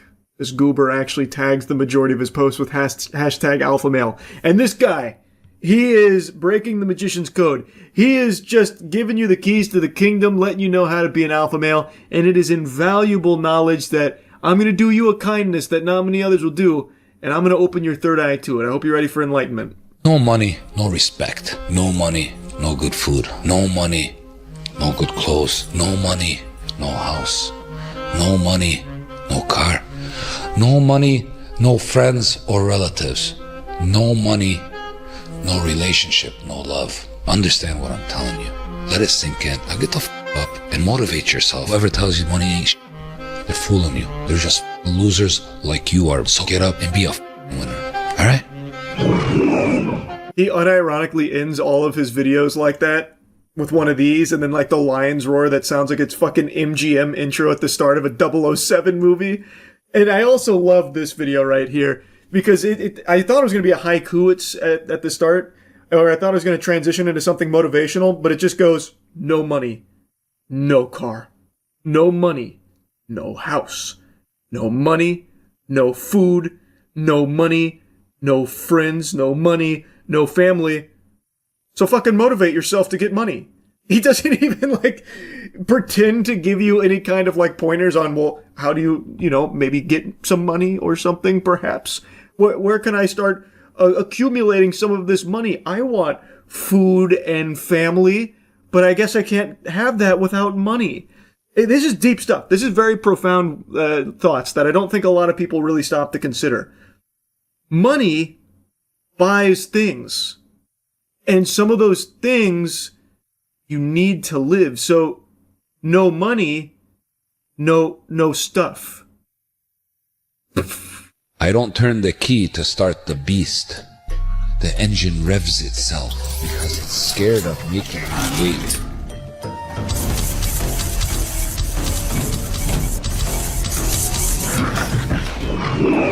This is another thing he loves to do. He has so many videos like this, and it's by far my favorite content that he makes, where it's like these AI-generated videos of him being a badass. So I guess in this one, he really loved the idea of being in a transformer that has a lion asshole for some reason, which also then transforms into an eagle. Maybe I'm on the crack pipe, but I'm gonna say a little something that perhaps the Alpha and Sigma Council will disagree with, but I just don't really see how that's overly alpha behavior. To play pretend and use AI to make it seem like you're in a fucking, like, Gundam lion. Make off one deal that I just gave him information about, $1 million. I think it's a good idea for me to find something that needs work. You go about it two ways. That way, that you give it that value, or you go to someone that's already making money, but also has it on a discount. Hey, listen, I got $1 million, I have $500,000, I'll give that to you right now. You don't need to wait for another guy to come do this due diligence. Boom, I'll give you this, because you already know it's a $2 million project, but he's willing to budge a little bit for 1.4, 1.5. I'll take that too. It's all about business. The numbers, if they make sense on already successful business, or they make sense on a business that's already sucked dry, they don't know what they're doing, does it make sense there? So each one has its own value. So many words and nothing was said. Not a single thought or piece of advice made it through and manifested there at all. Imagine paying money for this kind of interaction. Your mentor is hitting the hookah, hardly paying attention, and then when he tries to, like, coach you or mentor you, he just hits you with a bunch of mumbo-jumbo. Yeah, so here's the thing, $1.4 million, you have to start thinking about the budget and the considerations. Each has value. Is it a business that's been sucked dry? Are the numbers making sense over here? $1.5 million. Maybe you say, hey, boom, we don't need to think about the due diligence. You just give me that now. Maybe $500,000 here, $1.4 million over there, because it's a $2 million project and you're going to be budgeting. So you're going to have to make these considerations when you're looking at these numbers. Do they make sense? So what you're going to want to do at the end of the day is you're going to want to look at the due diligence period, considerations of $500,000, about $500,000, maybe $1.5 million, and consider that this is a $2 million project. All right, guys, I just finished a one-on-one. I gave them information that's golden. How to buy, when to buy, what's the price, easily off that 45-minute session that he had with me, he can make off one deal that I just gave him information about $1 million, at least. So keep that in mind. If you want to really get rich and really successful, take it to the next level, sign up for this one-on-one. Holy Toledo! Off of one 45-minute session, that guy's about to go make $1 million after that advice that we got a sneak preview of? Holy, is it really that easy? Oh my god. That's incredible stuff. This guy's really a wizard with money. And his math was checking out. Like the numbers he was saying there, those are numbers. Like those numbers he said exist. So wow, that really does give you a lot to chew on. It's not the same. Man cheating versus a woman cheating, it's not the same. First of all, it's so freaking hard for a man to ever forgive a woman for such a thing because he did you didn't do him. You let that man stamp you that he's better than the man that you're with. But if a man goes and sleeps with another woman, you can say, hey, my man is wanted, you can forgive a little bit easier. And yes, it makes a woman to a certain degree hurt, but if he's really genuine that it was an accident, which men do have this in them. Men's load, if you go take it to the lab, you can impregnate, you can start a colony with one load of men. So there's a reason why God created a man to be able to produce like this. That is insightful stuff right there. Inspirational even. He's just laying it all out there bare, not pulling any punches, just dropping the truth right there. There is a huge difference when a man cheats versus when a woman cheats. When a man cheats, due to the size of his load, his nut, like he's talking about there, could produce a whole colony off just that one glorious fucking nut of nectar, and it can be an actual accident. It happens all the time. 1 minute, you're at the library reading a great book, an absolute page-turner, and the next second, you've got your cock buried deep in the pussy of a back-of-the-phone book hooker, and you're just left wondering, well, what in tarnation? Something's gone awry here. Well, I never. That's not my girlfriend. I feel like a right fool right now. I can't believe this, honey. I don't know what went wrong. What a unforeseeable accident here. I gotta tell you, pardon my French, I'm peeved. Someone must have spiked my coffee when I was at the library. I don't understand what went wrong here. Why are you mad? It was an accident. You can't be upset for something I couldn't control. It's an accident. His reasoning is sound. If you've recently suffered multiple concussions and have lifelong CTE, holy shit. What are you even yapping about here, man? He's like, oh, due to the load, he can produce a lot, so he's got to fight real hard not to cheat on his girlfriend. And if he loses that battle and cheats, whoops-a-daisy, a woman has a much easier time forgiving that because then she can recognize her man is wanted. And that's like a really positive thing. Like, yes, it may hurt to a certain degree, but I mean, he's wanted, and that's awesome. He does actually conclude this by saying nobody should be cheating. Very positive message to wrap it up. But also you spent most of the video saying, if a man cheats, it can be a genuine accident. We need to remember the size of the load. It's a very tough battle. A harder battle than him with his hairline there. Like, it can be an accident. Very, very different perspectives there from man versus woman cheating. Why cheat if you could just leave? Why lie to someone who gave you their heart, their trust, their everything? If you're not happy, go. But destroy someone who loved you just because you didn't have the courage to be honest? Now this one's a nice blend of AI badassery and cheating wisdom. A nice seminar on cheaters again here. So this is a good amalgamation of the two worlds colliding. But I feel like this is two very different alphas. We have the alpha that thinks cheating is bad, like in this video where he's going, why cheat? Why not just leave? Why lie to someone who gave you their heart? Cheating is weakness. This is bad stuff. Boo, cheating. Versus the one where he's like, all right, no one should be cheating, but if a man cheats, it could be a genuine accident. Very different than when a woman cheats and she lets herself get fucking stamped by another dude's cock, saying that man is superior to you. So super different perspectives. Man cheating can be very forgivable for women, actually. Apologies, I accept. But I remove trust. Chills. I have goosebumps across my entire body. I've never heard anyone say anything like that before. That was hard. Apologies, he accepts, but he removes trust. That's a really deep philosophy. This guy must just fucking cruise Facebook status posts from like 2010 or something. Oh my god. You know what fuels me and I thrive on the most? The people that don't like me. You know, I just get fueled by knowing that these guys don't like me for the success I keep achieving that they sorry asses can't achieve. I have always having this vision about these guys. Looking right now when I get this Rolls Royce, what they're gonna do right now, how disgusting mad they're gonna be. You know, and I laugh about it at the end of the night, what I just did today. You know, all these people that don't like me because they cannot achieve what I can achieve. So thrive. You hear me? That is the most classic loser bait of all time. My haters fuel me. Yep, hater blockers on. I love my haters. It's like the most used platitude ever from like gurus and alpha males and shit when they're trying to sell a course, that kind of thing. And it's super effective. I guess the idea is that if someone out there feels like they're a big loser and they're watching this kind of content where the person delivering it always says, you're a fucking loser, but if you give me money, I'll make you a winner. They probably also think that there's a lot of people that don't like them in their life. So these kind of guys prey off that insecurity. They pounce on it and exploit it by saying like, yeah, you are a loser, but once you give me that money for this change, it's going to make you a winner. And then you can let your losers be your haters be your fans. That's what I do.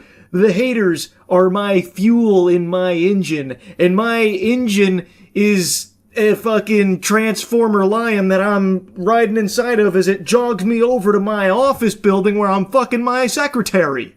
Yeah, that can be you too. Loser, let your haters be your motivators. Move in silence, only speak when it is time to say checkmate. I really don't have anything to say about that one right there. That's just a masterpiece. That is a perfect piece of content.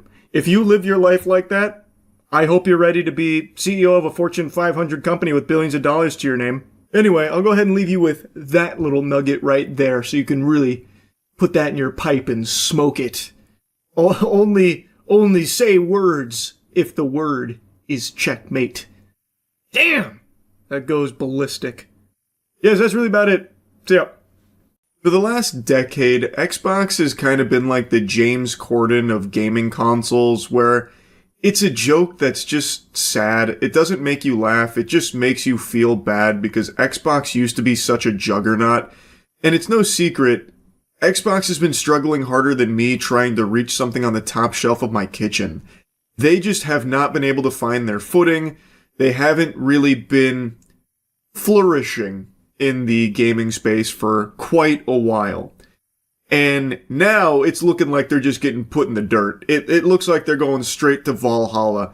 Phil Spencer is leaving Xbox, and he is being replaced by a new individual who has no experience in gaming whatsoever, at least nothing that is publicly available, and is basically solely AI driven, like all in on AI, which is about as exciting as getting kicked in the scrotum. This is just a recipe for disaster, especially considering most people can identify the solution to the Xbox problem. Their woes have a very glaring, obvious solve that would probably help them a lot. Most people can pin the tail on this donkey. Can you guess it? I'll hit you with the Dora the Explorer.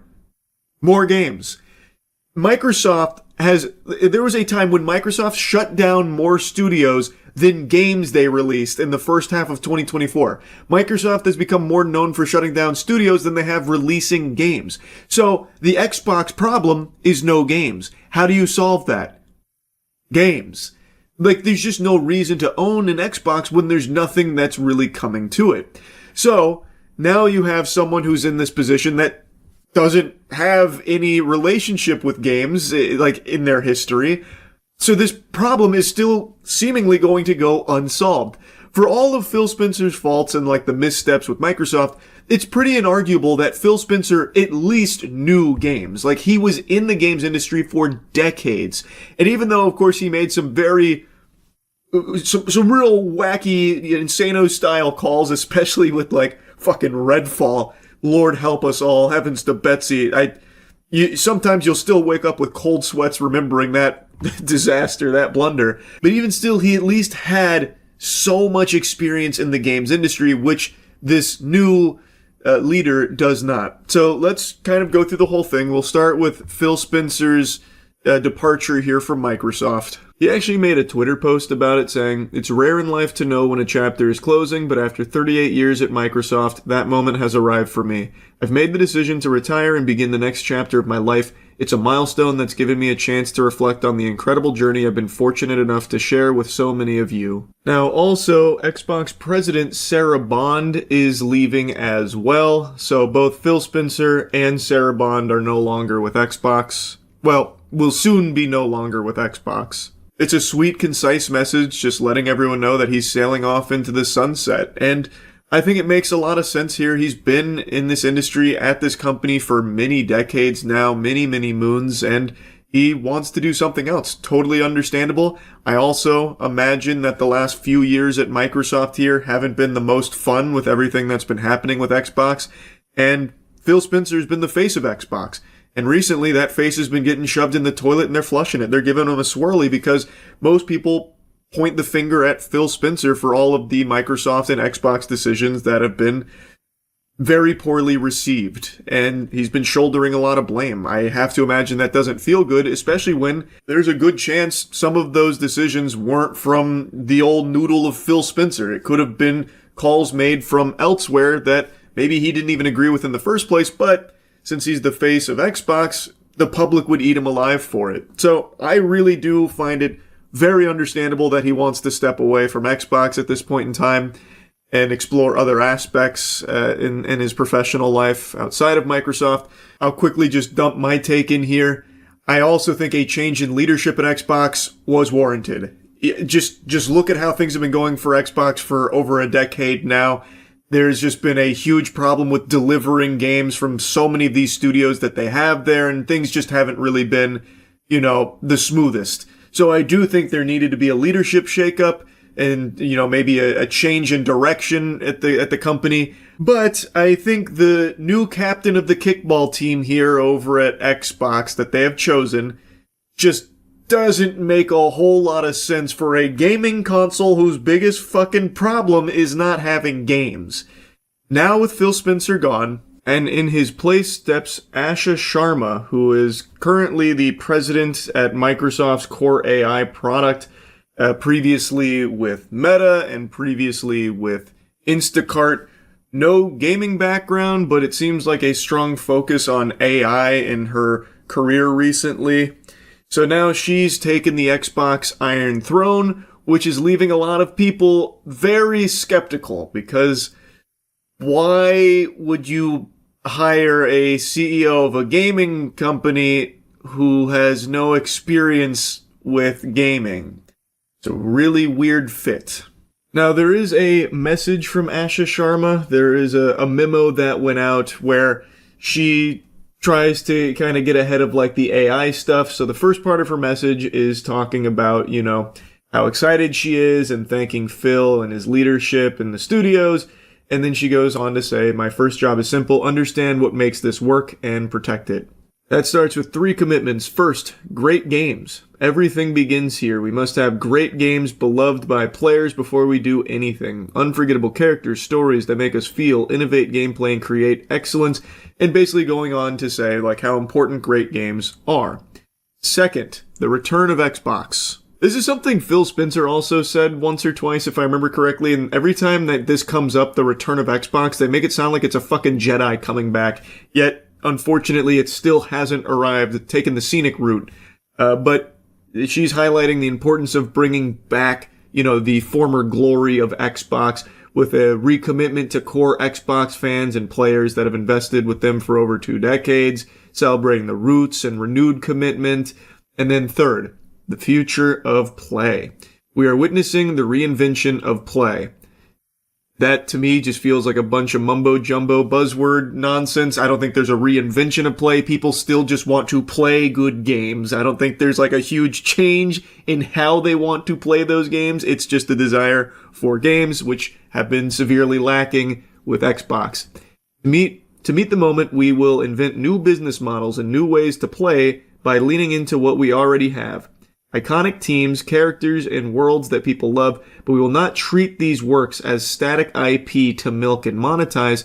We will build a shared platform and tools that empower developers and players to create and share their own stories. So, there's some good and bad in there. That's great that they don't want to just take beloved IP and characters and milk them till the tits fall off. That's good news.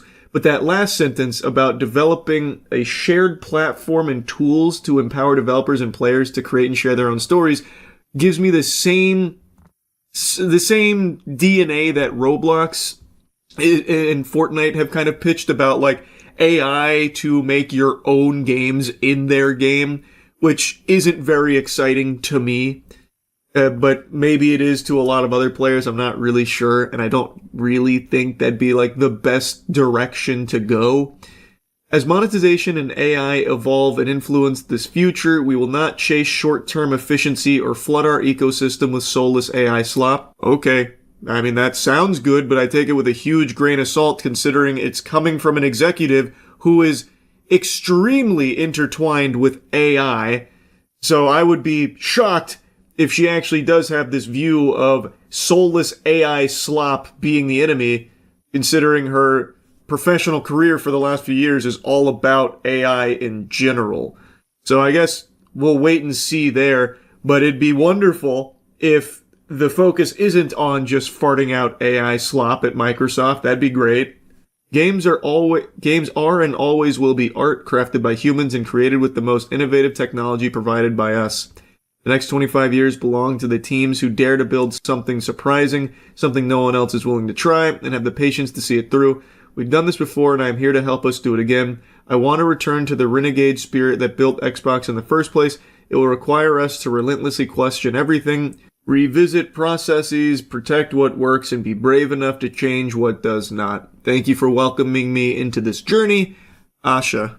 Now, to me, a lot of that statement feels like hollow PR speak, where it's just standard PR drivel. You know, we've got to return to the roots. It's all about the players. We can't be succumbing to the dark side of AI slop or anything like that. Which, you know, it's hard to really be super enthusiastic considering this is a leader who, for the last few years, has been all about AI and profits and, you know, profits by any means necessary. Like, it's not an amazing, like, exciting fit for a gaming company to have a leader who has no experience in their professional career with gaming. That makes it feel like this is a decision that is solely about trying to find ways to squeeze profits out of the Xbox, as opposed to trying to find ways to actually return the Xbox to its former glory. Because I imagine if you were looking for a leader to slot into Xbox for a new era of amazing games to make it a powerful console player again, you would probably look for someone that actually has a passion for games itself. I don't know, but that's just my 2 cents, and perhaps I'm on fence for thinking that. Overall, it is just kind of hard to be excited about the future of Xbox, and I guess we'll see how it goes under this new leadership here. Anyway, that's really about it. So yeah. I wasn't home much yesterday, so I missed a lot of the happenings from the last 24 hours, but today I happened to see a wacky headline. Nicki Minaj praises J.D. Vance as assassin as Erica Kirk sits next to her. This was apparently at something called AmFest, where Nicki Minaj went up on stage to celebrate Trump and a bunch of stuff or whatever, and then I guess while she was busy glazing and gobbling on, like, the administration's wiener, she tried to pay J.D. Vance a compliment by calling him an assassin, which obviously raises some eyebrows as Erica Kirk sits right next to her, whose husband was literally assassinated. Ordinarily, I'd put the clip here so you could hear it for yourself, but I don't want to take a chance of DMCA, especially with how rampant that kind of shit's been going on. You can watch it yourself if you want, though, but she immediately recognizes the blunder. She kind of scholars mated herself there by using that word. To me, it probably sounds like an Austin Powers type moment where it, don't say mole, don't say mole, don't say mole, mole. Where she was trying so hard not to use the word assassin, but then for some reason, her fucking neurons couldn't fire properly, and all she could think of for a compliment for J.D. Vance was that he's an assassin. And Erica Kirk tries to, dispel the awkwardness and, reassure her, it's okay, and try and make light of it and move on from it. But what a weird compliment to try and pay somebody. Who says that? Oh, this guy's, so epic. He's so awesome. He's an assassin. That's something a middle schooler would say on fucking Xbox Live or something. What are you talking about? Who says that shit? Now, that's not the only thing I wanted to yap about here. Obviously, that's just a weird, wacky little thing.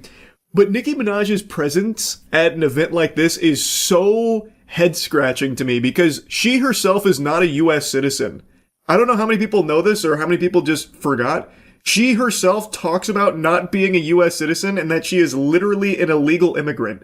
In 2018, she even made a whole statement about it with what was happening to immigration back then and how her heart was breaking for it, telling the story of how she came to this country at 5 years old, an illegal immigrant. She was discussing how she can't even imagine being separated from her parents at 5 years old and everything that was happening then.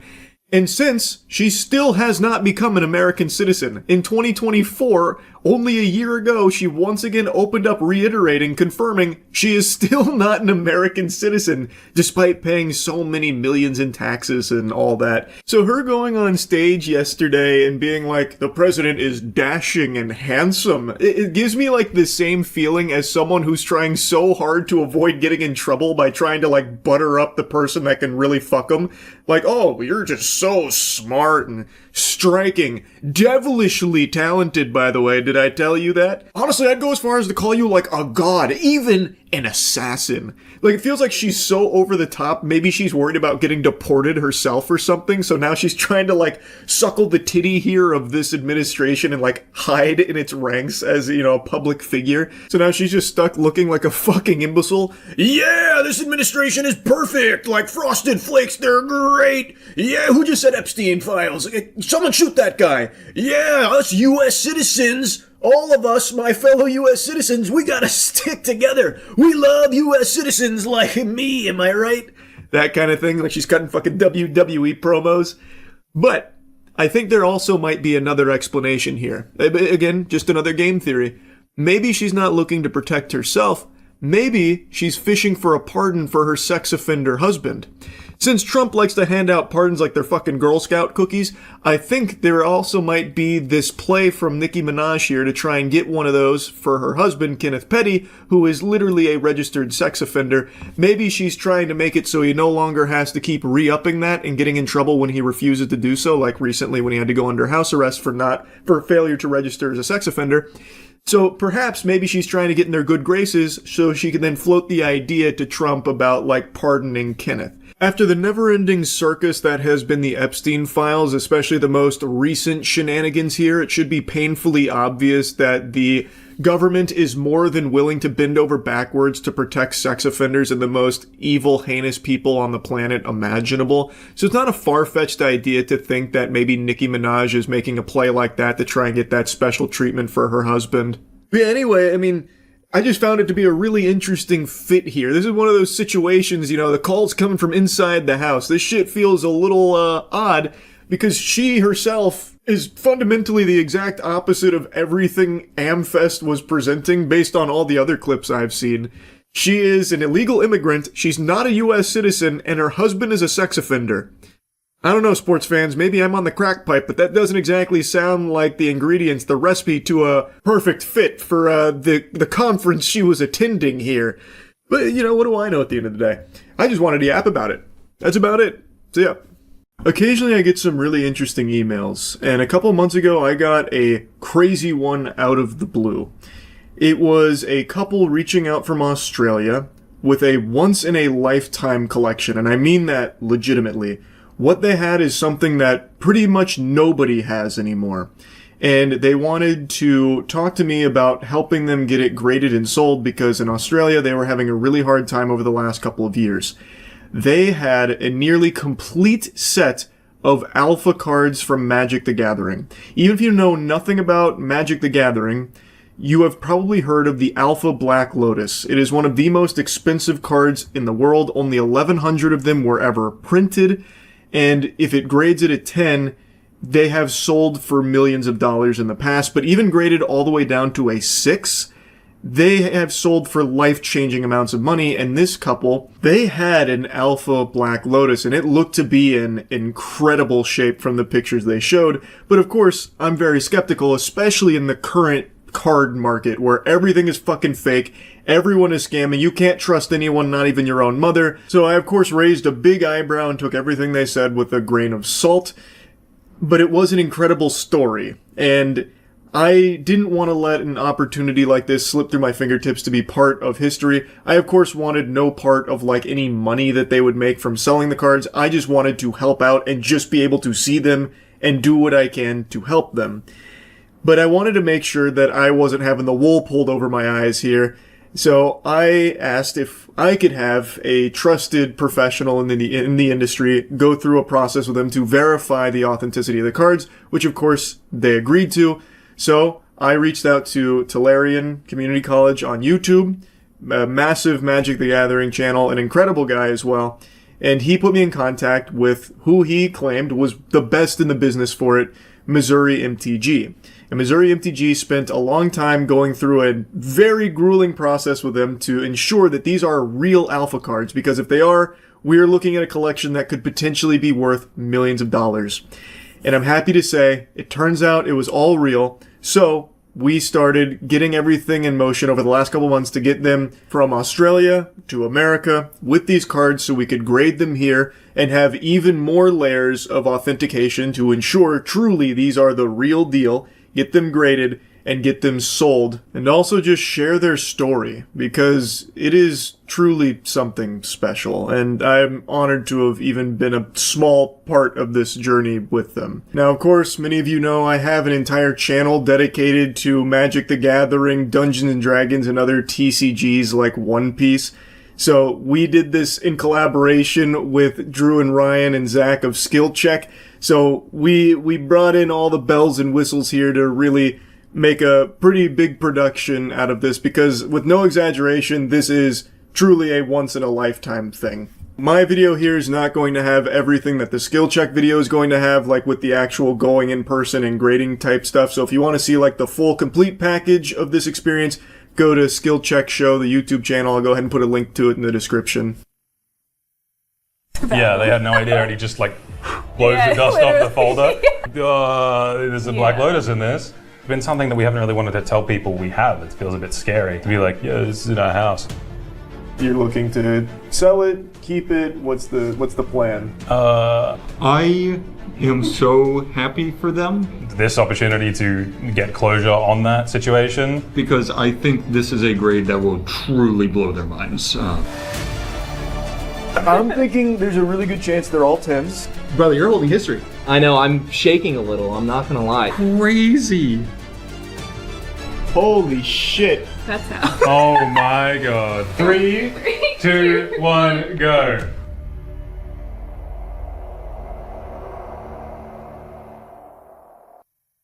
We start. Yeah, fuck. Do we just introduce ourselves? Yeah, just like introduce yourself. I'm addressing I'm not camera trained or anything. This is entirely new to me. What the fuck am I doing?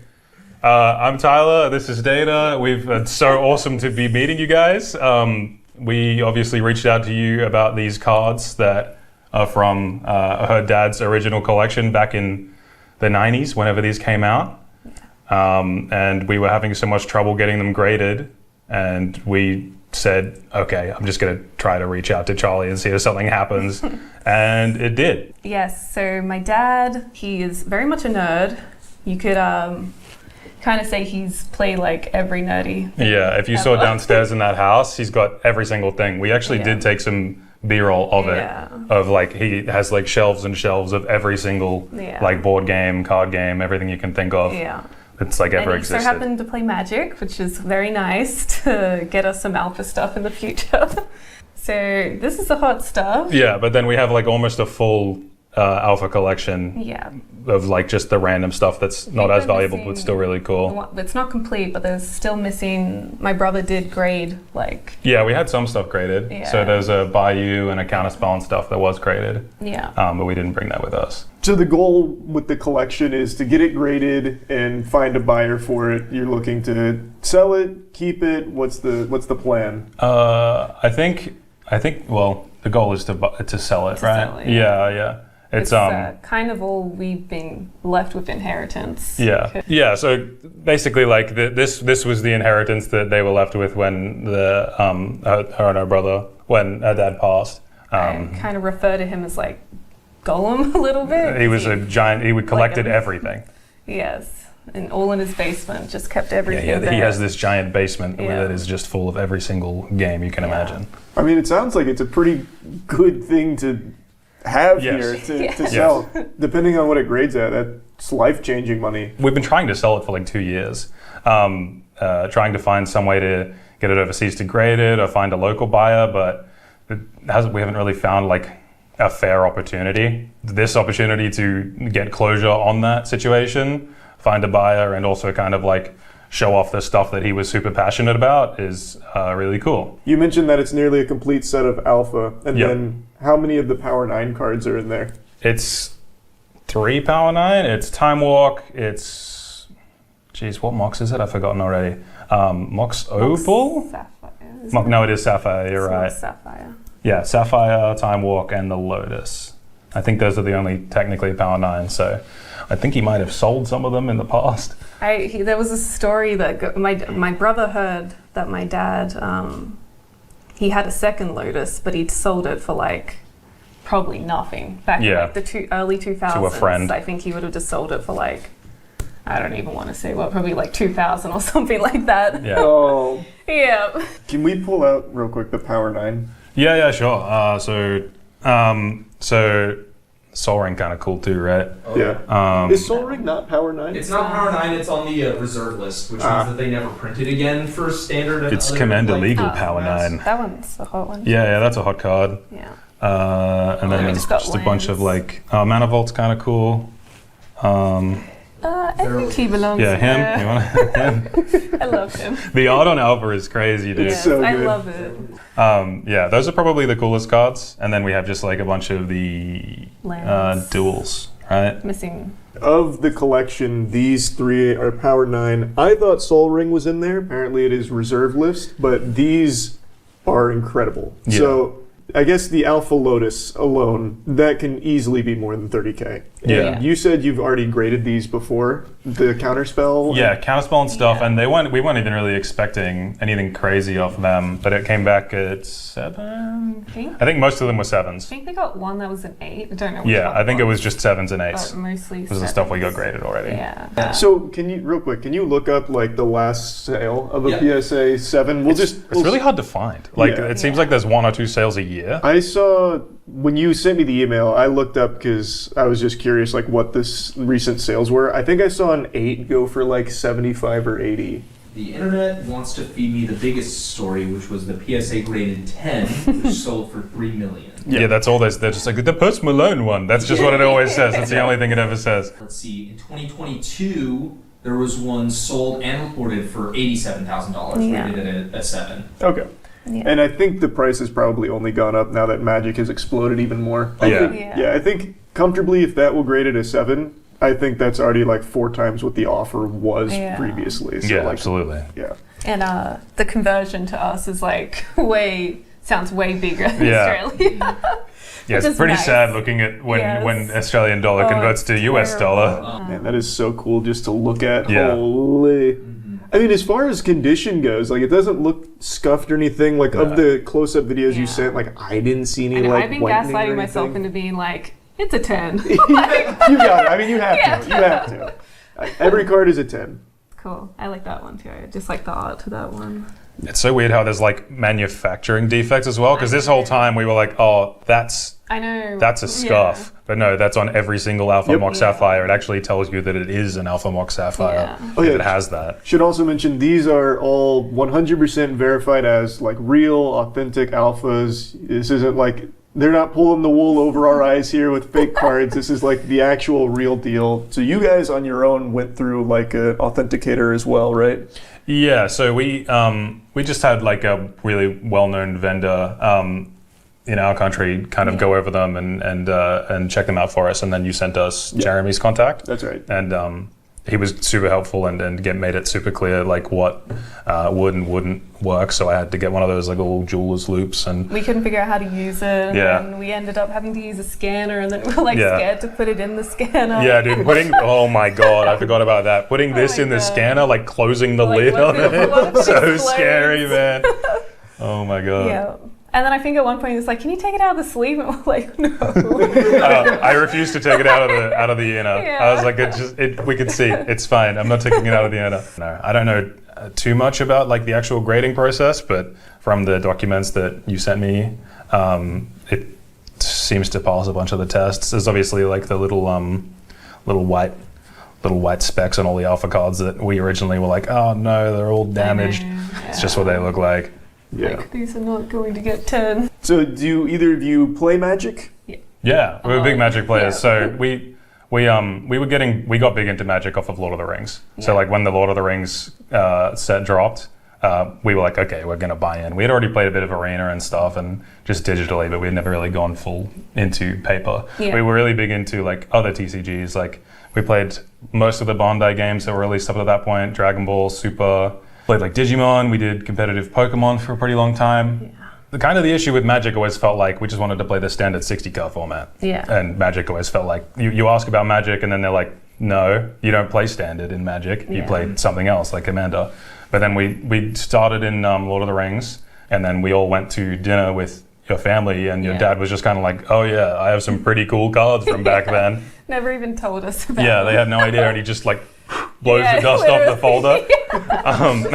You open it and it's like, there's a Black Lotus in this. You said it was unsleeved in there, right? Yeah, it was unsleeved in the folder and it's like one of those binder folders where you go to like what is it in America, Home Depot, and get like your own sleeves and put them in there. And it's rusty and it's terrible. It's rusty. Oh my god. Oh yeah, it was shocking, but yeah, that was obviously a very big deal, and it was really funny because it was right after we had all like gotten into Magic. We had no idea before that. I think his biggest hobby is Warhammer. Yeah. Right. Oh my god! Does he have a lot of Warhammer stuff? Oh yeah. You might be sitting on like a treasure trove. Of he items. was a brilliant painter as well. Yeah, like I literally called her. I called her a bullshitter when she was like, "Yeah, he painted these." I was like, "These." Someone sold these. Like, it's like, don't you disgrace his name yeah, like that. Yeah. So we were gonna see if I don't think you guys are into Warhammer or anything. Oh, you'd be very wrong. Okay. I'm not sure. I wasn't sure. Guy. Oh shit, we should have. Okay. Yeah. He's got. I don't know if anything is. Like, I don't know what to determine what is worth. There's so much vintage Warhammer downstairs. You did all the work. So basically, I was just.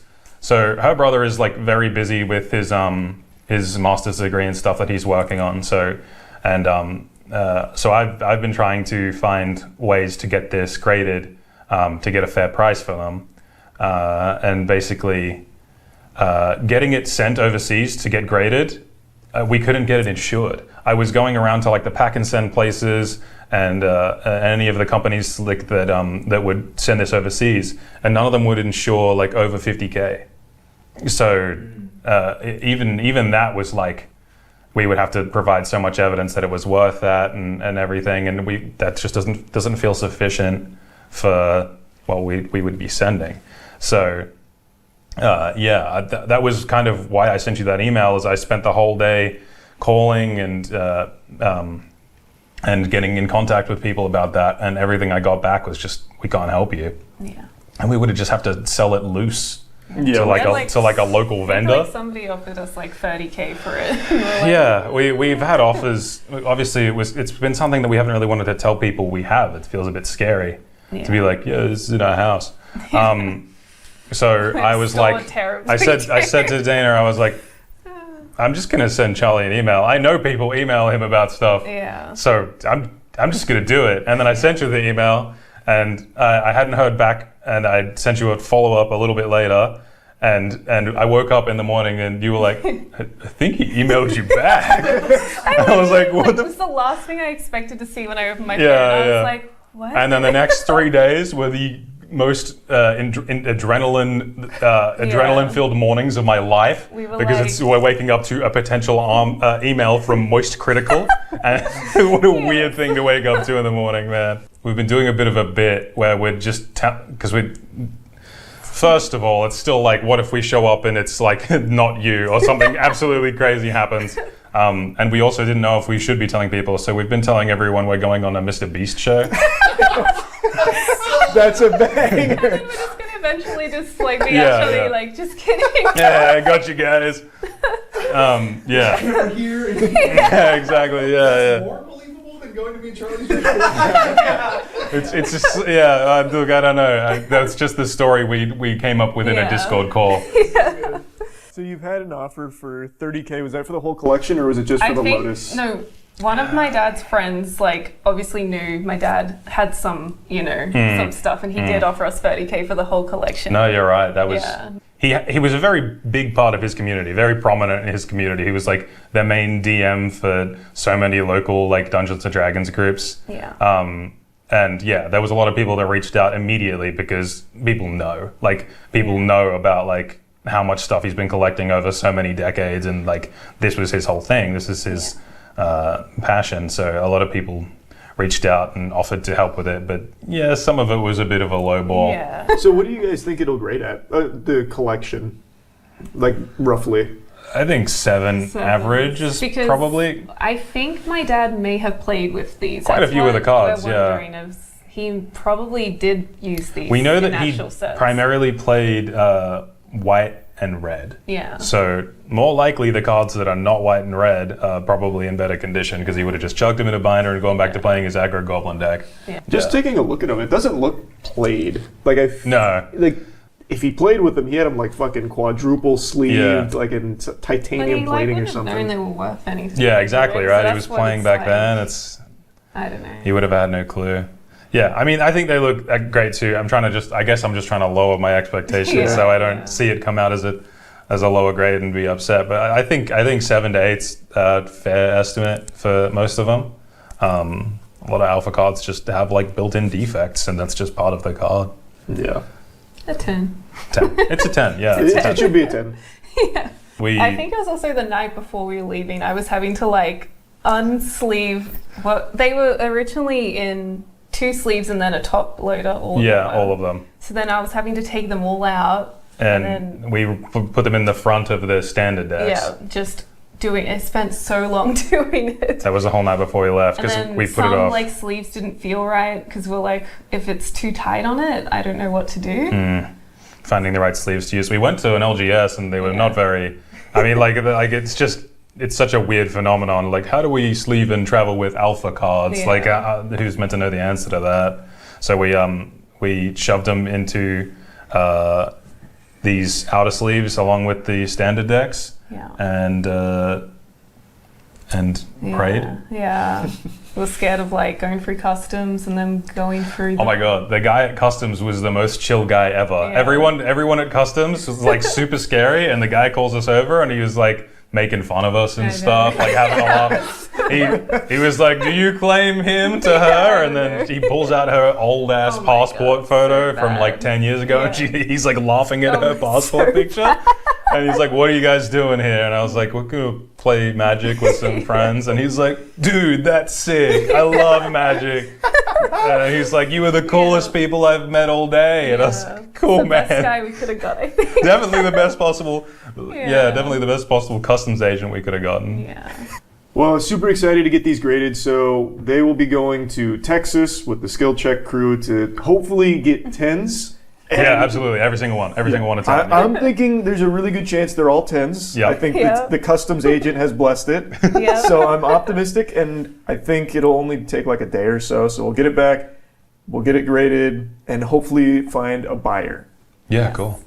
Sounds great. Thank you so much for everything. Thank you for bringing these out. These are really fucking cool to see. So I very much hope that they grade high.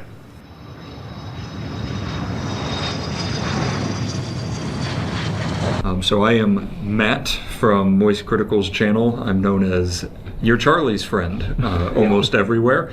And as they told you, these are cards from a couple from Australia that reached out to us asking to help them grade the cards and see if we can potentially find a buyer for them in the end. And we jumped at the opportunity to see an Alpha Black Lotus in person and hopefully get this 10 real quick. So I'm very excited to see these. Oh! Sorry, you said no reaction, so you can No, react. I don't want to touch it. Touch it. I guess it's in a slab. I can. Oh my god. You can take it out of the plastic too. Oh my god. Who made you the boss here? Cool. I am so happy for them because I think this is a grade that will truly blow their minds. All right, so the other big hits are Soul Ring and the Moxes, right? The Mox and the Time Walk. Right. You know with how many you guys come through, if, like, is it normally a 7 average, something like that? I don't know what the average. I haven't seen a ton of alpha Yeah. magic, but I know like a lot of the older magic cards that we generally like 6.5 to 7.5. Oh, okay. So this is really good. 8s I've seen a couple of. Yep. I think the harder it's harder to see 9s and 9.5s. Gotcha. It's gonna be awesome when I pull one out of here. This is gonna be horrible to edit. We're like, we'll cut out the grades. I'm just saying the grade and Yeah, that's fine. We'll figure it out. We'll figure it out. He just turns black. I'll keep it to myself. That's incredible, though. I feel like this is incredible. For all the Power 9, it absolutely crushed. Oh, I'm excited. They're gonna be so pumped. I wish I could FaceTime Charlie, even though we're not telling him. And he's streaming Silk Song. Wow, that's awesome. I'm getting a call. Do you think it's Charlie? There's a chance. There's a pretty good chance. It's Google. Oh. It's just John Google. John Google's like, I heard you Mr. got a good Google. Lotus in there. Thank you so much again. Yeah, seriously, thank you guys so much. You guys can't see nothing, right? Can't see shit. Good. We've got the cards, and we landed an hour ago. We're here fresh and ready to show them off because we know you have been waiting. Just try to keep them on the nose of the. Yeah, bring it in the center. Very centered. He's pulling it. You do it. These are yours. to. Do it. Oh my god. Okay. Oh yeah, I can smell a 9 on that. This is the Savannah. Oh, Okay. That's not bad. That's a good sign. That's one higher than what we thought. Yeah. So, from what I can tell, a lot of the dual lands, based on the grading, can go anywhere from like 9,000 down to 1,000 at an 8. It'll probably be like $5,000-ish, $6,000. I want to jump in real quick. So we got about 10 cards graded, the most expensive of their collection. We got graded. You're not going to see all the grades here. Again, if you want to see all of it, go to the Skill Check channel. They did just post the full video going through all of this. So I'm only showing you a few in mine here, but the rest are over there. I just wanted to make sure it wasn't like confusing because we did grade quite a few. Of course, the biggest being the Black Lotus. Pretty strong. Yeah. It's a strong first grade. Yeah. All right, here we have our next one, our Tropical Island. Oh, that's a banger. A big one. Yeah, that's Go ahead and take a look. Alright. I love that art. Our Blue Greenland. How many more did my dad ink for some reason? Oh, shit. I knew there'd be 9s in here. Oh, yeah. I smelt it. God damn. That's on a good land, too. That is nice. That's probably a chunky It's blue. one. I don't want it. I hate blue. I hate blue so much. So on the chart, which Matt will tell us, the 8,000 on the chart. Yeah. The difference between a 9 and an 8 for Tropical Island on the chart specifically is a difference of like $2,000. Yeah, right. Which is wild, just looking at it. Pray to Richard Garfield. I'm curious what you think these will be now, seeing the rest of the collection between 8 to 7. Or what was the other one called? Altered. Oh shit! Scribbled on big every old palette. twister. We never looked. The back of the Black Lotus had a signature on it, and it's like ruined. We know he sharpened some of his cards. I mean, yeah. Oh my God! Don't say that. I feel like I'm gonna shake. Oh, An 8.5. nice, dude, on a power 9. Oh yeah. 8.5 Mock Sapphire. bumped it up a few grades. That was a concrete commander, right? Where you played on the concrete? Yeah, exactly. 8.5 again. wow. Okay. 8.5 again. Dude, that's a crate. I'm so scared. I'm so scared. I'm so scared. You have all the data now. What do you think? Just the mounting terror. Going Low down. ball. Altered. Clearly that was... This time walk, maybe the most powerful of the Power 9. Extra turn, instant speed, 2 mana, and in an 8.5, just, again, like, I keep repeating myself, but just legendary how highly rated these old I thought it was cards a are. sorcery. Is it a sorcery? It's still a 2-mana sorcery. Wow, Kill me. Just got fired. I just lost my job. You just got big dogs. Gonna be just some other guy. Yeah. Surface Just drew the 9.5. mustache. What's that? Oh yeah. Surface 9.5. Oh, wow. That's very nice. That was so close to a 9 then. Yeah. Holy. And that's going for, in 2024, end of 2024, went for 9,000. Woo! Nice. Okay, I've so not kept a tally in my head at all. Neither That's have a I. good amount of money. Oh yeah. It seems like a pretty solid chunk of change. We're at least over $20,000 at this point. That's one that's of a them low was bet. 20,000. Then we're healthily over that. He's still We're right. He's still right. 30 to 35. Yeah. The good news is this really cushions the blow for the 2.5. yeah. Okay, moment of truth. How you guys feeling? Yeah, it's super chill. It's super easy. I'm terrified. We can just like get lunch. I think there's not really. Yeah. We haven't eaten. Please stop. This is a beautiful setup here. Yeah, boys. this is awesome. Yeah, we're just really into puppets. Yeah, go on. Yeah. 3, 2, 1, go. That's huge. Fucking hell. I couldn't read. 8.5. It's 8. Put your damn glasses on. It's not a 6. It's not a 6. Here you go. Holy shit. That's how. Oh my god. It's yours. Yeah. 9.5 on the edges? What? 10 on the surface. The 10 on corners, the the corners surface. fucked you right there. Oh my god. Wow, it must have been so fucking close to a 9. Yeah, 9, 9.5, 10, and then 8.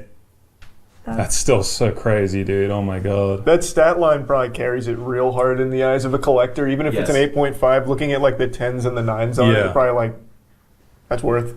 Low sale we've seen is around 85,000. I want to say that when we were there, the people at Beckett have like an auction website that they showed us, and a listing was online for $120,000. Oh my god. Yeah. Oh my god. I'm speechless almost. Like. We've been talking about this for years, ever since we Yeah. found it, right? Like we were so convinced that like I'd probably like 20 grand sort of thing. It'd be like a 7 at best because it's been sitting in this binder for so long. And 8.5 with all of those details being such high scores, that's unbelievable. Yeah. It's like, it's a little emotional because my dad, obviously, this was his. So, he obviously went through a lot. So, and his like biggest problem, I feel so lame talking about this. His biggest problem was like money. And it's sad to see that this was always just downstairs in his basement, just living down there. But now, And yeah, I don't know, it's a lot. It's a lot. you inheriting this though is like, Yeah. it feels like a gift from him, you know? Yeah. Yeah, I don't know. I just can't thank you guys enough for helping us with this. Like, Yeah. I don't know. No, we absolutely want to thank you guys so much for this. Like, the last 5 years have been a very tough couple of years, and like I spent 3 years stuck in bed, and she spent all of those years by my side the whole time, and then immediately after that, what tragically happened with her father happened, and then our lives have just been like a roller coaster for so long, and this is right as we've kind of got our lives back. This is the first thing we get to do. Like, we feel so lucky, and we can't thank you guys enough. No, really, for like, allowing us to do this. Say it. We feel lucky that you let us do it, like to even be a part of the experience here. Like, this is like actual history here for Magic. Like, this kind of thing doesn't happen. 1,100 of these ever made, and I would argue like a good chunk probably just are gone, like destroyed, ruined, lost, whatever. So to have one that now grades this high is special. Like, I think that's just amazing. That feels great. it's going back to the basement. She's gonna crack it out of the sleeve. He needs to go home. All right, let's play that shit. Let's go. That is a ridiculous amount of life-changing money. Yeah. Yeah. And you're already in the United States, and Las Vegas is just a flight. You're so right. Can I put that into the slot machine? Yeah. That's weird. That's what we asked. Now, we are still actively looking for a buyer of the big ticket cards there, the fucking 8.5 Black Lotus in particular. But I'm going to go ahead and let you in on a little secret. The rest of the collection, 186 other alpha cards that we did not grade because I bought them. I could not help myself. So I now have almost a complete set of alpha cards. Not only that, they are in incredible condition. If the rest are anything to go by, they are likely sitting around 7 to 8.5 average, like as graded alpha cards. That shit is like impossible to find. So it cost a pretty penny, but I really think it's going to a very great couple here that I know is going to do amazing things with it. And I'm going to tell you, these cards are in a loving household. I'm very excited to have them. I was also going to say this when you said it, Charlie, where like you guys are like, oh, Charlie says he feels lucky for this. He jumped on this instantly, and then all of us got on a plane to take the cards, and it was just like every step of the way, he was like, we've got to do this. Yeah. He actually felt so lucky to do it. So thank you so much. Yeah, thank you. No, thank you. That's crazy to hear. We went through so much to try to get this process done. Like it felt impossible on our side, and the one thing that ends up working out happens to be an email that I sent to you. is like the craziest story ever. My best friend, we've been talking to him this whole time, and like he's like, I'm going to be telling this story when I'm 80 in the retirement home. This is the craziest thing that's ever happened. I can't believe this is happening, and that's exactly how we feel about it. It's insane. Yeah. Hell yeah. That's so sweet. Yeah, that's awesome. Yeah. I think that's it, right? Yeah, now we just need to find a buyer. Oh, so yeah. if you've got 200 grand lying around, someone's got to be a nice home for these new cards, or new, freshly graded cards. Oh, yeah. Not new. They're very old, actually. This was a pretty incredible experience, and I am so happy the cards graded so high for them. I'm actually still very salty that the Black Lotus here is an 8.5 when it has all the makings of a 9. It has a 9 on the centering, a 9.5 on the edges, a 10 on the surface, but an 8 on the corners. The corners are what really held it back. Sorry, the glare's a little much. But we are selling this for them. Like I mentioned, we are not taking any like commission or any percentage or anything. So the 8.5 Black Lotus, the 8.5 Time Walk, the 8 Tundra. I'm showing all of these cards. If there actually is a serious interested buyer, I'm going to put a link, or I'm going to put an email in the description of this video, so please reach out and we can discuss what that would look like. An 8 on the Savannah, an 8.5 on the Wheel of Fortune, which is a banger, an 8.5 on the Mox Sapphire, and a 9 on the Tropical Island. The rest of their alpha cards, I already bought. I could not help myself. I am not kidding.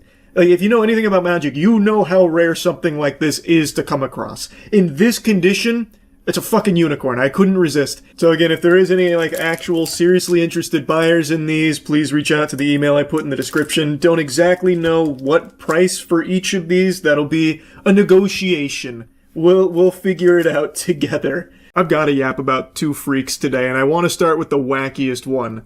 RFK Jr. and a dead raccoon's penis. That is a match made in heaven right there. That is peanut butter and jelly. Vultures don't get as excited about roadkill as RFK Jr. does. This guy loves it. And he brags about having like a freezer full of roadkill that he studies and like feeds to his hawk.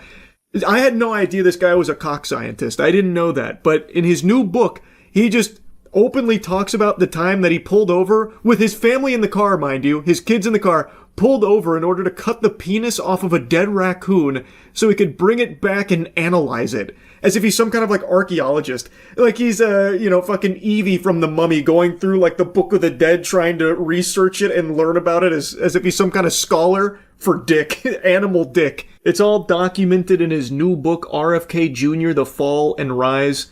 I don't know when the rise is happening. It hasn't happened yet. He's still in that fall. This dude looks like he's housing every single plague that the world has ever seen in his body right now. Every image and video I see of him, he looks like he's deteriorating further and further and just devolving into a fucking ghoul from Fallout. This is the experience here that he pinned. I was standing in front of my parked car on I-684, cutting the penis out of a road-killed raccoon, thinking about how weird some of my family members have turned out to be. A surreal passage indeed. I like how he's cutting the penis off of a roadkill raccoon in front of his probably horrified children in the car, and he's like, God, my family is so peculiar. They're such odd goofballs. They're so weird. Over there with the fucking hacksaw on the raccoon's cock. If only they could be more like me, just normal and well-adjusted. There we go. And then he holds it up like a trophy. We're celebrating, family. Quick, get some ice out. I gotta put this on ice. I need to study it when we get home. My kids waited patiently in the car, he noted, as he collected the raccoon's genitals so he could study them later.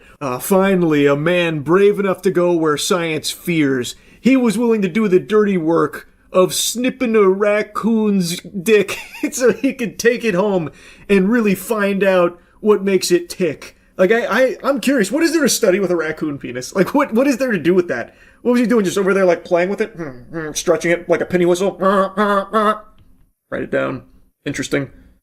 These are the notes that will, no doubt, propel our species into the next scientific age, the final frontier of science. Raccoon genitals. Excellent, yes. I just have to wonder what he was doing with it. Like, was he trying to, like, fashion some kind of necklace out of it, like Ringar out of League of Legends, but instead of bone tooth, it's just raccoon penis?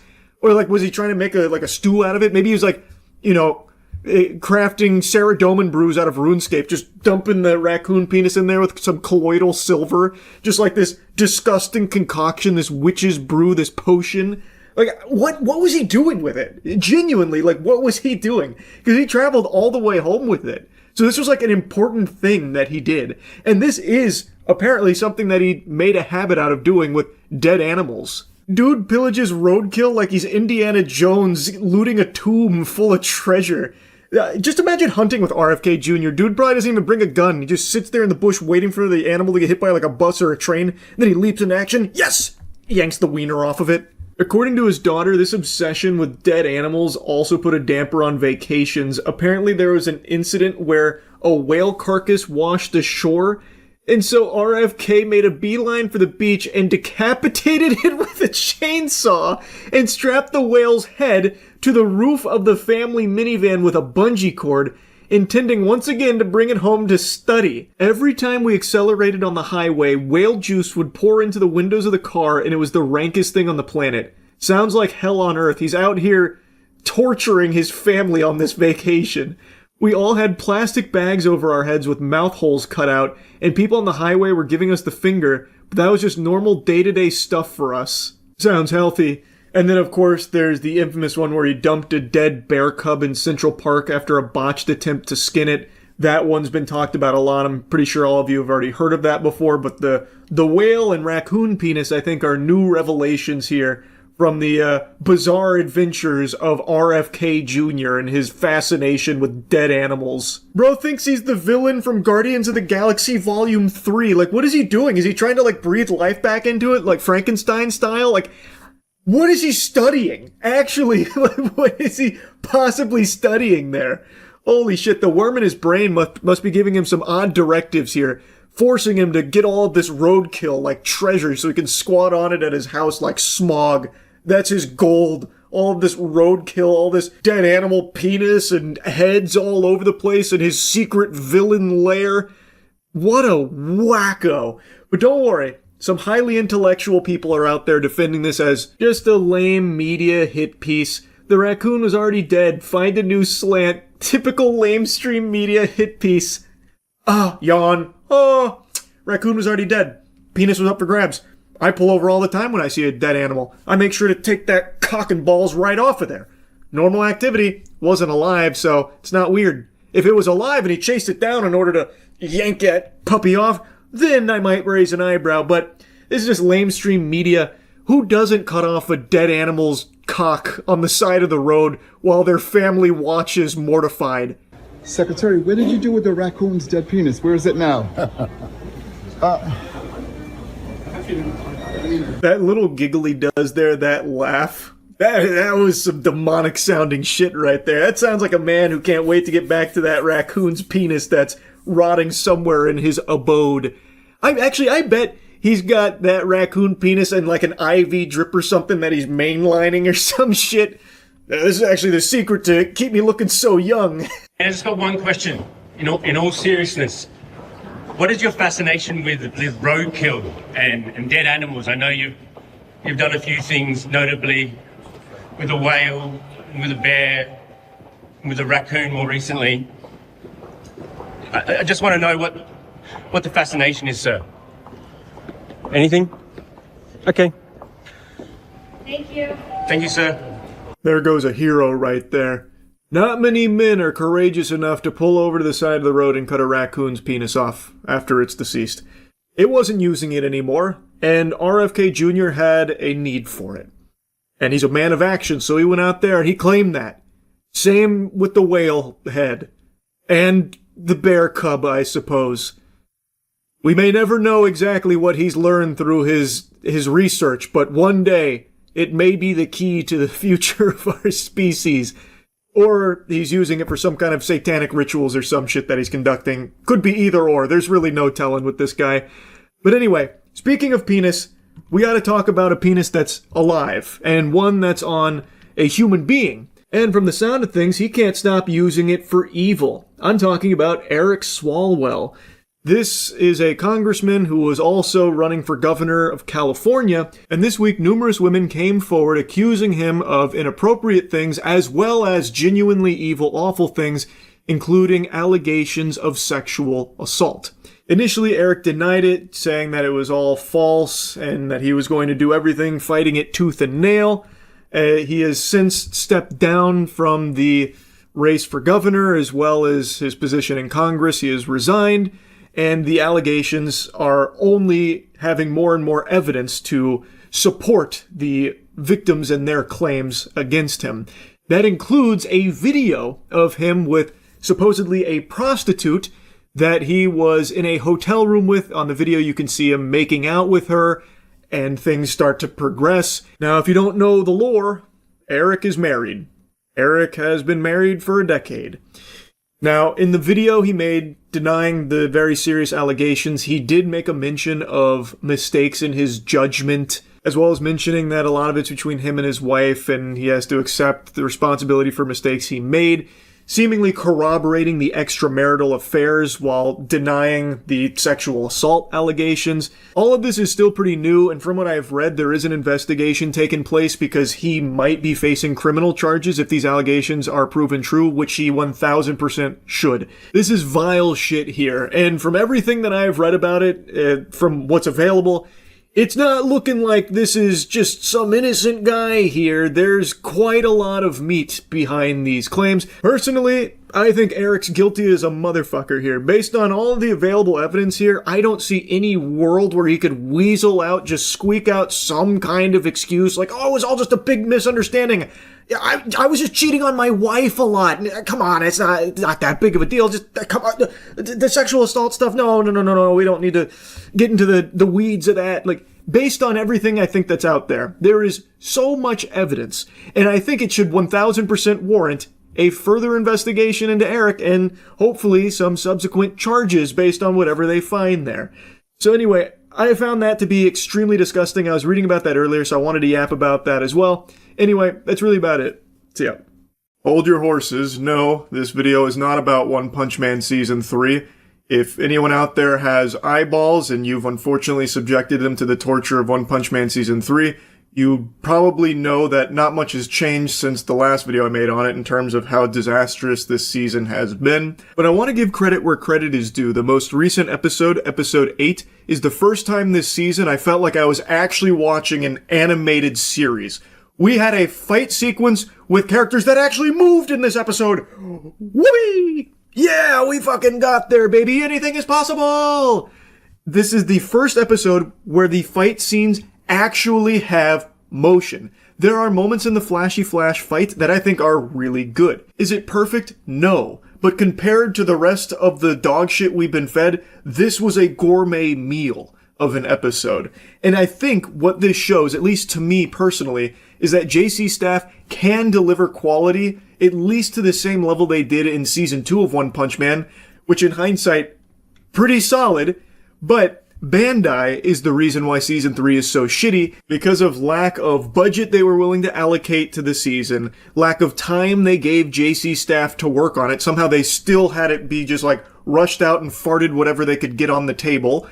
Even though it's been 6 years since season 2, I think Bandai is the main villain here that has caused season 3 to be so awful, so rough. And episode 8, I think, is irrefutable evidence that JC Staff can deliver good quality animation if they have resources and time to do so, which Bandai deprived them of, just left them fucking emaciated, malnourished with no money and no time to work on it. But I was pleasantly surprised at the quality of episode 8. The flashy flash fight, I thought, was really solid overall. It doesn't salvage season 3, like it doesn't redeem it, but it is a nice treat. There's only a handful of episodes left in season 3, so this is very tardy to the party here. This would be like me finally hitting a growth spurt and reaching 6 feet tall by the time I'm 85 years old. You know, at the ripe age of 85, I'm finally living my dream of being 6 feet tall.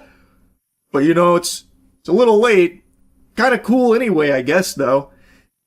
Point is, I'm glad episode 8 was good. It's finally a step in the right direction, and maybe I'm just suckling on the supple bosom of hopium. Maybe I'm just latched onto the titty here. But maybe this is a sneak peek at things to come, that the next handful of episodes, it's going to finish on a high note instead of this sad whimper that the rest of the season has been. Probably unlikely, but who knows. What I do know is that we here at Cheeky decided to extend the Black Friday sales offer to today. So today will be the final day for the 20% off of all of our soaps using any creator codes. So go to usecheeky.com right now to get the best soap in the universe at an incredible deal. Anyway, like I said, this video is not even about One Punch Man, but I wanted to mention that really quick. This video is actually about a different anime, one that a while ago I said I didn't like. And I dropped it after like 5 or so episodes. It just wasn't hitting for me.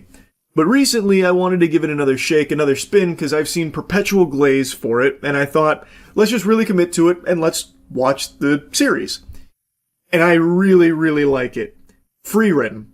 Frieren is a show that I'm sure you've probably heard of in some capacity because people love this show. And when I initially watched it when it first came out, I just had a hard time getting into it. Like, it was a very nice looking show and it was very comfy and cozy, but I just wasn't getting invested into the world or the characters. But I just keep seeing and have always seen so much praise for it that I just thought, you know what, let's just watch the whole thing, and if it's really not for me, it's not for me, but at least I, consumed the entire thing to know for sure. Which is typically not a philosophy I subscribe to. I think, like One Piece, for example. I, out of spite, committed to watching the entire One Piece series, but it took me like fucking 400 episodes to fall in love with it. I don't think it's reasonable or rational to expect everyone else to go through with that level of headstrong commitment for something that you weren't, immediately loving. I think it's totally okay to drop something after a few episodes if it's just not feeling like it vibes with you.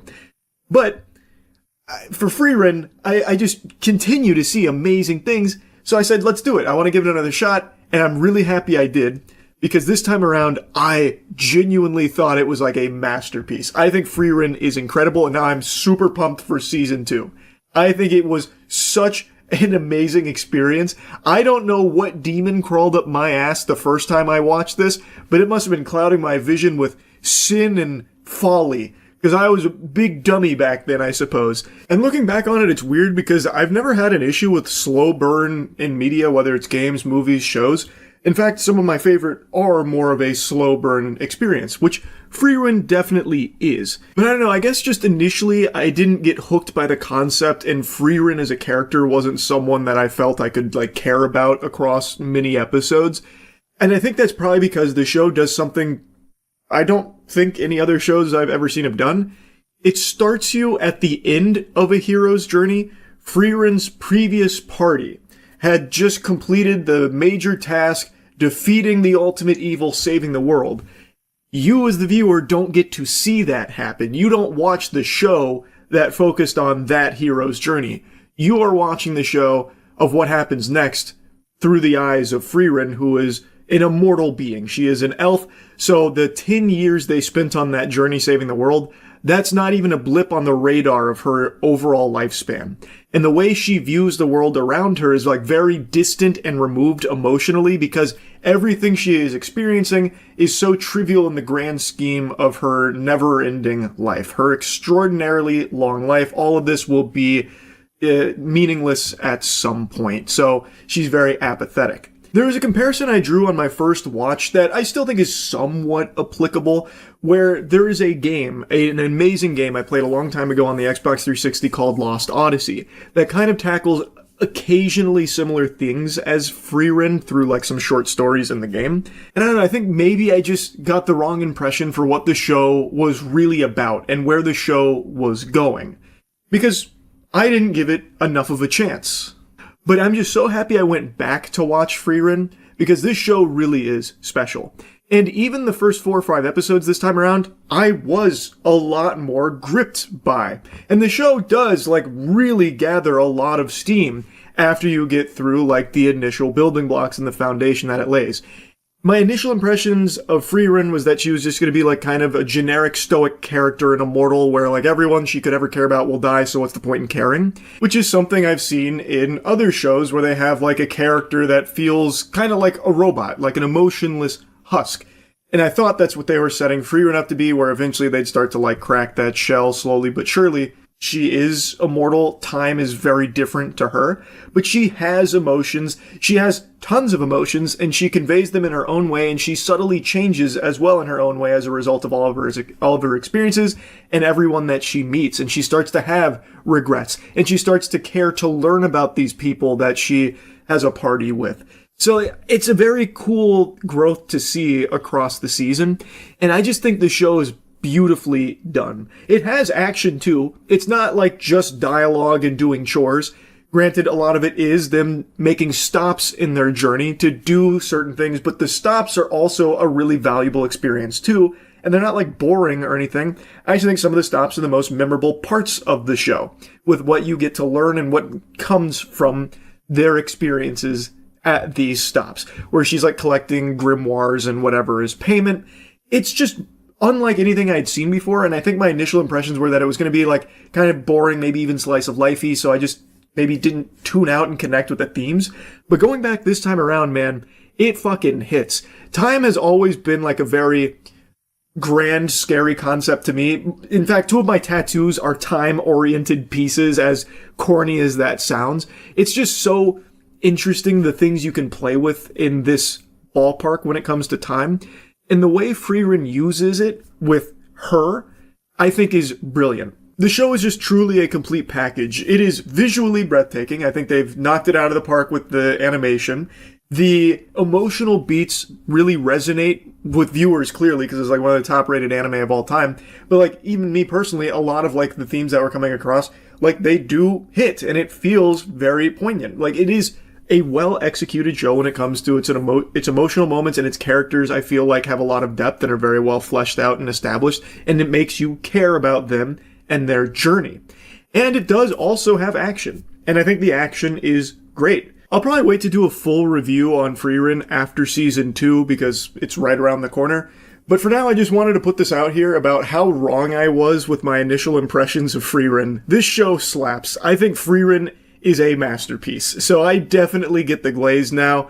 And yeah, I just wanted to talk about it a little bit. That's about it. So yeah. In gaming, there is no community more accustomed to bad news than the Halo community. Halo and bad news goes together like French fries and ketchup. It's basically all you ever get from Halo is more doom and gloom that just puts a big frown on your face.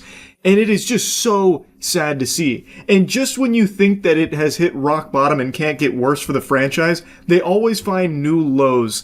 Most recently with their potential big investment into Gen AI for the upcoming Halo titles, which we'll dive into in a moment. But for over a decade now, Halo has been in such a sorry state for what was once a juggernaut in the gaming space, an absolute trailblazer, a powerful IP that the world knew and respected. Halo has been reduced to just kind of like a sad queef and like an afterthought in the modern day and age. The only time you hear Halo brought up nowadays is when there's new information like this about Gen AI and how it's going to be crucial to upcoming Halo titles, and people shooting spitballs at it and making a mockery of the 343 Halo decade that we've been unfortunately subjected to. Even when they do have a win, like Halo Infinite's multiplayer on launch, a lot of people, myself included, really enjoyed the Infinite multiplayer. The problem was they released it in such a bare-bones state and didn't tend to it for about 2 years. So you could spend like 3 weeks grinding it and you basically finish everything Halo Infinite's multiplayer had to offer, and they didn't add anything or update it for 2 years, and they couldn't deliver on any of their promises. Like with Forge coming out in that time, it took them so long for Forge, and even just the most basic features. They never even followed through on like split screen, for example, because it was too hard and confusing or whatever. It's such wasted potential because they did have that good start. People were finally like kind of pumping their fist, oh, Halo might be back, this is really enjoyable, and they couldn't translate that into momentum because I guess they just all of a sudden took like a 2-year break at the office. They said, all right, job's done. Time's up. Time to clock out and go home and do nothing for the next 2 years. And obviously people kind of got bored of it when there was still nothing being added to it. It was the same thing every time. So even though now in its current state, it's much better. And from a competitive standpoint, it's amazing. Not to suck our own dicks again, but our esports team, Shopify Rebellion, we are literally the Halo World Champions. We just won the World Championship, which is the final HCS World Championship. And it was incredibly hyped to watch this entire season. But it took so long for Halo Infinite to get to this point that most casual players have already checked out and didn't ever come back to the game because it just too little too late in their eyes. And the gaming industry is moving so fast with so many games coming out, most people aren't willing to give a second chance to a game that they dropped 2 years ago under the potential idea that maybe it's better than it was then they added more to it. So the casual audience doesn't stand behind Halo. The competitive scene may be great, but it's just they weren't able to, once again, have people believe in Halo. And now there's so little confidence in the 343 team, they rebranded to Halo Studios to try and, start fresh, going to a new engine with Unreal 5, abandoning their $500 million investment in the Slipspace engine that crashed and burned for them. And even with this new rebrand and everything under Halo Studios, they still find a way to squeeze defeat from the jaws of victory. Their strategy, based on all available evidence, is to remake their remakes. So they've already confirmed a Halo CE remake, which is now the second remake. This is worse than fucking Skyrim re-releasing 1,000 times for every digital alarm clock and smart fridge on the planet. They remade Halo CE a while ago, and now they are remaking that remake coming up in 2026. But without multiplayer. So it's just a worse remake. Yes, it's on a new engine and everything, and it's like a big overhaul and everything. But what the fuck is the point? You've already remade it once. And it's so misguided. And they are also now allegedly going to remake the Halo 2, which has already been, having a remake of its own. And they are going to be remaking Halo 3, which is the first remake there. But they're not doing new Halo. Their strategy seems to be, hey, remember our good Halos? We're doing it again. That's just a very sorry approach, and it's hard for me, as a huge fan of Halo, to get hyped. And make no mistake, I've been a gigantic fan of Halo my whole entire fucking life. I got Xbox Live when I was 10 years old to play Halo 2 online. I love this franchise, and I hate what's happened to it. I've even been doing a Legendary Marathon again, which I've already done on stream, for my gaming channel, and I love it. Revisiting them, they still hold up so well. They're timeless classics, but I don't want to just see them constantly just fucking revived from the grave like necromancy and with a new, coat of paint on it, new makeup. What the fuck is the point? Just try and make good Halos again. It's just so sad. And I know they have an unannounced Halo multiplayer title apparently that they're working on. We don't have any info there, but we do also have info on is apparently their big investment into using AI as a crucial component to developing their upcoming Halo games, which again is a huge fucking L. It's such a shame. I was yapping about it on stream. I'm going to play those clips for you real quick, and then I'll come back in and talk more about it because it just hurts a lot. Again, I fucking love Halo. This is a certified LeBron scream if you love Halo moment. It is such an incredible, near and dear to my boners franchise that has fallen on hard times for well over a decade now. it's so sad. You see, Halo Studios might be going all in on Gen AI. I didn't, but you did just remind me. I need to whine and complain about something I saw that I wanted to look more into, and hopefully what I read was wrong, about how Halo Studios is prioritizing remaking the original trilogy. I know they're already doing the CE remake. I've already given my fucking 2 cents on that. I don't think there's a reason to remake a game that you've already remade. I don't care if it's on a new engine. They have already, with the MCC, remade Halo CE. Like, you don't need to do it again. And they're doing it without multiplayer, so they're literally just remaking the remake on just the single player. That's useless to me. And I read that they're doing the same thing for Halo 2 and 3. Again, with the MCC, they have already remade Halo 2, kind of Anniversary Edition. They don't need to do it again. A Halo 3 remake, that is a little more understandable, but still, you already have the MCC. Why not just work on a new Halo that's good? And we can forget about, what's been happening recently. Now, I want to look it up and see if that's actually true or not, and hope it's very wrong. Because I think that is so silly. I think that is just so silly.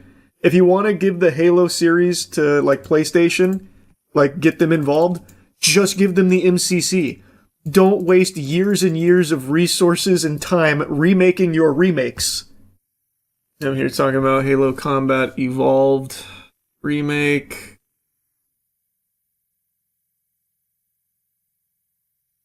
New multiplayer planned. We don't have any info on that. New report from Rebs Gaming indicates that there are also plans to remake both Halo 2 and 3, in addition to CE.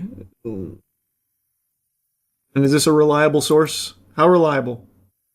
Yesterday I confirmed Halo Studios is planning to remake the original Halo trilogy, and today I'm working on another report about Halo Studios. Is this about Gen AI then?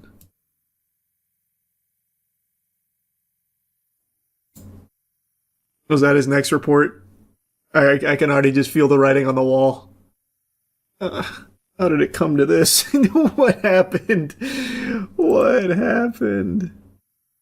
Report, Halo Studios going all in on Gen AI. Xbox Studios hiring ML experts for Gears and Forza as well.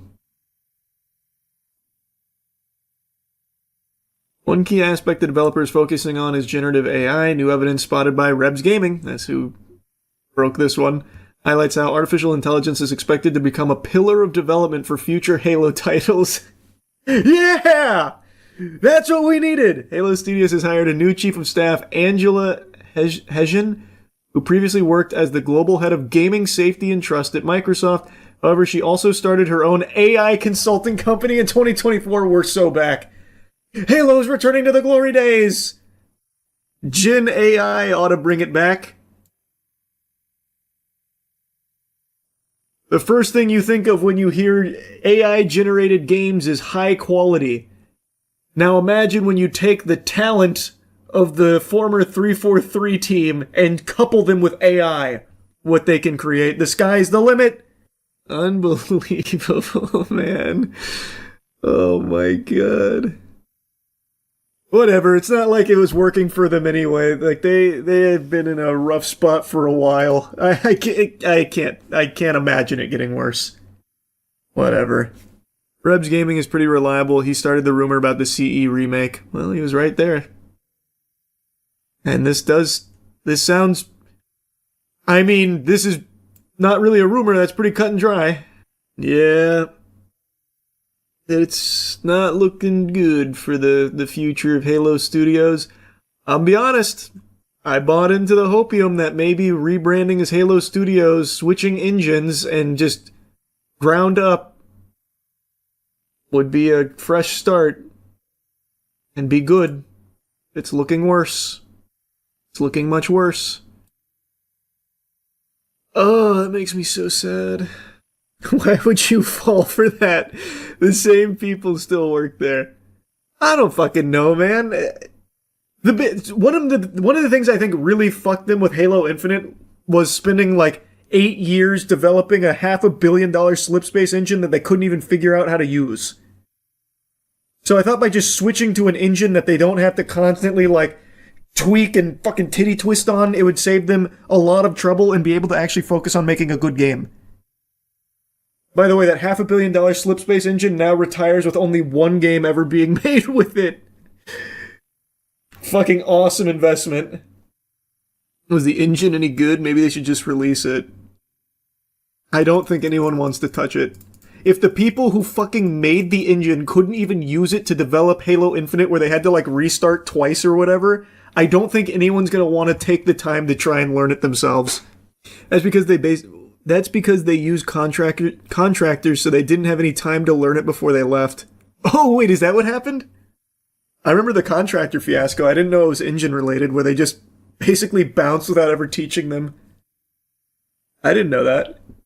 Remember how they said adding Team Slayer was a difficult task and might take some time after release? I don't remember that. I just remember how the multiplayer came out. I actually had like a lot of fun with it for a couple weeks, and then I finished everything the multiplayer had to offer, and then for 2 years after that, it stayed exactly the same with nothing in it. Yeah, it was like 6 maps and nothing else and 3 game modes. They couldn't get Forge out in time. They still never even followed through on the split screen or anything. Oh, man. Oh, man. It's so sad. It's so sad. Didn't Glitchers find a way to do split screen because they couldn't do it? Yeah, eventually the community found a way to brute force it. Yeah, no, it makes me salty. I just... Especially after replaying the good Halos, I just wish it could somehow get back to that former glory. That's all. I just hate to see what's happened to this. Now, I fully recognize there are people out there that are excited about remaking the original trilogy again. I just am not one of them. I really can't fathom why you would be excited about that. They have already remade CE once. They have already done an upgrade to Halo 2 once as well. Why do it again? Like, I don't care that it's a new engine. It's still the same experience. Like, I don't care if it's prettier and whatever. In fact, I prefer the old look of those games. I like the originals. I don't need them remade and then remade again. I would much rather Halo go forward as opposed to just staying in the past for all of these, like, nostalgia trip moments. Like, you remember this? Well, check it out now with ray tracing. Like, I don't give a fuck, man. Just try and make a good Halo again. That's what I really want. And I truly don't understand the decision to remake CE and then not include multiplayer. That is actually like a crazy stupid idea. That is an indefensible notion. I do not get that whatsoever. But again, maybe the multiplayer Halo they're working on will save all of it. I just don't have any confidence in them to. I really don't. This feels like they are completely directionless and just stuck trying to recreate the magic of the past. And not even recreate it. They're not even really trying to do that. They're just trying to once again show you the magic of the past made by people that don't work at the current studio that's showing you it. So like I just think there's so little to be excited about with that direction. And I know I already addressed this on stream. I've seen the cope where people are saying this is to introduce a new generation of Halo to get them excited about it on like PlayStation and everything. Okay, great. Give them the MCC. That is the whole point of the MCC. Why would you waste all this time and money doing this for that? You already have the MCC. Give them that. I don't like it. I do not like the green eggs and ham here. And I really, really, really, really don't like the Gen AI enthusiasm that's reportedly present here at Microsoft and Halo Studios for their upcoming Halo titles. They were already slop before AI was introduced. I can only imagine how much worse it will get with that. Like, again, just when you thought it couldn't get worse, it's looking like it can. If they are truly going all in on Gen AI for Halo games coming up, there is just no hope. So yeah, I've been yapping about this for a bit now, I know. But I just really love this franchise and really hate what's happened to it. And it's not looking like there's any greener pastures coming up or anything like really shining bright in the future with Halo Studios here at the helm. But I guess maybe the multiplayer game might have some potential. I don't know. I can't believe I'm still latching on to hopium here, but I just had to whine about it a little bit more. That's really about it. So yeah. Alright, here we go again. It looks like Charles has a bit of a hot take on a beloved new film that just came out. 31-year-old man still has to go against the grain the old-fashioned way. But I can't help it. I'm a little sea turtle fighting the tide here, going the other direction on it a little bit. Weapons. Debuted at 100% on Rotten Tomatoes, people hyping and glazing it out the wazoo about it being like the best horror movie ever. Which I think is more of a curse than a blessing. It reminds me of Longlegs, how like a core component of its marketing was, hope you brought your diaper, cause you're pissing in it with how scary this one is. You're gonna be sucking on your thumb till you pop that bitch right off your hand. It's too scary. What are we doing? We shouldn't even release movies this scary. And then I saw Longlegs and it was just fine. And with Weapons, the hype is not quite to that level, but, 100% Rotten Tomatoes, people, of course, going ballistic for it with how incredible it is. I've never seen a horror movie like this. I've just seen it. Kind of feel the same way I did about Longlegs. Like, it's fine. Like, I enjoyed it. I had a good time. But, man, oh man, is it not nearly to the level that a lot of people are portraying it as, at least not in my eyes. Not that I let the hype really skew my thoughts on things. I just thought it was worth mentioning that, to me, this film isn't what people are gassing it up as. It's a horror movie, sure, but I would actually argue it's more of a comedy. And I don't think people are aware of that. We're going to get into spoilers, of course. I do spoilers now when reviewing things, so this is your warning there.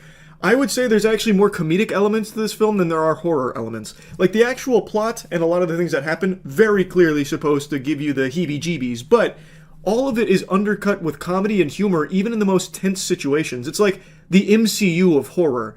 So, like, you'll have something that is clearly like, wow, this is going to be, like, scary. Oh my god, we have built up to this huge tense moment. And then they play it off as a joke, especially at the end of the movie. I'm going to get to that here in a little bit. And it was fine. Like, I don't hate that, but it's not really a horror when it's not taking itself seriously. You know what I mean? Anyway, I really like this director, Zach Kreger. He, of course, I liked his work in The Whitest Kid You Know, but he really surprised me with Barbarian. Barbarian is a film I saw on a whim, and I was blown away by with how interesting it was and just how much I ended up really enjoying it. So, like, I was very hyped to see this as well, and I do like it. I just didn't love it like I was hoping I would. And I think a lot of people are expecting this to be one thing when it's really not that thing. Like, I think they're going to get something completely different than what they're expecting. And for some people that might be nice, for others it might be a bit of a letdown. In my theater in particular, this isn't just me being like, big tough macho man, no movie scare Charlie, he too strong for a movie to make him scared. I mean, like, this is actually, like, I'm pretty sure by design supposed to make you laugh. Everyone in my theater was laughing a lot in this movie. More so than there were, like, any kind of, like, on-edge frights from people. Nobody, like, gasped or anything. Like, it really felt like most people were there having a hoot and a holler at it. And I think it's not laughing at the film, it's with it. Like I said, it feels like it's supposed to be more of like this unserious take on a horror movie when everyone else seems to be talking about it as just like a full-blown horror film. So I want to kind of set the record straight on that. Anyway, the film has a really interesting premise. Everyone's talked about that a lot. It's about this town where, for some reason, mysteriously at 2:17 a.m., an entire classroom of kids all gets up in the middle of the night, goes downstairs, walks out the front door, and disappears into the night. They run away, and they run away with their arms at their side, and it's really weird. They're running like the Titans from Attack on Titan. A month goes by, they still have no leads, can't figure it out. Of course, the parents are distraught. The town's still trying to, recover from this because everyone's on edge about it. And now we follow the core characters, one being the teacher of that classroom where all the students except for one disappeared. We then follow some other characters like one of the parents, and it's a really interesting way of telling the story because you go through some scenes multiple times from other characters' perspectives, which fill in a lot of the blanks. And I thought it was really creative. I thought it was very fun. It actually reminded me of something like out of a video game, like almost Until Dawn-esque to a certain extent. Like, I thought that was a really cool idea to visit these things from a different character's eyes, like chapters in this movie. I thought that worked extraordinarily well because you get so many different pieces of this puzzle through so many different lenses that all, of course, meet at the end. Everything comes together. And I just thought that was really smart. I also really like the way the movie's filmed. I've seen a lot of like people praising the cinematography going into this film, and I think it definitely deserves that. It is like a really well shot movie. They have some really creative scenes that are shot in a really interesting manner. It's not all just like the standard by the book formula that horror movies follow, or I guess comedies by that extension. I thought they got very creative with their shots. It's clear they were having a lot of fun. The performances across the board I thought were super strong as well, especially with Justine. She's the teacher of that classroom where all the students vanished at 2:17 a.m. where they all ran away. And the whole town hates her. They torment her. She's ostracized. They think she had something to do with it, is withholding information, maybe even just she, mastermind the whole thing. And then you start getting these questions in your head about, well, where is this going to go? And then you'll go to the next chapter and you'll see a character that initially you don't really see how that ties in anywhere. And then all of a sudden, bang, eureka, this is where it's leading. But this is one of my big holdups with the film. The questions that you have, the answers the movie gives you, aren't all that interesting. Like, the questions themselves and the premise of the film are so strong. Like, the mystery of it, the thrill of trying to solve it, trying to see where it all leads, and then when you get to where it leads, it's a little unfulfilling. Like, I feel like it's just a little underwhelming, especially because the final act, as I mentioned earlier, is played off as a joke. That kind of takes a lot of wind out of the sails. You spend the whole movie with this mystery and these questions, only to then meet the big scary entity, which is just an old sick lady with a magic tree. And she has badly put on makeup with this wacky, zany wig. It's like a Ronald McDonald wig. It looks like Chucky Finster if he went to the worst barber on the East Coast. And she like jump scares you occasionally throughout the film. And that's like the main horror, is they rely on her being like the jump scare moment. So like Josh Brolin, when he's looking for his kid, he goes into like the dream space, like he's in a nightmare chasing his son Matthew. And as he's telling his son Matthew, I know I never said I love you enough, but I really do love you, son. Then all of a sudden he looks at his son's face, and it's that old lady. Her name's Gladys, and she's like, ah! And like, she does that a couple times. She's like the thing bringing horror to the movie, because without her doing that, sometimes it's just not really present. Like I said, it really is more of like a dark comedy kind of film as opposed to like a horror film, not to like split hairs. But then, as you have all these questions that you spend like an hour and a half, stewing on, trying to piece it together, and you go through a bunch of different characters' perspectives, then one character meets Gladys, and then all the answers start coming in. Gladys is the big bad, and it's just kind of underwhelming, because from that point forward, a lot of what Gladys does gets played off comedically, unfortunately. But it's not just her. Every time there is like a horror sequence playing out, they undercut it with humor. So, for example, Justine is spying on a house where she believes there might be something fishy afoot. And then she falls asleep in her car, and while she's passed out, the door opens, and a lady comes out, and she's holding scissors, and she's walking weird. She's walking real weird, and she's literally walking like Doodle Bob, actually. And she gets to the car, she's right by the window, and then she just like kind of walks away, like Crab walks away. The theater laughed really hard when that happened. And then the back seat opens, or the back door opens, and you can hear her get into the car, and then it's like tense. It's like, oh, okay, this is like a good tense moment. And then she leans over and cuts some hair, and then the theater laughed again.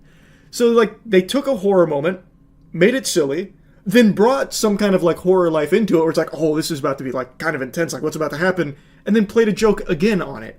So you know what I mean? Like, you know what I'm trying to say? It's like, it does have horror, and when it's there, it's executed pretty well. Like, I think there's, like, some solid scenes, but they always take the wind out of the sails of the horror aspect in order to play a joke into it.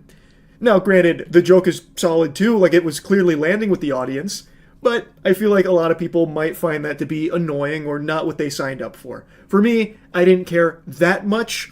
I thought it was fine, definitely different for sure, and I was still entertained. Especially because in the last act, they don't even try to make it scary. They literally play it as like almost a slapstick comedy skit. In the end, they piece together the mystery, which, by the way they figured out where the kids were, to me, felt like they kind of wrote themselves into a corner and then couldn't figure out like a good way of getting there. basically they were able to connect the dots, like the pose that they were running in, and after another guy goes crazy while doing that pose, they then, Josh Brolin's character, tracked the trajectory, and then Justine was like, oh, that's the house of like that one lone survivor kid, like the one kid that didn't run away. Probably something about that house, and it's a house she previously visited, like with the scissors and shit. So they figured it out because of the pose, but the authorities like scrubbed over this footage a lot, and there's even this montage sequence they showed where all the kids were running in a group together in front of houses, literally triggering motion sensor lights and everything. They were running in groups to this house. I feel like the Ring doorbells would have absolutely caught them running in groups, and they probably would have been able to find them far, far sooner. I don't know how they would have missed that. Like, they made a mention like the Ring doorbells only caught them like running into the night, but they passed so many houses in groups. Like, I feel like that footage would have absolutely existed. They could have easily tracked that trajectory. Like, I don't think it would just be Josh Brolin that would somehow figure out, like, it's kind of weird that they're all doing the same pose. Maybe they were running somewhere. Especially when you would couple that with these groups of kids that no doubt would have been caught on all these cameras from all of these houses that they're running in front of and triggering all the motion detection. Like, I don't know. But anyway, they find the house, they go to the house. And they're like in the house, and she can control people with her magic tree, so she has like bodyguards of people that she's controlled. That's how she got the kids, because she mind controlled them to, you know, go hang out in the basement. And while they're there, trying to save these kids, two people that she's controlled, one of them being a junkie, start attacking Justine and Josh Brolin. I don't know why I'm calling Julia Gardner's character by her character name and Josh Brolin instead of his character name, calling him Josh Brolin, but whatever. They're there, and they get, of course, ganked by her bodyguards that she's controlling. And I shit you not, one of the bodyguards, Josh Brolin punches, and he gets knocked out. And then he gets up again, he punches him, and he goes, geez, what the hell? He gets knocked out. The guy gets up again, punches him again, knocks him out. And by this point, the theater is like actually erupting into laughter. And then as Josh Brolin's running away, guy gets up again, charges him, and he picks him up and actually ragdolls him. And then he's like, God, he's so persistent. And then he's walking away, and the guy gets up again, screaming and shouting, running at him, and he ragdolls him again. Literally like WWE, like fucking suplexing him and then throwing him around. And then theater is literally laughing at all this when this is like the entire build-up. That we have built up to this moment. And it's like actually just a slapstick routine. It just feels underwhelming. Like I still think it's fun. Like, I mean, laughing at a movie is great. But if you're going there expecting horror, like a really good horror movie, I don't think that's what you're in the store for. And it's not just that scene, it's this entire sequence, the finale of all of this tension, this build-up, all of your questions being answered, but the answer just not really all that amazing. So, like, the Gladys, she's about to have Justine killed, and Alex, the one kid who did not get mind controlled by Gladys and the magic tree, he was watching Gladys, understands how to like control the magic tree and use its branches, so he frees the kids. Well, not frees the kids. He uses the reason the movie's called Weapons is because Gladys weaponizes people. She's able to control them and have them do whatever she wants. So Alex then uses the kids as weapons against Gladys, where they then chase her down, hunt her, and kill her. And this is I shit you not, like maybe 8 to 9 minute chase sequence of Gladys going, oh no. She literally says, oh no, when the branch breaks, when he breaks the spell and like directs the kids at her. She literally says, oh no. And then starts doing this, opens the door, running away as all the kids are chasing her, going, and she's going, So she's running away, getting chased by the kids, and then she starts like breaking into strangers' houses, and they play it off as a joke. So like there's a family like watching TV, and then Gladys comes through and they're like, oh my goodness. And she's like, and she runs through the kitchen, runs out the front door, and they're like, that was weird. And then all the kids bust through the windows and bust through the door, like, oh, Jesus Christ. And they do that for like 3 separate houses. There's one where a guy's mowing his lawn, sees Gladys running away going, He's like, huh. And then a horde of kids starts chasing him, and he's like, huh.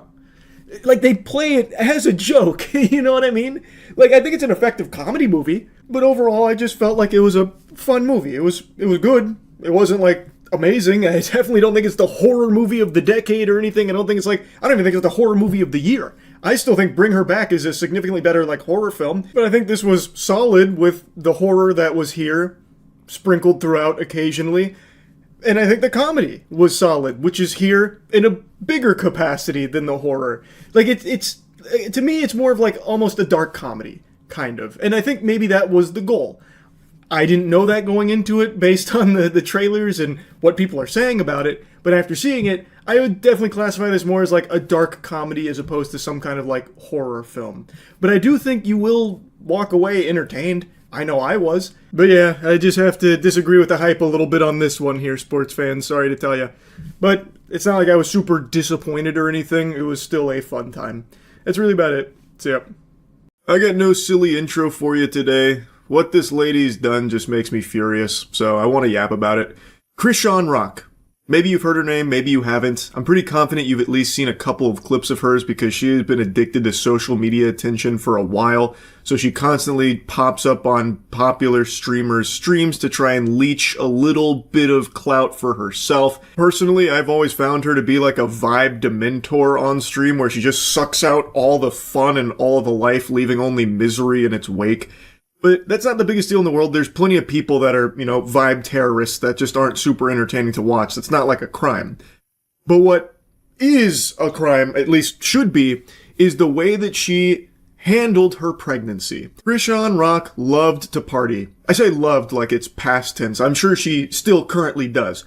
But while she was pregnant, she still didn't let that stop her. It wasn't an obstacle. She didn't pump the brakes because she's pregnant. She still went hog wild partying, drinking and smoking while pregnant. And this was shown multiple times on camera, just shamelessly drinking and smoking while pregnant, which everybody knows is really bad for the baby. Because we all was drinking, even you, with the baby and stuff. Why are you lying? Really been flued out in real life though. Ladies, one more time. Get yourself together. Where the bottle at? Oh my gosh. Drink it. She asked for another bottle. I'm just gonna get no liquor. Yes, I can. I can abort the child tomorrow. It won't hurt me. No, He's at the door you because can't it's have cold. no fucking Tessa. liquor.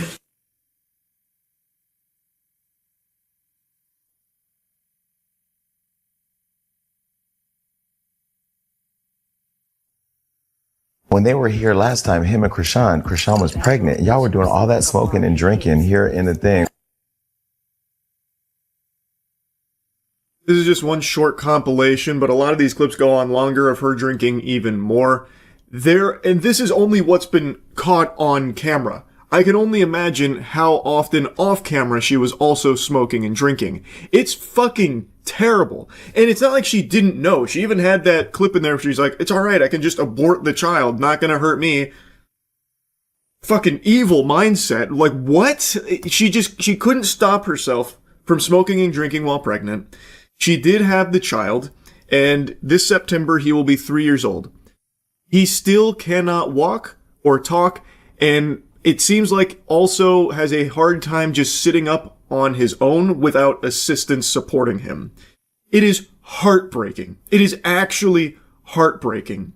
And I don't know why what she's done isn't just full-blown child abuse. Like, I don't know how that's not just a crime. Like, it's all just right out there in the open. Like, it's not a secret. People extremely close to her have just point blank said that she has smoked and drank throughout her pregnancy. They've said it a couple of times. It's just so fucking unhinged. And now, she just did an interview, and it's the reason why I'm even yapping about it outside of just streams where I've talked about it loosely. She did an interview where she's now denying that her child has a disability and says that, the doctors are wrong, the doctors don't know, which to me says that she's not even willing to get this child the assistance that he is likely going to need going forward. And if it's anything I could do, help, I'm here. The part that really messed with me is that Blueface doesn't seem active in the child's life because of his disability. Hold on. I feel like that's what triggered me, and my anger overpowered my message. You're in the right now, and I'm here to support and congratulate you overly. So I said my son does not have a disability. He is developing at his own pace and hitting his milestones in his own timing. Every child is different, and I'm confident in his growth. If I said it, he had a disability, then he... Right. But it's like, don't tell me. I ain't say none of that. For context here, she was reading some messages about someone who they had some drama, and this individual said that, The thing that messed them up most was, Blueface not being as active in the child's life because of the child's disability. That was the claim that was made there. She then snapped back saying that her son does not have a disability. He's developing at his own pace. Then, in a minute here, I'll show you the clip where she starts making a mention of, doctors, how you can't believe a doctor when they're speaking ill on your child, that kind of thing. Now, of course, I'm not a doctor, but for reference, most babies will begin the walking and talking process, getting a word out from 12 up to 18 months. That's when they'll start to hit these milestones. Typically, that's the normal range. She is right though, every child is different, so some take a little bit longer. However, it has been over 2 years. It's been, 27 months, and her son still is doing none of that, and also seemingly still having a hard time sitting up on their own too. That does seem like there may be a disability there, and the fact that she references a doctor speaking ill on her child makes me believe that when a doctor was informing her that this might be the result of a disability, she took it as an insult, and that this doctor is just some kind of evil demon that's insulting her baby, and now she's refusing to acknowledge it, which I think is just extremely detrimental for the child, because if the child does have a disability, the child is going to need some extra assistance from doctors, from other people. And if she's going to deny the child those resources, that's even worse for the kid. Just because she refuses to say it doesn't mean that it might not be true. It's not even just that. It's say if someone, a doctor, anybody speak against your kid or yourself, then you should not accept it, bro. Yeah. Anybody. If they're guessing or whatever, no. The word said what the word said. God said what the God says. I don't have to accept what you... So it's really me, protecting a revelation that I heard from the Lord over my son. Yeah. And then it's redirecting that energy back to that mouth, that tongue, that powerful tongue. Who said I had it? Who said it? Now, recently, Krishan Rock made a big Christianity push where she's accepting the word of God and taking the Lord as her savior, which I always applaud people for doing if it's coming from a genuine place. Unfortunately, in the modern day, there are some absolute vile people that use Christianity as this get out of jail card where it's used as a tool to avoid any level of accountability and responsibility. Nope, I'm completely clean, so all of the terrible, heinous actions I've done in my past no longer exist, and you can't use them against me in any way, shape, or form because now I'm a Christian, so, we have to forget about all of that, and you're a bad person if you bring them up now. And I really hate that mentality. And I hate to say it, but I do get that same sense from Krishan Rock, where she's using it as a way of just being hey, you all have to forgive me for all of this shit that I've done. And a lot of it you've watched, especially with the pregnancy. And I don't think I've seen her take any level of self-reflection or accountability for the terrible fucking way that she handled her pregnancy with the smoking and drinking and the impact that it may have had on her child's life. Speaking of the word of God, Krishan, what do you think God would say to something like this? Get yourself together. Where the bottle at? Oh my gosh. Drink it. She asked for another bottle. I'm just gonna... You can't liquor? Yes, I can. I can abort the child tomorrow. It won't hurt me. No, you shut the door because it's cold. Complete callousness, uncaring if the baby lives or dies, even saying that she would get an abortion and it wouldn't affect her. There's also another clip where she's 20 weeks pregnant, talking to a doctor and asks if it's too late to get an abortion. It seems like she's solely driven by her own self-interest. She didn't want to stop partying and drinking and smoking, and so she didn't, even while pregnant. And unless I've missed it, she's never talked about this, or made any kind of big, huge apology about the error and misdeeds of how she handled her pregnancy or anything. And also, I think she's still the exact same Krishan Rock now as she always has been. Throughout this entire podcast, she goes on and on and on, just regurgitating this notion that she is done with drama. Drama is in her past, now it's all about her future. However, she spends the whole podcast reading drama text messages and talking over the hosts in order to keep playing around in the drama cesspool, the entire time, except now she's using Christianity as her shield, as a way of winning these arguments in the drama. Like, well, this is what this guy said, but the Word of God says this, so he's definitely wrong for it, and what he said about me is unacceptable because now, fully Christian, all of that. She is still 100% participating in drama this entire podcast episode while pretending that she's not and that she's left all of that behind and has changed. Then you let God vindicate on your behalf. Well, like you said, it's going to be a day where... Like, I can't wait when my son start walking and talking. I'm going to just be like, exactly. Like I told y'all. I told y'all. He told y'all. Shoot, I was just relaying the message. It's like one of those. I truly hope her son does start walking and talking soon. I'm really wishing the absolute best for that kid, but I do not think that this is a mother fit to raise a child, especially based on her statements in this interview here, where it seems like she's no longer even going to listen to doctors in regards to the potential disability that her child may have. Like, that just sets this kid up for a really rough future. I'm really, really hoping this child gets the care that he needs. I am not convinced that Krishan Rock is a good mother to this child at all. It still, to me, feels as though she's solely interested in her own career as opposed to trying to help her son to the best of her abilities. And it seems like she's already toying with the idea of depriving him of this medical care that he may require in the future. That's the impression I get from this interview. I really do not like this lady at all. I just don't. I hate what she did during pregnancy, knowing full well how horrible that is to the development of a child. It's not like she was, oblivious to that fact. She wanted to keep drinking and smoking, and in order to do that, she even said, look, I'll just get an abortion. It won't affect me at all, and I'll just keep drinking and smoking. She didn't get the abortion, but she just kept drinking and smoking. And now her child is developing at an abnormal pace and is seemingly unwilling to listen to doctors about it.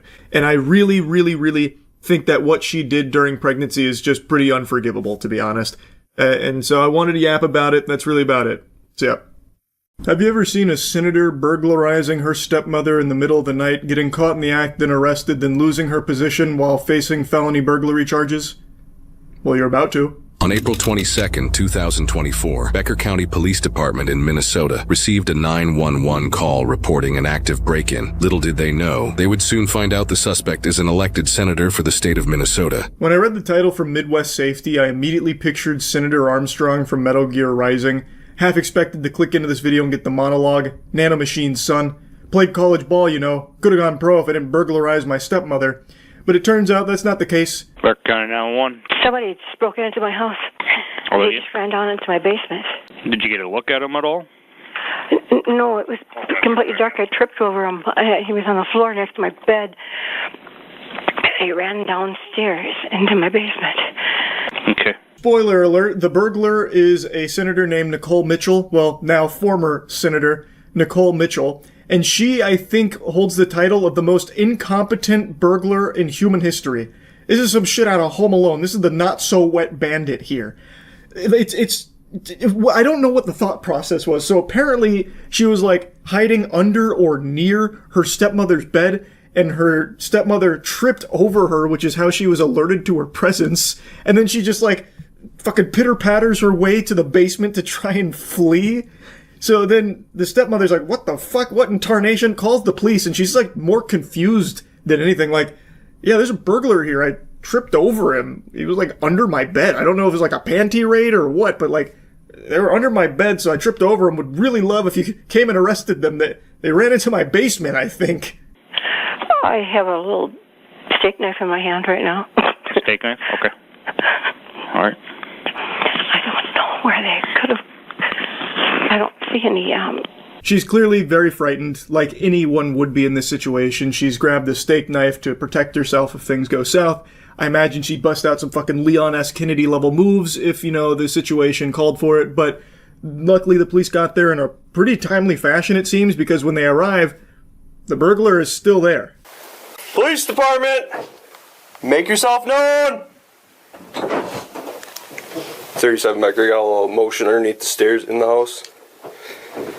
Sounds like he's trying to get outside of the back to the north of the house.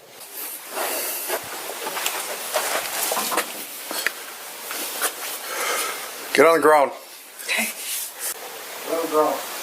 Carol? Yeah? It's Nicole. It's Nicole? I was just trying to get a couple of my dad's things because he wouldn't talk to me anymore. So they got her, and then the big reveal, the huge plot twist. She calls her stepmother by name, and the stepmother is shocked that it's her stepdaughter, Nicole. And she tries to explain that she was just there to get a few of her dad's things. Now that story is going to change a lot over the course of this adventure, but make a note of this. She's there because she just wants to get some of her father's belongings, which explains why she's in a cartoonish cat burglar outfit. It actually looks like she's going to a Halloween costume party, but couldn't think of any ideas, so stopped by Spirit Halloween and grabbed the cheapest burglar costume she could find for it. It is unbelievable how, cliche this outfit is.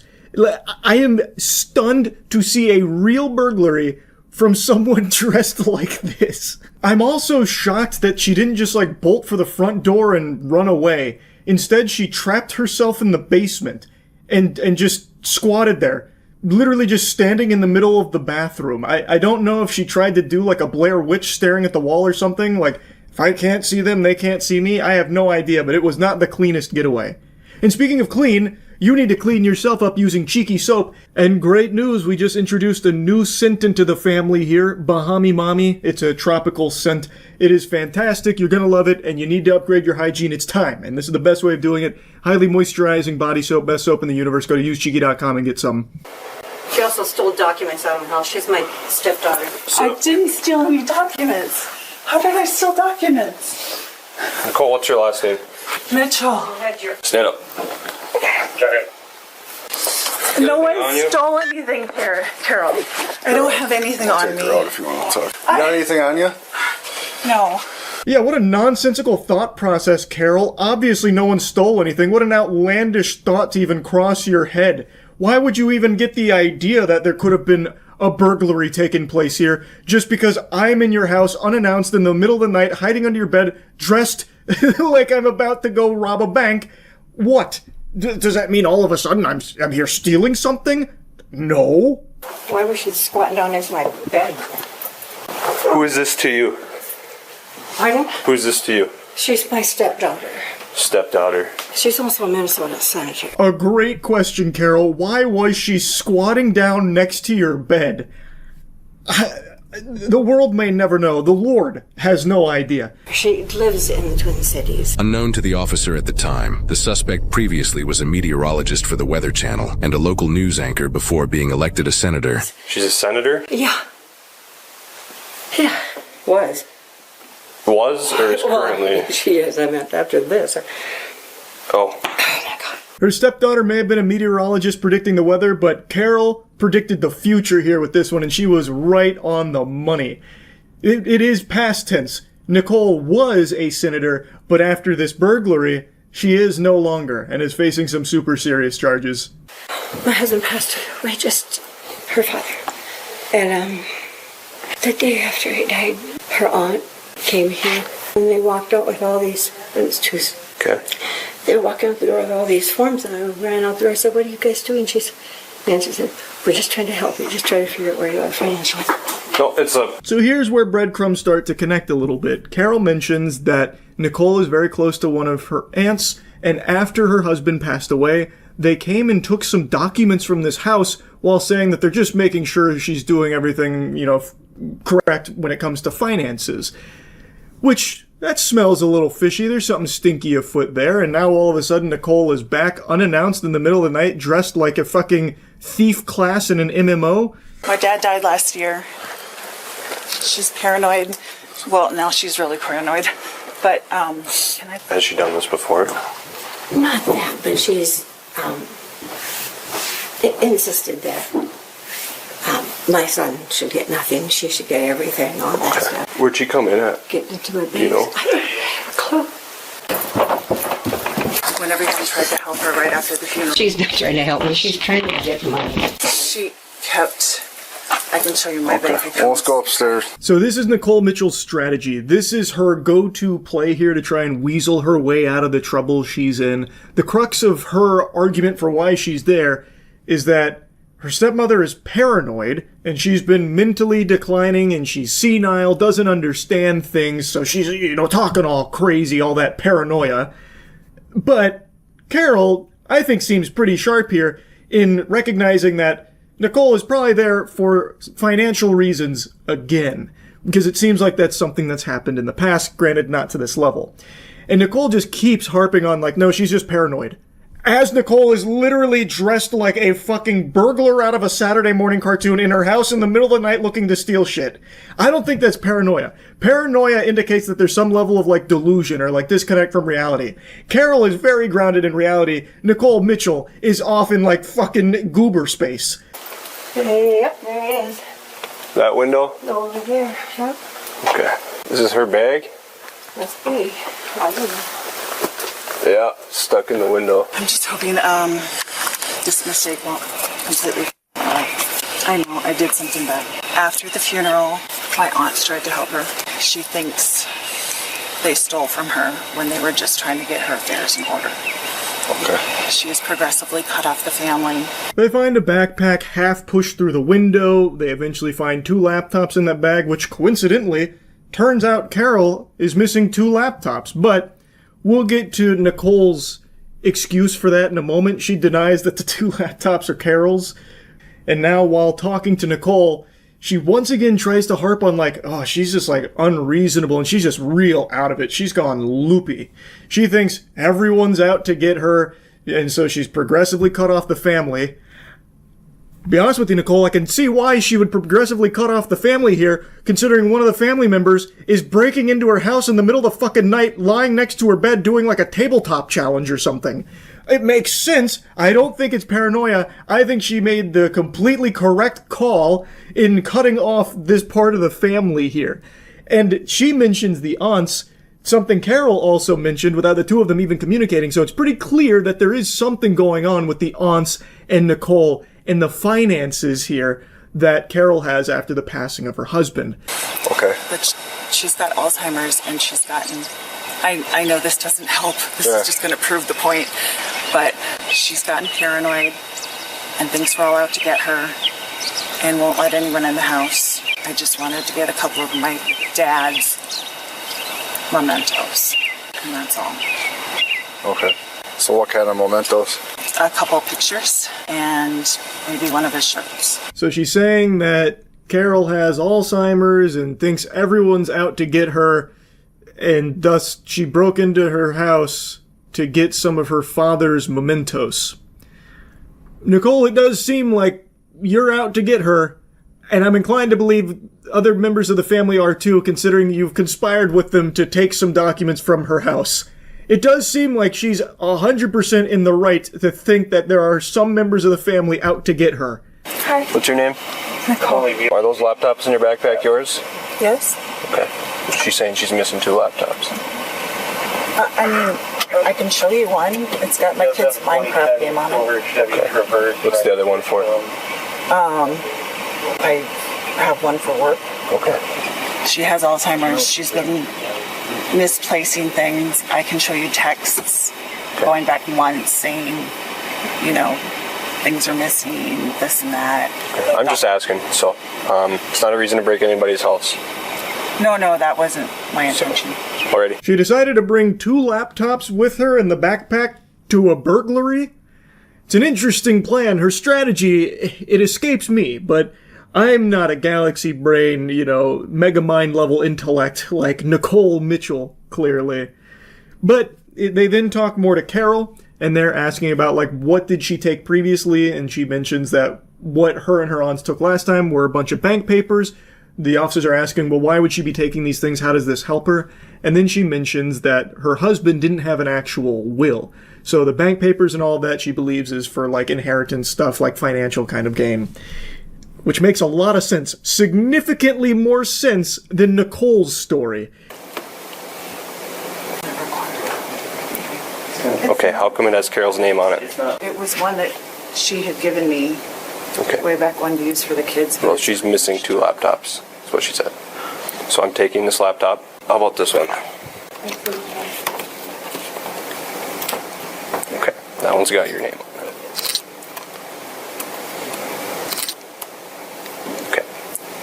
That one will stay with your property, but I am taking this one. That's fine. Did you try shoving that backpack out and it didn't go out?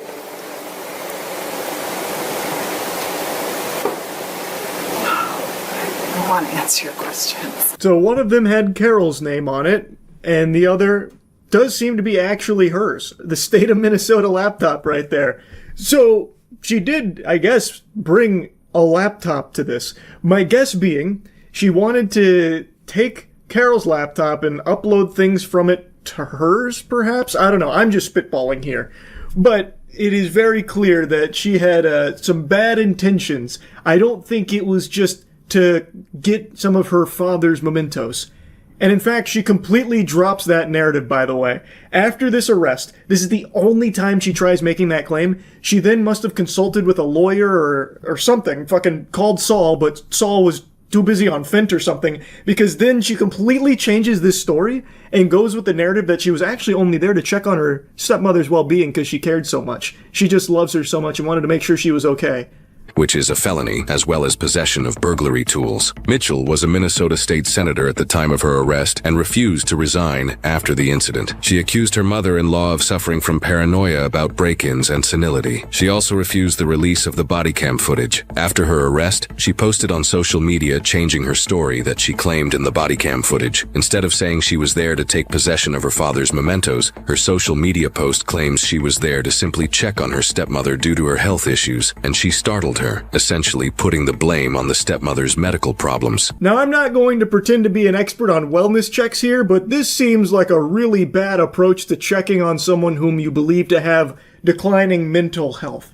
To dress up like a burglar and then hide under their bed in the middle of the night unannounced, and then scaring the bejeebus out of them, then scurrying down to the basement while desperately trying to get through the window. I don't know, call me crazy, but it just doesn't really seem like the priority and the goal here with breaking into the house was just to make sure that your beloved stepmother was doing okay. I feel like if someone was wanting to check on me, they probably wouldn't bust into my fucking house in the middle of the night and hide under my bed, causing me to trip over them, still say nothing, by the way, and then just run away. I don't know. I wouldn't have that moment and be like, oh, thank God they checked on me. That wasn't a burglar. That was my best friend, no doubt, making sure that I'm doing okay. Ah, that's so sweet of them to stop by in their burglar costume in the middle of the night.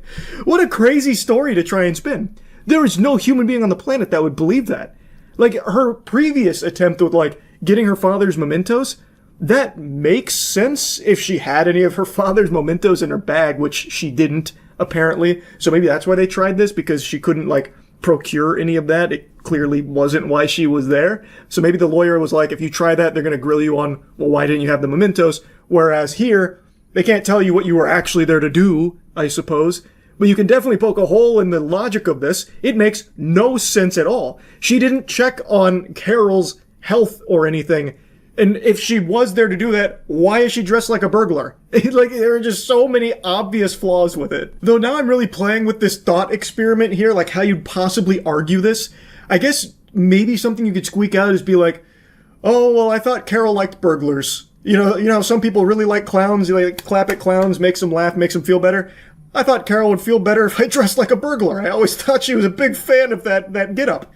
I misunderstood, I'm sorry, but I really was there to check on her health. Like, I don't know, like, maybe you could try that? This, however, doesn't line up with the fact that she was wearing the most cliché burglar outfit she possibly could have. She then put out a statement saying she has no intention of resigning from her seat in the Senate. However, in mid-July 2025, things took an unexpected turn for her. New today, a Minnesota state senator found guilty of burglarizing her stepmother's home has officially resigned. She testified during her trial she was checking on her stepmom, not stealing from her. A jury disagreed, finding her guilty. According to Midwest Safety, her sentencing is on the 10th, but she was found guilty of the burglary. I think we can say with confidence, probably one of the most unskilled burglars the video camera footage has ever captured. Like, this is Three Stooges level. So, yeah, that's really about it. So, yeah. Here's something I haven't done in a long, long time. A text thread. This puppy is something Matt sent me this morning, and it's special. It is irresistible. I have to yap about it.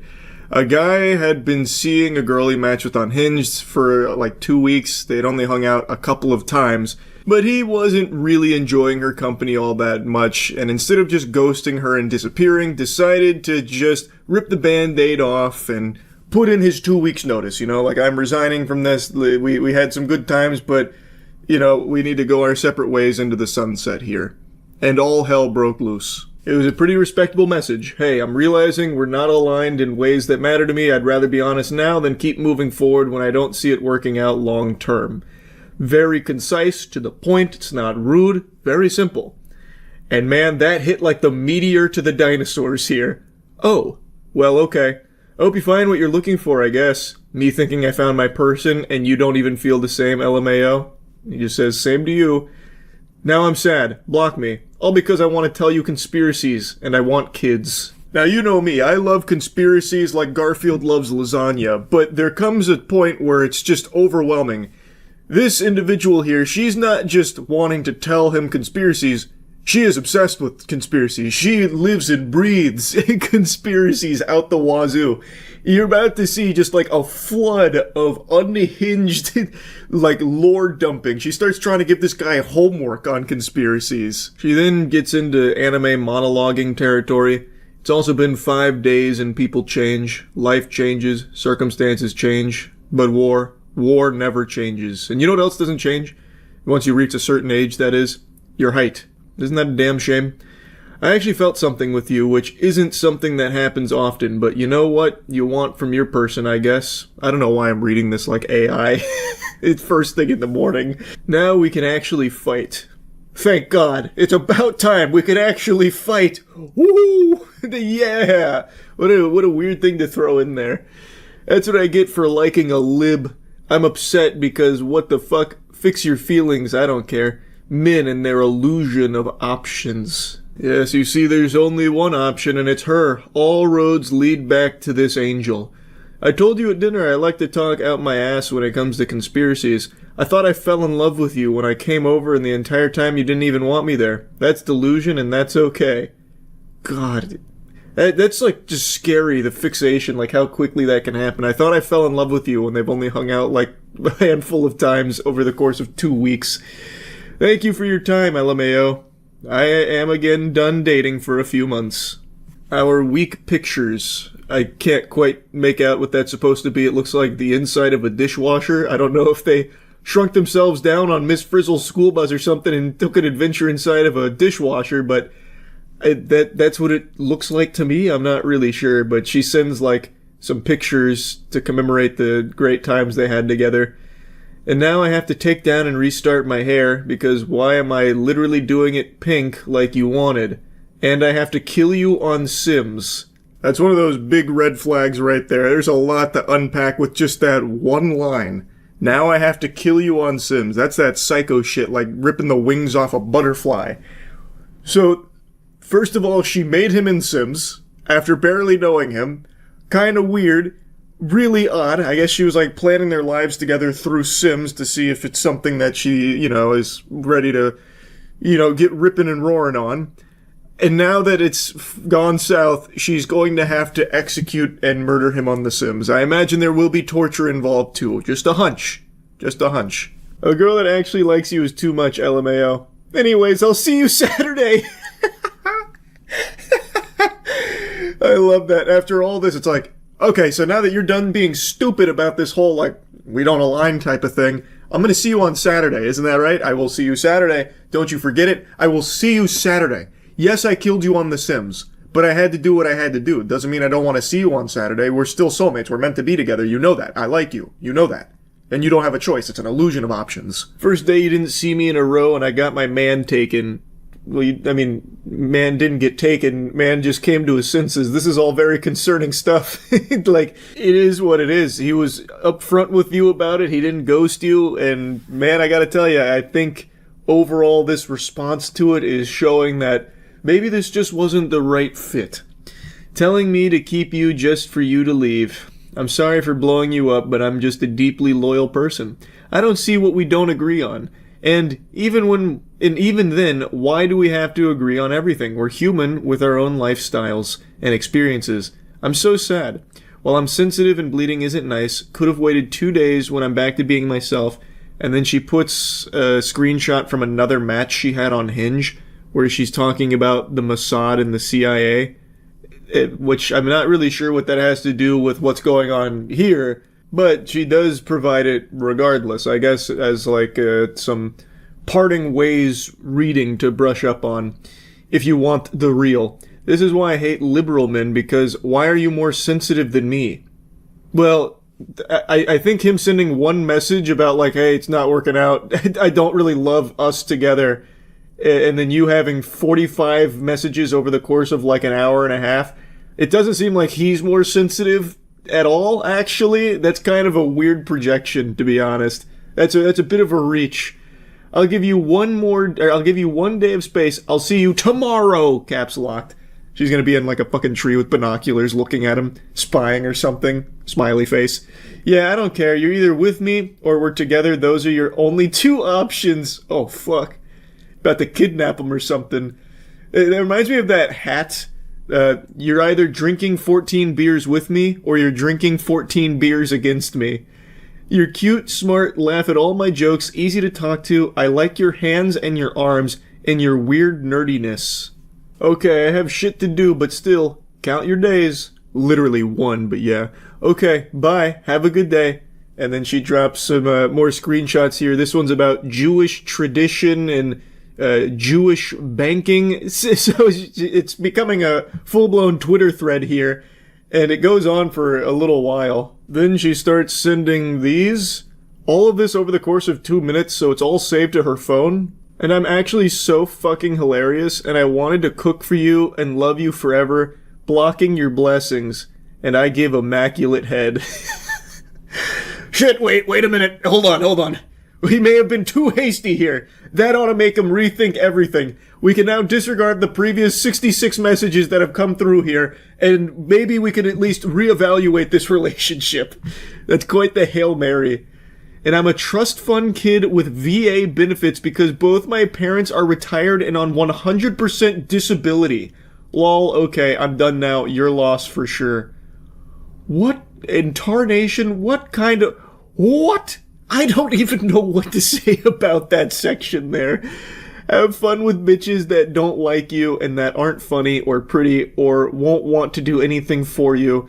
I was OTP with my best friend. I don't know what OTP stands for. In League of Legends, that's one trick pony, but that doesn't really fit here. But whatever. I was OTP with my best friend, literally telling her how much I liked you when you sent that message.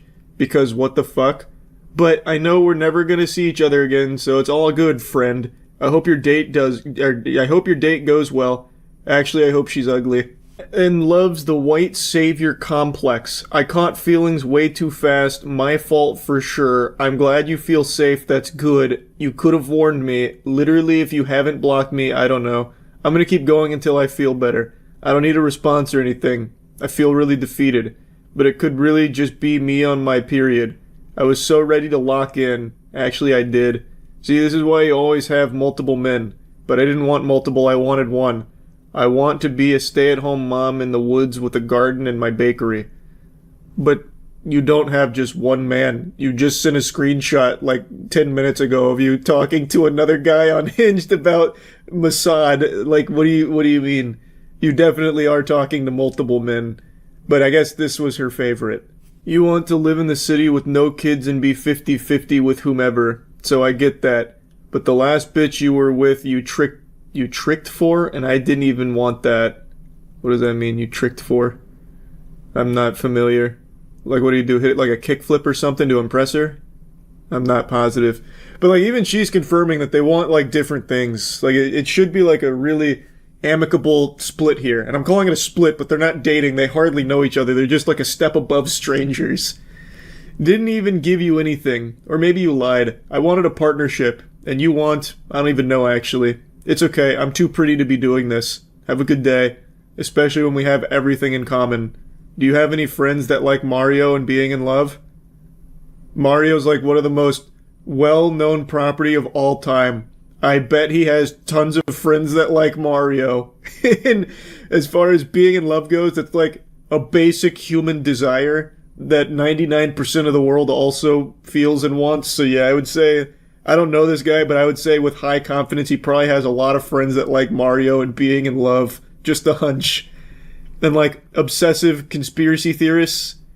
Yeah, see, like conspiracy theory and yapping about it's like really entertaining and enjoyable, but when it becomes a full-blown obsession where it's like all you think about and all you talk about, it's no longer fun anymore. So like that's not a good thing. That's a negative. I do need a response, actually. You haven't blocked me. Why are you letting me still text you? Close the door and move forward with someone mediocre. That's more your speed. I'm just gonna say you have a shrimp dick and move on. I feel better now.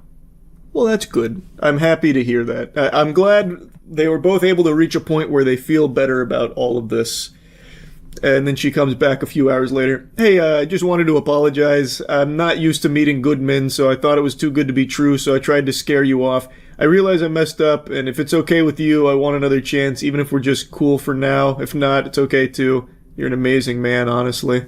I know that's quite a cliffhanger to be left on, but according to the guy who posted this, he did end up blocking her after that apology. So it's seeming like they're not going to be seeing too much of each other anymore. Probably for the best, they don't seem super compatible. I am sure she will find someone that she can spit conspiracy theories back and forth on. Now is the perfect day and age for that. She could probably find 10,000 men through Twitter right now that would absolutely love her. This just wasn't, the right choice here. They weren't meant for each other, and that's okay. I don't think you need over 100 messages when A, you don't even know the person very well, you've only seen them like a couple of times, and B, it's just not that deep. Like, it's seriously just not that deep. Anyway, though, that's really about it. So yeah. You can always tell who is a Comcast or Spectrum customer just from the look in their eyes. This unmistakable sadness that's buried deep into the windows of the soul. This anguish at having to use such an irredeemably dog shit service like Comcast or Spectrum. Unfortunately, I too bore that hopelessness back when I was in my apartment and having to use Spectrum, cursed to use Spectrum as my internet service provider. It is trash, at least in my neck of the woods. I can only speak for Tampa. It was horrible, almost unusable at most times. And I just saw a video on stream the other day about a woman who was calling to cancel her Spectrum services, and the rep started fighting tooth and nail to prevent her from doing that, and things got really heated for some reason. You see the girl who called to cancel her Spectrum Wi-Fi, and the rep on the phone went crazy. No? Why would the rep be going nuts? Can you just put me on hold? I don't want my services canceled. Why? No, it's okay. Thank you. I would just like to cancel my services with you guys. Okay. That doesn't make any sense. Anissa, why would you tell me that a technician came out and you're not letting us help you solve the issue? What are you complaining about? I don't understand. Why is the rep like personally offended? We just want to fucking fix it. What do you mean you're canceling, you stupid? We're Spectrum. We give you like 5 megabytes. Like, are you dumb? You wanna not use Spectrum? You know what? I don't understand why you're yelling or being rude about this. Because we're trying to help you. I'm lowering your rate. I'm cutting it in half. It's okay. I don't... Who gives a fuck? It's a bad service. I had Spectrum when I was living in my apartment. Bro, that shit could hardly download a single Steam game. Like a Steam Unity stinker it would struggle with. It's just, at least in Tampa, Spectrum sucks. I totally get why she'd cancel Spectrum. Even if you're giving that shit away for free, it's worthless. You can't use it for anything. But I will tell you something. She takes very strong pride in her company that she works for, in the customer service department. Want the help anymore? I just want my services canceled. Why? I don't think I need to explain why. I'm trying to help people all day long. If somebody tried to call me and offer me to cut my bill in half, send out a service person for some You're saying you're having service issues, but we don't have any record of you calling in. We can send a tech out for free. I would jump all over that. People just don't appreciate anything anymore. I mean, I don't understand what's going on. Spoken like someone who doesn't use Spectrum. That lady on the other end of that line clearly is not a Spectrum customer herself. She may work for the company, but I know she's got like Frontier or something else on the back end. Because I think this is the most understandable thing going on here. It's trash. It's fucking trash. Our technicians can come out on Monday and Friday between 5:30 a.m. and 11 p.m. So Tampa stuff. I mean, yeah, like I said, I can only speak for the service in Tampa, but in Tampa, Spectrum is horrible. Make it make sense, please. That's okay. Please just cancel my service. Okay. I'm running this by my supervisor. You don't need my name. Okay. I've been spending over backwards to help you. Okay. Do you want to disconnect or not? This is not a game. This is not funny.